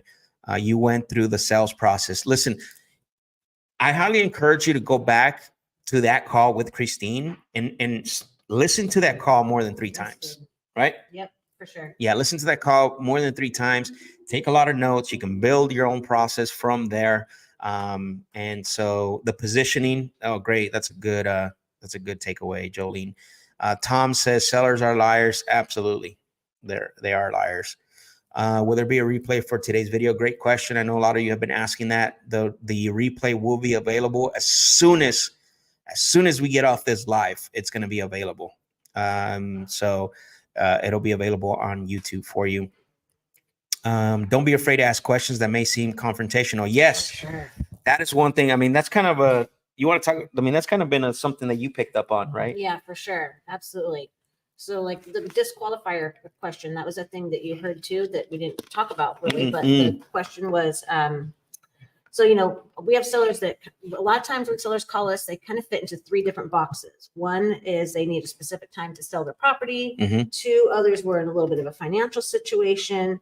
And then most of the time it's because the property needs a lot of repairs. I'm assuming that none of this sounds like you, or none of this fits or applies to you. That's the disqualifier. Yes. I love that. Yep. And then they say, well, no, not really. So, but my next question is, well, how are you expecting me to help you? Or how can I, if they say no, if they say no, none of those apply to me. Okay. So how are you hoping that I can help? Yeah. Were you hoping that I can help? Yeah. Exactly. Awesome. I love that. A little bit of a confrontational question, just because it's, it's different than just going through and trying to. Yeah. And do it with the tonality of concern, curiosity as well too, right? Like, hey, we've been talking for the last 10 minutes and I really have an indication that why you want to consider selling. I know people that have sold to me in the past did so because of this, the closing date, financials, and the repairs. So Gilbert said, I'm going to start applying more action. Perfect. Good for you, man. Precious, big, huge takeaway. Start using it. The touchback call and cliffhanger, double tap. That's how we got Christine on the line. So learning personality traits, listen, ask questions, and follow up always. Yes, that's right. Huge. Double tap. Everybody loves the double tap. The transition from fact finding to making the offer. Absolutely. I leave the offer towards the end once I identified, number one, that I have a real prospect. Number two is I uncover their motivation. Number three, now I'm getting what is it called? Condition questions. Now I'm coming back to have the money conversation based off all that data, right? I can now negotiate with the seller's own data. And here's the thing is that if I'm not getting the seller's data completely, like that seller finance deal or that subject to seller finance deal, right? When I use the disqualifier, that's okay too. That's the outcome I want. But to go to the offer, a lot of sales training or a lot of individuals that are out there, maybe some of you guys that are here watching, move to the money too fast. I think you've experienced this a little bit, right? Moving to the offer and the negotiations way too early in the conversation. When number one is you don't know if you have a prospect or a suspect. What's the difference? A prospect will engage with you, will be cooperative in the conversation, and will reciprocate the conversation, right? It's mutual. It's cool. It's great. And if you can have those two, cooperation or participation, like, that's great. But if you have a suspect that's not really giving you anything and it's you forcing the conversation, like, why would you give an offer? Like, why would you talk about negotiations? And I think that's something you had to learn through this process as well, right? Yeah. Sure. When you send your deal, do you need to have your comps done? She's talking about sending us the deals. Yeah. Oh, God. When you send your deal. Okay, gotcha. I mean, how do you know it's a deal? Exactly. That's the answer that I was hoping you would say. You have to at least have an idea. Like I said, we've had people submit deals where it's like, they think it's a lead, but really they don't have anything, to back that up. Do you need to have like a full negotiated deal and you got the exact comps? No, but at least have some basics, right? Right. What would be some three things? A good easy way to kind of do that, if you're not truly fully skilled in that, is, kind of go off this estimate. If you've got something that's going to be lower than this estimate, and not always at 100%, but I'm just saying, if you're in an area that it's a neighborhood, it has some, it's not far off. We're not talking about, a lot of acreage or a lot of space, or that they own a lot of the land is not a lot. You can kind of go off those estimate. Look at Redfin, look at realtor.com and Zillow, and kind of getting a little bit of an average there. And if you know that you get somewhere between 40 to 60% from that number, there's probably an opportunity for a deal somewhere in there. Yeah. So I think that's a good start for sure. I love that. Let's see here. Any tips for a wholesaler with zero to no money? Yeah, I think I'm assuming you're saying no money for marketing, I guess. Yeah, right? no No money money, for marketing. yeah. You can drive for dollars, you can door knock. You can start by reaching out to, collaborating with people. Hey, what do you need? How can I help you with? Work for someone in the business. Work for someone in the business. When you first start off, not even first start off, we'll just say in general, if you don't have, there's two types of capital. There's time capital and then money capital, right? So if you don't have money capital, then you got to invest your time capital. So that means going out, doing whatever it takes to, and collaborate with people that you can trust as well, too. That's a big one. Yeah. For me, I would repeat what they say back to them to gain clarification. That's another huge one. Precious is taking notes. Man, I gotta highlight. She's like, yeah, the touchback and the cliffhanger voicemail. Like, she's on it. Congratulations. I gotta give you a round of applause for that. That is amazing, amazing feedback and amazing takeaways that you're gonna implement. That one, if anything. So I have my what I call the 6 keys to, and you did this training, the 6 keys to relevant and effective report building, and that happens to be my top 3, the gaining clarification. Yeah, it helps them to feel that you're hearing them, and they'll say exactly like, yes, thank you for getting what I'm trying to say. It makes them feel like they're being heard. Yes. Yeah, exactly. Definitely going back and listening again. Perfect. Let's see. What's this one? I need to set expectations of the call better with the current call and upcoming calls for the follow-up. Yep, absolutely. Liv, you're welcome. Not assuming they only have one property. There you go. That's another huge takeaway. If this one's not for sale, let's find out what is for sale. So and then you're welcome. Who else? Is there another question that I missed? $1 million. How much are you investing? Oh, how much? What's going on here? Oh, there we go. Oops. Let me go back to that question. So we have three I think it's 3 different PPC sources, right? So one we're a partnership in, the other one we pay per lead. Yeah. We pay per lead. I can't remember what the cost is per lead, and then we have the actual campaigns, which is about $5,000, around $5,000 a month. Yeah. So for PPC. So yep. Negotiation technique. Yep, that's huge. So we want to try call Christine one more time before we sign off and see if she. I mean, we don't have to sign off, but I think if we're not going to make calls, at least try to call her. Yep. I got a bunch of calls to make. Holy cow. Let's see here.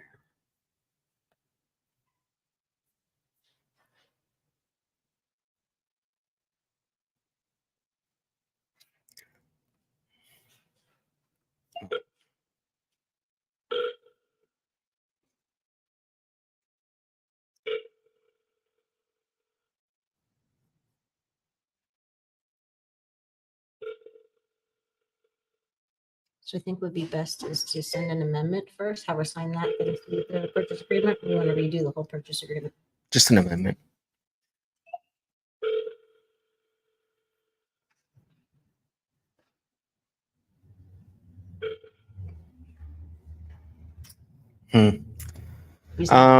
Let's just send it. Let's send it and have it in her inbox. So The amendment. Yeah. Where could I find distressed parts free? Title companies. Listen, I see a lot of you always asking for lists and things like that. Like get with the title company so they'll be able to provide you. They want your business, right? They want you to go out, generate business, open up escrow with them, and they'll ask for their marketing department. So basically that way you can what I was going to say, get leads from them. So they have a marketing department. They'll be able to put a lead together. So definitely appreciate the fire emojis. Thank you, Melissa. Derek said, on the double tap, are you counting that as 1 dial or 2 on the scorecard? Great question. That is 1 attempt. Yeah. Actually, no. Let me back up here a little bit. It is 2 dials, but only 1 attempt. So what I mean by that, the difference is that on your CRM, we do about 8 to 9 attempts, and then we put it in the sequence, right? Oh no, I put in the sequence immediately. Oh yeah, we do it immediately now. But if you don't have the sequence, we don't have the sequence, then basically an attempt is anything that has, let's say, on that double tap, a text message, that's 1 attempt.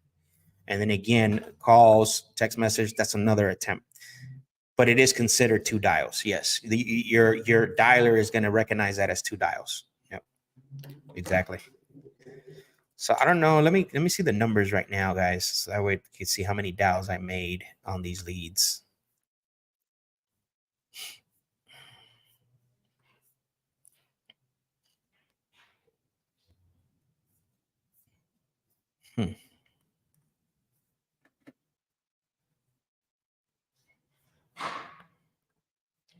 Try to call her again. Yeah. Double tap again. She already knows who we are. That's good. And I'm checking the what is it called? The email to see if she didn't email Bryant.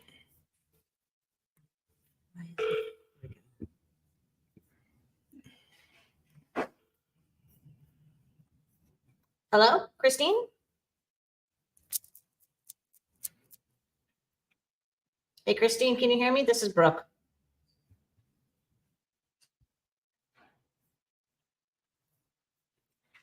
Hello, hello. Just trying to find out if we're have a deal here and we can move forward. I'll try to call back.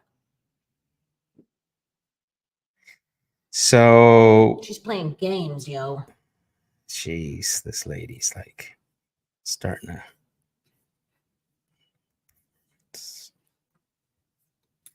I don't even know what number I was dialing out of. Oh.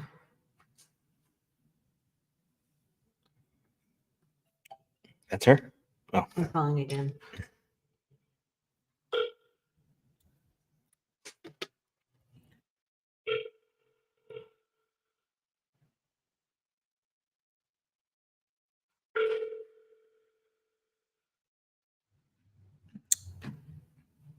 Let's see.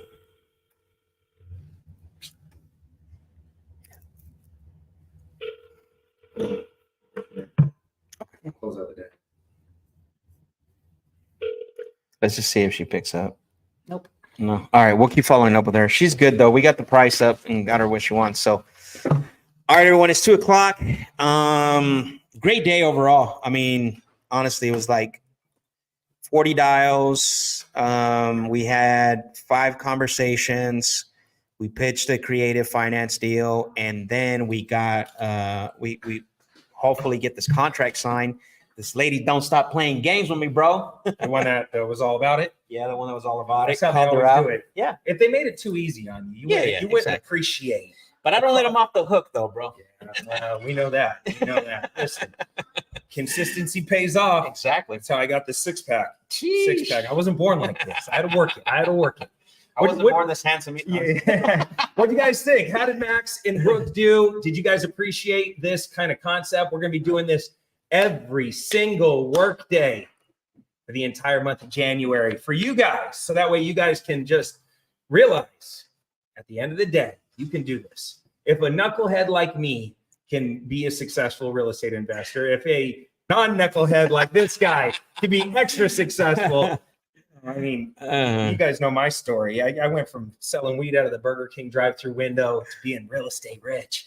If I can do it, you can do it. But it really is just getting out of your own way. Yeah, and I think January feels like always that, like it does. You know, people. Month, right? It does. That's that month where a lot of people are contemplating, you know, what to do and planning. It's like go out and take action. Yeah, but watch what happens. I go to the gym every day, 30 times a day. I'm at the gym. January, it's packed. You can't even find a machine. Yeah, exactly. January, third week in January starts lighting down. Like February, they're all gone. You find one machine or they're two. All gone. Don't be that person. Be the person with consistent focus, intention every single day, putting in the work, whether you feel it or not. If you make your calls, you're going to win this game. Absolutely. You know, and you don't got to be slick. I listened to a bunch of these calls today. I was on there. Did you see my comments? Yeah. I saw you. I saw you. And I wanted to text you and be like, ask her how much the HOA is. I wanted to know so bad. Well, we had the info in front of us, but we probably should have announced it and talked about it. Yeah. So, yeah. Well, you know, you're a pro. Yeah. You've been doing this a long time. There's somebody watching right now that's sitting there like this. They're like white knuckling their chair. They're like, I can never. There was a comment in here. Well, there was a comment here like, I'm sitting there like, this looks like deal or no deal, and I'm covering my face. And but you're so good. And then you might be sitting there thinking, I'm nowhere even close to that. Yeah. It's reps. It's just showing up every day and getting on the field, realizing it's not too scary to stand on the field. And then, you know, you pick up the ball the next day and you kind of throw it around. You're like, okay, I can do this. And before you know it, you start feeling like you belong there. And because the truth of the matter is you do. You're going to be great. This is going to be a great year. Yep. Think about what's happening in the market. Think about having an election year. All of the levers are going to be pulling, trying to get, you know, who reelected. And, you know, just all of it is set up for us in the real estate space. The Fed announced that they're going to lower interest rates a few times. People are sitting on the sidelines. There's a lot of money on the sidelines right now. They want to get in the game. There's going to be a lot of movement in the market. And if you're doing this right now and you hung out with us, by the way, who made it the whole time? Man, we had. Did we have anybody that made it all 4 hours? Oh, yeah. We had about, easily. We had anywhere between 10 to 15 active chat commenters, however you want to call them. All the time. And then we had at least over 60 plus consistently all 4 hours. That's what I'm saying. Yeah. Some of you guys stayed the entire time. Yep. You guys just By the way, shout out to Precious Smith. She had some amazing takeaways. I know she was taking notes because she was Precious. Yeah, she wasn't gonna remember all that. She was taking notes. How do you know it's a woman? Oh, okay. I'm sorry, man. I'm It's just saying, it's 2024, right? 2024. You gotta be careful with that. Don't be misgendering people. All right. I didn't know Cody was. You know, I've turned a new leaf. I care about everything. I love it. Hey, great job, Precious. Thank you for playing full out. And guys, the most important thing is if you learn something here or you're feeling inspired, as soon as we hang up at 2:00, go do 2 hours of calls yourself. Yes. Fumble through it and then show up the next day and let's talk about it. Let's talk about what your experience was. Let's talk about exactly. Hey, did you get a win? Were you close? Did you get stuck? We'll call the lead together. If you need help, but you already started that conversation, you need to tee up Max here as, good cop or bad cop, whichever one Pepsi, you need. Coke, whatever. Yeah, whichever one that you need to come in and support that. You never know. You might end up getting a deal just because you took this energy and you kept it moving. I always use the analogy of that little thing with the balls. What's that thing called? There's a name for it. Yeah, I know what you mean. Back. And it creates the synergy and moves the last ball. It's right there. Hold on. It's the Newton's cradle. Yes. Yeah. Newton's cradle. You pull that ball back and you only pull it a little bit and you let it go. What's going to happen? Yeah. Just a little bit of energy comes out the other end. But if you crank that thing all the way back and just let that sucker fly, what happens? Boom, that energy flies out the other end. That's what's going to happen on these calls. If you get off here and then you go play full out on the other end, you're going to get tremendous amounts of deal flow. Yeah. That's what it takes to win this game. If you need our help, go to dodealswithme.com. Yep. Get the training. It's $97. It'll help you learn the business. It'll get plugged into the community. It'll give you deal finding software. It'll give you the free weekly coaching that comes along with it. Yeah, you'll see the link. You'll see there the dodealswithme.com website there. I'm about to put the link in the chat as well too. Yeah, put the link in the chat, and most importantly, turn on post notifications so that way you're reminded. People get busy. This happens all the time. Make sure that you have post notifications on. And then send us the deals.com as if you already have a deal that you're working. You really don't need training. You're really already kind of past that part, but you want to work live deals with us. Put those leads into the send us the deals.com portal. It'll come to us. We'll be able to kind of triage because we got hundreds of leads that we've kind of prepped this January with. Yep. And we're spending a lot of money, $25,000 a month. We're going to be spending on pay-per-click just to make sure we got the hottest, freshest leads in the game. We'll put your leads at the top. If you got a hot lead, we'll work that first. That's really what. Yeah, make sure you watch the video too, because there's a lot of instructions in that video on how to submit the lead and what we're looking for. But yeah, I love to work again. If you submit a lead today during the live show, just expect the lead to be called the next day. That's the only thing. Yeah.